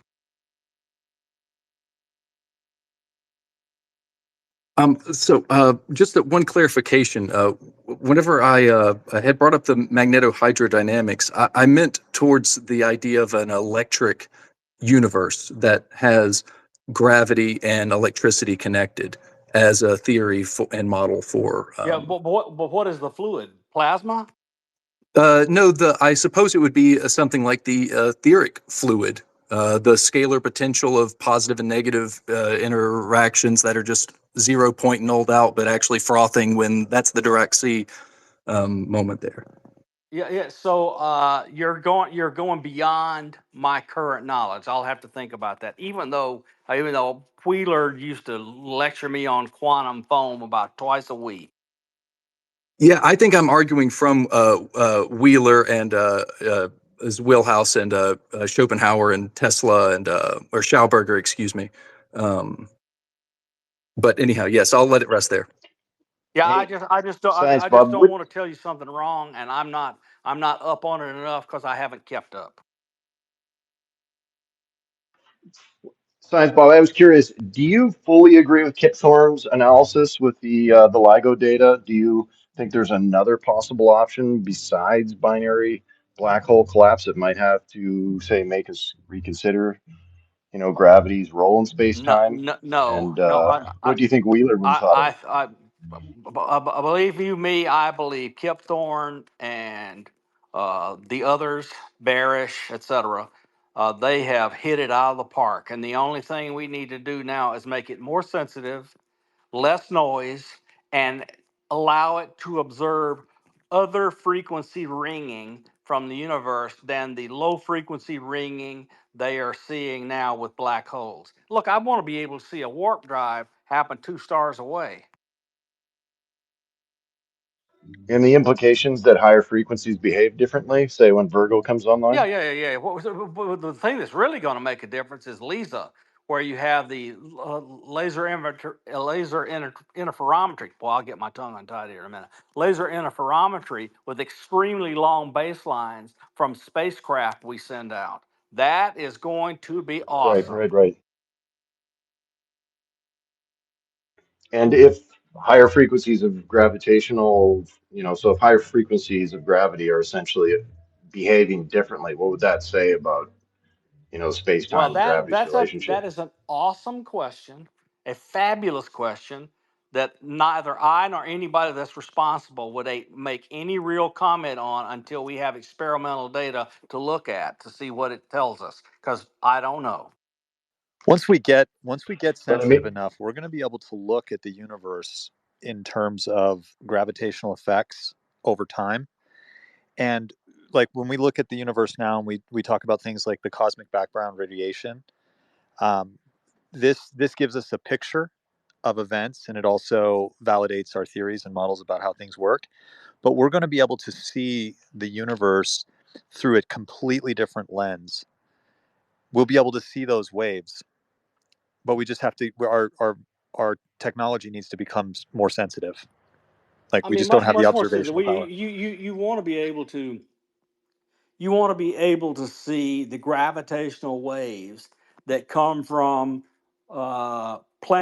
planets orbiting around other stars. We just are nowhere near sensitive enough for that. And the other thing that has not been done is there is everybody has heard about Heisenberg's uncertainty principle, where the product of the error in two complementary variables is always larger than or equal to the Planck's constant.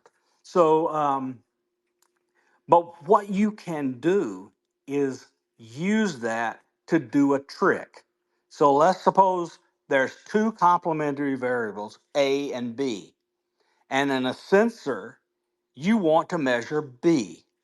So you work out the system so all of the uncertainty and the uncertainty in A and an uncertainty in B is shoved over into A, so the accuracy of the error of B is tiny. And that's how quantum squeezing works to make really good quantum sensors. Once we get quantum sensors in something like these laser interferometry gravitational observatories, we're going to be able to image all sorts of crap that is absolutely impervious to light obstructions, dust obstructions, etc. We can see right through all of that stuff.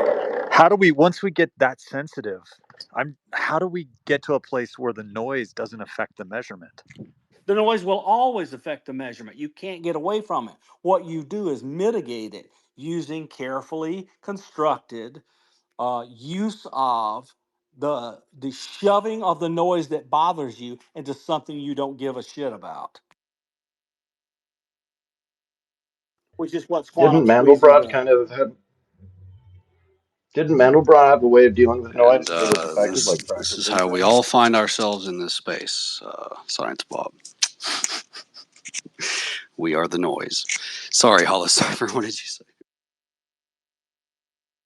Well, I was talking about Benoit Mandelbrot, who had basically figured out a way to assess noise from a different point of view, finding a pattern within it. He was able to analyze noise actually had a characteristic and pattern that was fractal in nature. And wouldn't that be an effective filtration Yeah. method, So Science Bob? look, all of the Fourier techniques, whether it's fractal or sinusoidal or whatever, you can decompose the signal of interest into things that are with smaller components, and they are put together using linear superposition. And what you want to do is you find the right representation that allows you to shove all the noise into bullshit you don't care about. Fractals is good for some of it. Um, and sinusoids are good for some of it, and there are other things that are good. Just the generalized Fourier series and generalized wavelet transforms are going to do all sorts of things for us. We just need the ability to figure out how to apply them, and we need enough bodies or enough artificial intelligence computers to search through all of that.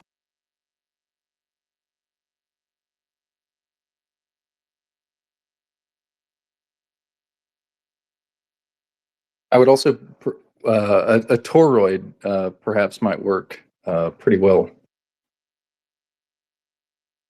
Well, you mean a ferromagnetic material in the toroid so it traps the magnetic field? Well, I was thinking about plasma, using plasma for some of these things, and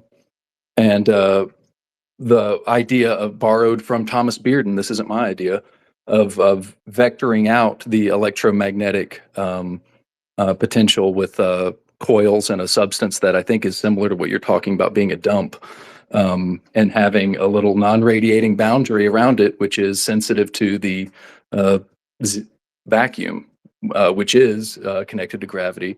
So, which is sensitive to gravity waves because that's the vacuum. It's a gravity interaction of two opposing forces.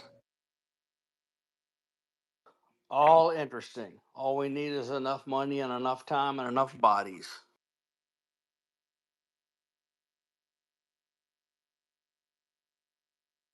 And we need to spend a few $1 trillion a year less on war.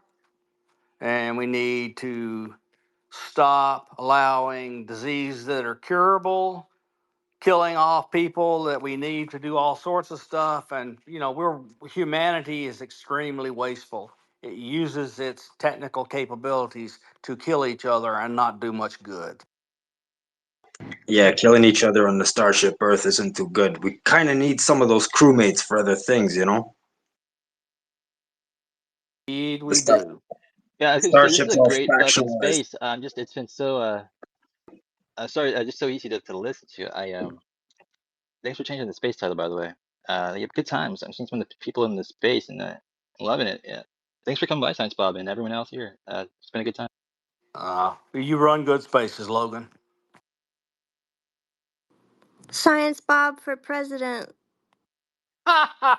That's the worst idea I've ever heard. Just good look at all my ranting and raving about politics. I couldn't get elected.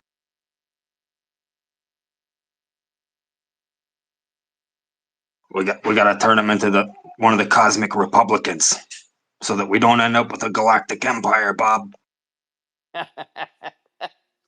Well, look, Yeah, do you think it's too I early might be to start doing space I might politics? be raging against the machine now, but as a friend of mine kept telling me, I was the machine for a long time. Yeah, I know Well, that things we're getting a little bit levity, but you don't have to take up any of this if you don't want it. But I would ask, do you believe Thomas Bearden made a over Unity device? What about the nature of suppression of these things, like the malevolent force that's keeping people from just figuring it out? It's not like we're not being clever enough. There's subversion and patent lockdowns and things. But anyhow, I'll yield back over the room so I get a little fuller. And thank you for answering all my other questions. It's been a pleasure to talk with you. Yeah, I just don't know where we stand on understanding Thomas Bearden inside or outside. I don't know the details. And a lot of people no longer on the inside no longer talk to me. Maybe you're doing something right. Well, I'm squealing. Hey, Science Bob, did you ever review a mathematician's work on cosmic microwave background data named Jeffrey Weeks? He had devised his own data set analysis tools to look at the cosmic microwave background data and found that there are what he refers to as Poincare structures in dodecahedral format. I have not seen that. That's interesting, Holo. Yeah, Jeffrey Weeks specializes in mathematical knots and membrane theory. So you should definitely take a look at some of that. Yeah, I know Weeks, That but I didn't tickles know your he had fancy. done that. So my first boss at IDA and before I moved into other things was a knot theorist. I'm just not familiar with what you're talking about, but I know who Weeks is.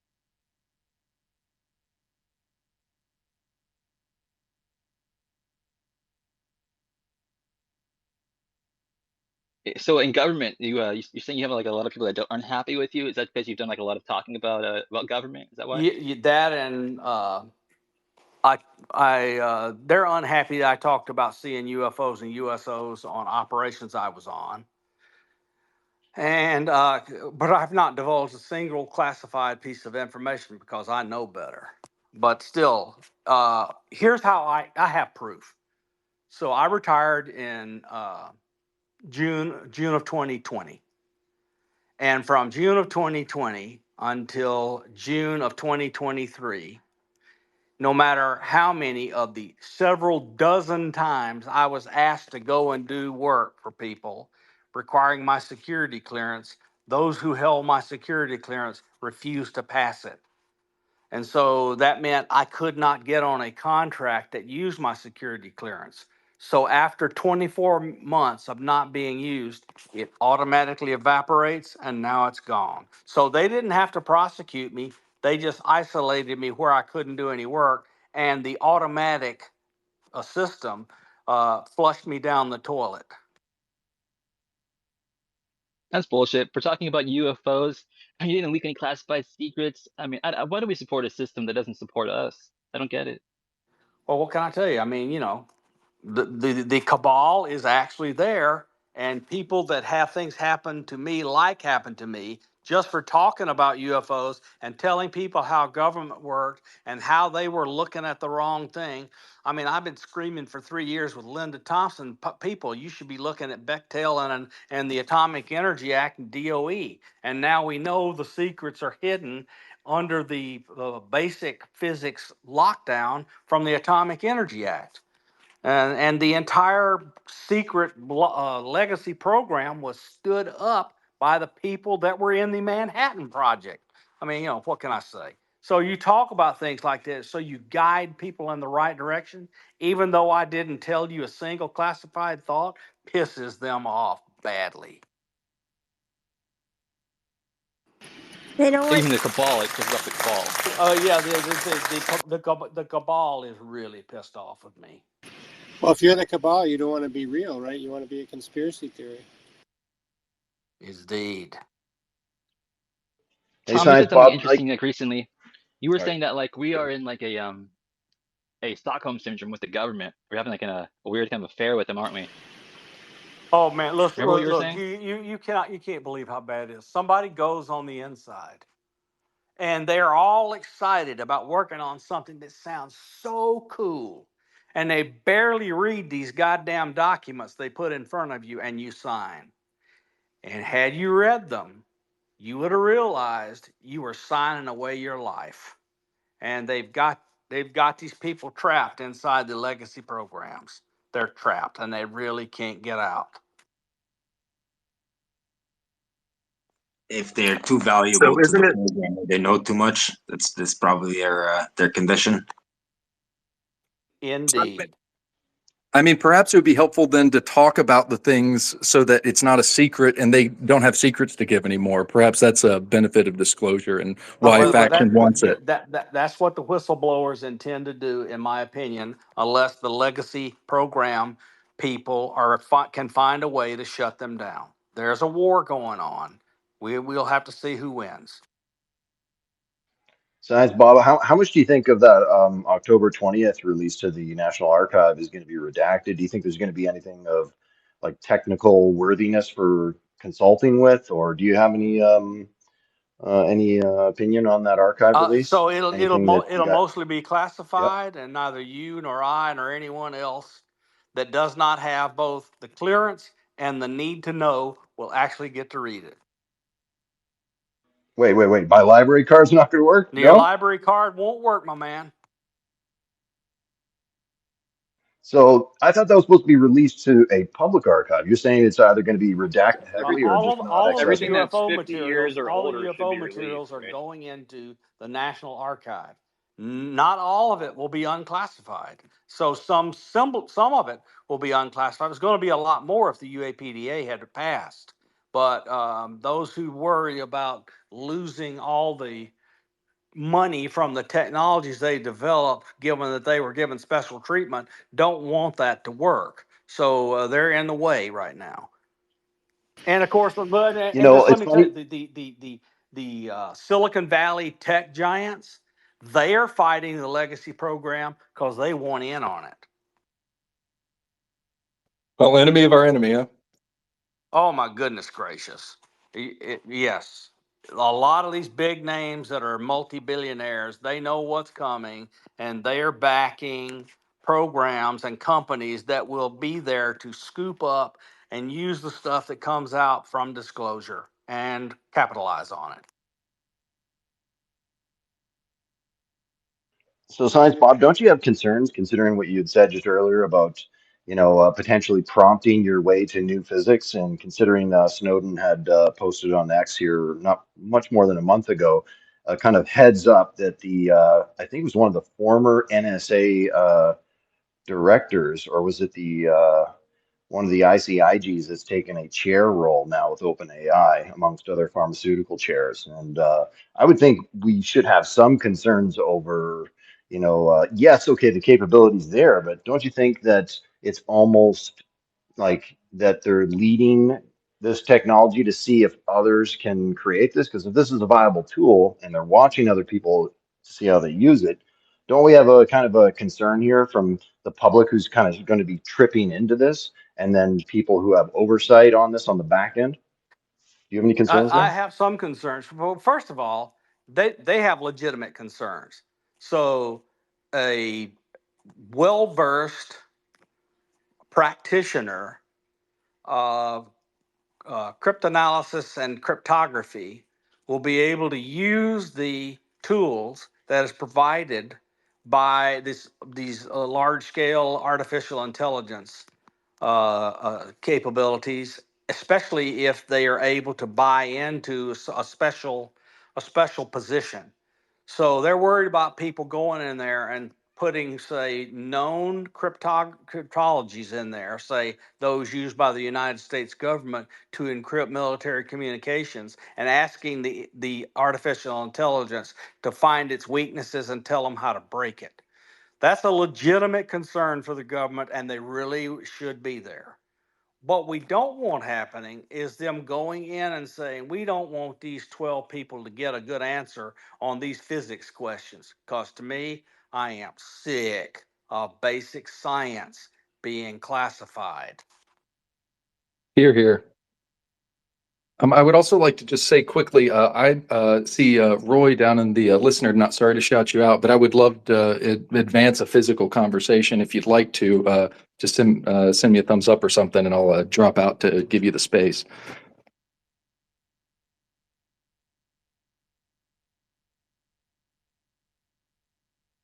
Oh, you can't leave. So yeah, there's apparently a new I think it was Lou Elizondo was on Julian Dory, and was he on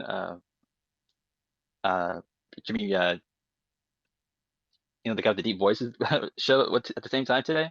Is it 2 in 1 today? It's amazing. Wait, what's the other one? Because yeah, I came up here to say maybe if you guys wanted to run that Jimmy in Church, a bit. that's his name. That's right.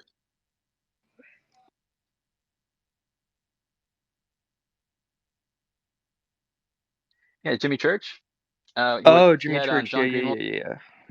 He was on Jimmy. He was on Jimmy recently. I'm not sure. But I am down to listen to the Julian Dory one if you guys are. When the conversation runs stale. Yeah, for sure. I mean, I didn't want to interrupt the conversation. Yeah, so it sounds like there's still some juice in it and whatnot, but in a bit, whenever that dies out. Yeah, I've about run my thread and dominated this enough. Let's do another topic. Yeah. Or carry on. Let with somebody else like Roy or whoever. Oh, it was just getting juicy. Yeah. Exactly. Well, it's been fun. You should have been in here, Roy. I was actually silently listening. Okay, so I've been a little fly on the wall for quite a little while. I mean, come on, the topic's bait, man. Come on. Yeah, well, the topic. Can I throw a suggestion? The conversation's really been cool. And you know what, Roy? There's a bunch of smart people in here with a little bit of help could do a lot. I know that all our seeds of perception, Bob. All our seeds of perception, my brother. Okay. It really is the case. The 100 monkey rule, all that sort of stuff. Massive stuff is going on across the whole of humanity. All the groups everywhere, they're all singing the same sort of song. The collective unconscious is real. Of course it is. Can I throw a suggestion into the collective wheelhouse here to consider? This is some prompt fascination for me as of late, and I'll blame Yevgeny Podkletnov for his paper on impulse gravity generation. But the consideration here is whether, if gravity, perhaps at only higher frequencies, if it's traveling faster than light speed, how does that affect causality in our relationship to this emergent physical reality? And how does that mess with the current state of physics? According to Lee Smallman, he says time is the last vestige to essentially amalgamate this new physics. We have to figure out this temporal identity of time and its various functionality. So Well, one of the considerations is, if gravity is traveling faster than light speed, how does that mess with our current state of affairs? can I just set up Roy here perhaps a little bit, because time dilation figures largely, I believe, in this view, but I want to kick it off. Well, let me just say first that you know, we're retarded, and you know, we have to get the elves to reassemble reality for us. Like, that's what they're there for, because it's crazy. One of the things that the note of caution is, so far, all the measurements that I'm aware of the propagation speed of gravitational waves, where you also have an event available in an electromagnetic spectrum, et cetera, show that gravitational waves travel at the speed of light. But you know, I don't even think I've thought through the implications of whether or not it's variable.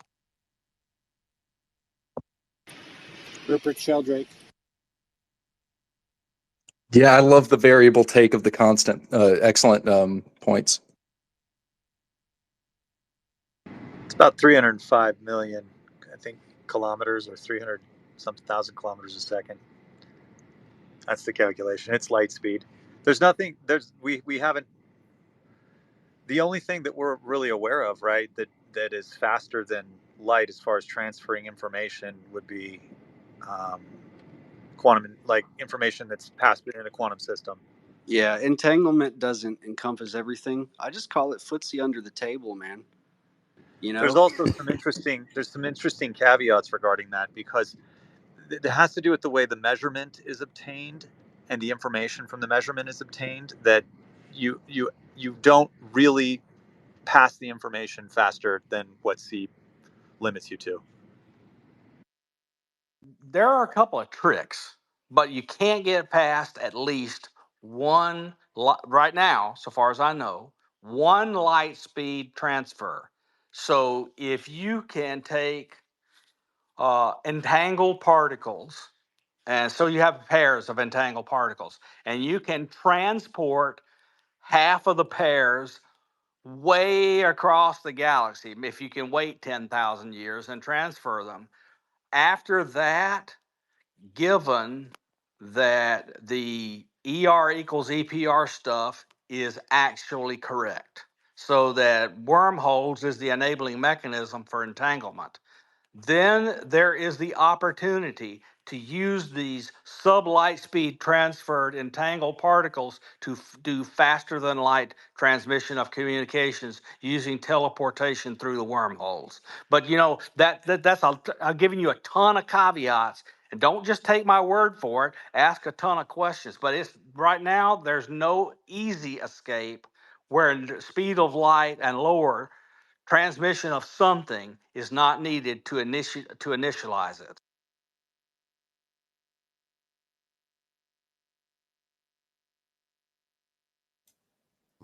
Okay, the speed of light is a constant, you're right, but it's a constant dependent upon the medium in which it travels.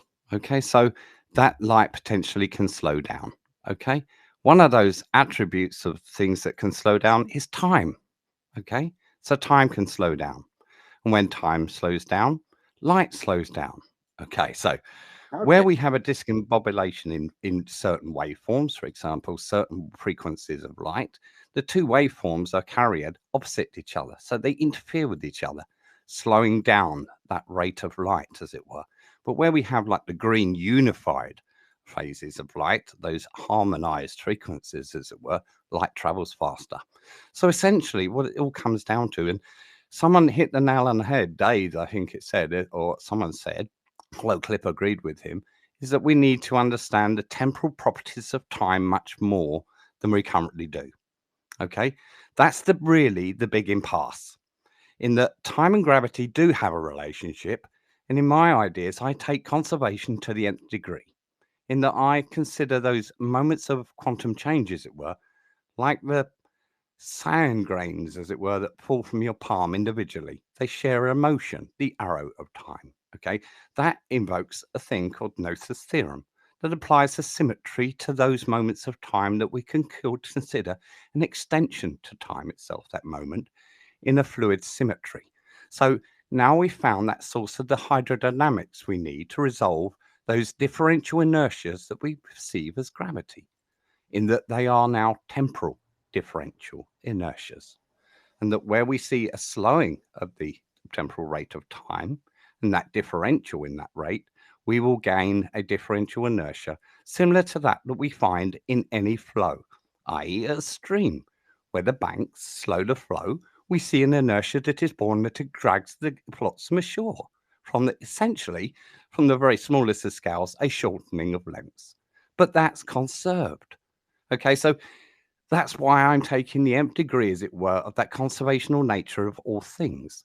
And one of those things that points to that conservational nature of all things is that if we consider superconductivity, for example, to hold a phase of quanta-like phase due to its properties, then we could consider that apparent macrocosm scalar physics, essentially, can exhibit microcosm scalar physics environments, and with it temporal rates of time.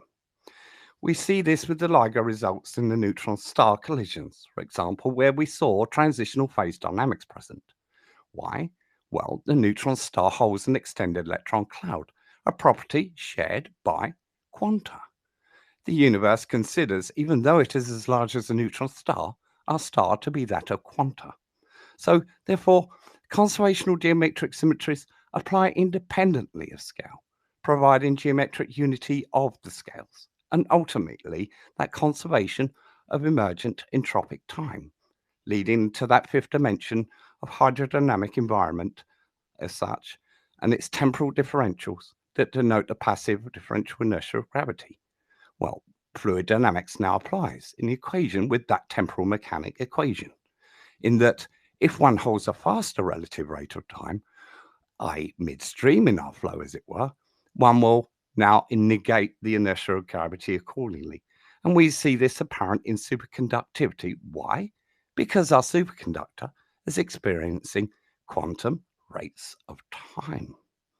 Neutron stars also have a correlation in spin to that of quanta and its relative rates of time. So now we can perceive that even though it's a neutron star, it's considered quantum by the cosmos. Now we can perceive a black hole to be perhaps a temporal superposition, an entity without any physicality whatsoever. Therefore, now solving the information paradox also in that quandary. And now also pointing to the forms of quantum gravity, in that even at the quantum scales, is where that conservational symmetry is applicable, okay, and is time dilation, leading to differentials. And those hydrodynamics, again, that we see now at the smallest of scales in a recent result, and leading to those differential inertias. So it's pretty much, the arrow is pretty much there, as it were. We just need some more results, as it were, to confirm these things. And hopefully, in a few months' time, I can't go too much into that, but we might be doing some. It's good news.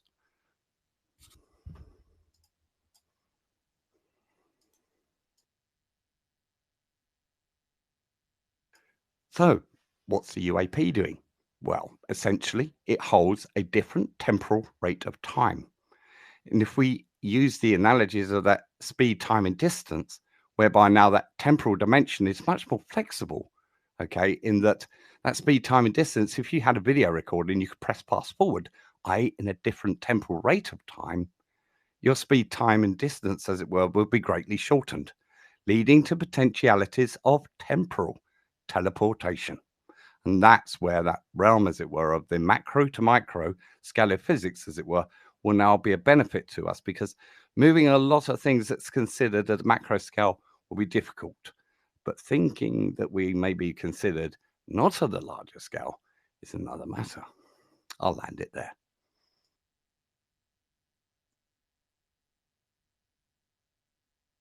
Very cool. I think that also gets that scale invariance gets to a fractal dimension and perhaps shows us a way of understanding the universe as having order with a certain kind of geometry to it, rather than having a bunch of bits that somehow generated a new thing altogether out of nothing ever before, namely consciousness. But anyhow. Consciousness may be an emergent phenomena of the universe. This ultimately points to an emergent contextual continuum, not dimensional. Okay, continuum of geometric symmetries within symmetries, that fractal nature, like you say, projected upon a gauge lattice. So potentially we're looking at that contextuality as having a 0-point domain, the domain of information, and that entanglement, as it were, is occurring there. In other words, that 0-point domain, there is no here, there, as it were. We are all one. So that conservational geometric symmetry applies to that invariant nature of the scales, as were provided for us, is that as above, so below. And that contextuality, as it were, gives us that all as one, as it were, as well. And then I think someone mentioned the green tablets or something. Well, actually, they're right. Perhaps the ancients really did understand a lot more, and we've quite lost the way. And I think we lost our way at Maxwell as well. But Emily Noether pointed us on the right path. And again, it got diverted off the path after Einstein into string theory, unfortunately. But essentially, creating these geometric symmetries essentially to represent different scalar physics essentially provides the environments of that scalar physics essentially. And that's the trick. It is a temporal trick that provides essentially the mass reduction technology. And I should really land it there because I really shouldn't discuss any more of that. Yo, go on about inertial mass reduction and time dilation effects with charge separation. Please. I can't, brother. I can't. But essentially, look to a neutron star. A neutron star is pulling off the trick. A superconductor is pulling off the trick. The two environments share something. They share an extended electron state. Okay, so pushing electrons away from ourselves via diagnetics, for example, okay, to an extended state. Toroidal physics is in here as well. Okay, in that is the most conserved form, essentially within it seems to be within motions of energies. Okay, so if you can get to that sort of a package, as it were, to moving something of a mass, as it were, into that sort of momentum, or even with using electrodynamics, as it was, you will produce half of a free ride because of the ultimate conserved nature of it. So there you go. So it's all about that. And yes, essentially, if we're now considered of the smaller scales, we are no longer on the same geodesic, are we, on the larger scales? Okay, so you see what I mean? The environment is completely different for us. We now have the possibilities of the rules that apply to certain things of the microcosmic scales. See what I mean? The rules are different for us. So there's all that to consider as well. There's a hell of a lot to consider. Now, also, do we interact with things at the larger scale when we are considered of the smaller scale? No, you do not. Okay, so there you go. There are certain phases of existence, as it were, flavors, as it were, that do not interact very well with things, and you can potentially perform tricks, potentially slipping through the medium of our atmosphere as if it wasn't there.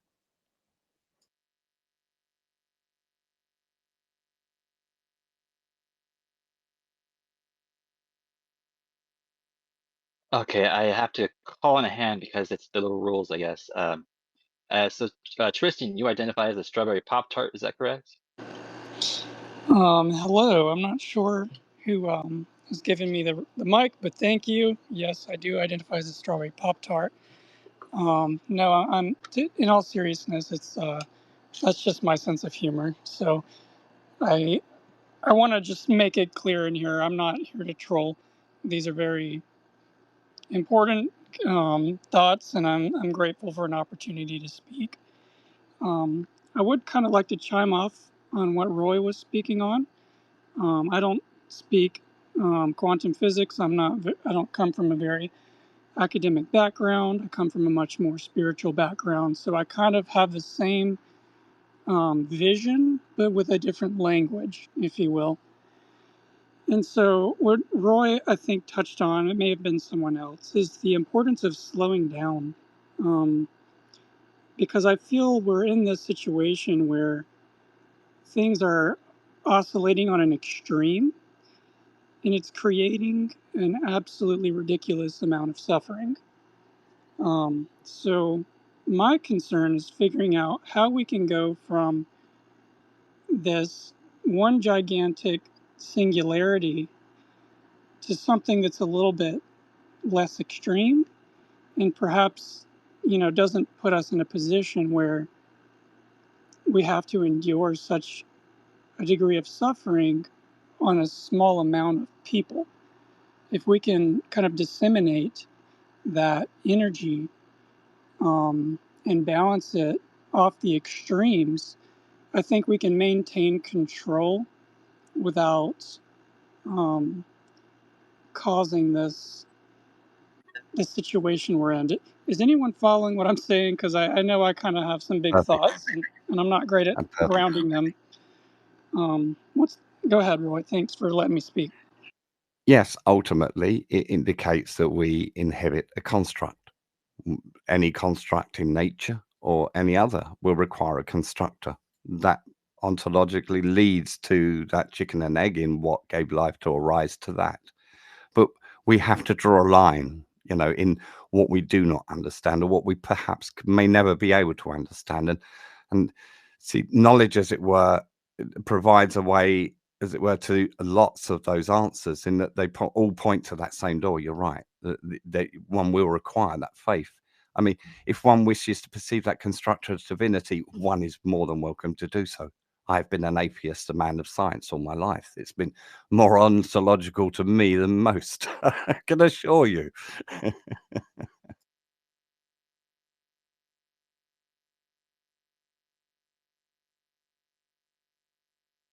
Hey, Logan, do you mind if I jump in for a quick question? All good. Roy, don't know if you've got time for this, but I'll try to shorten it up.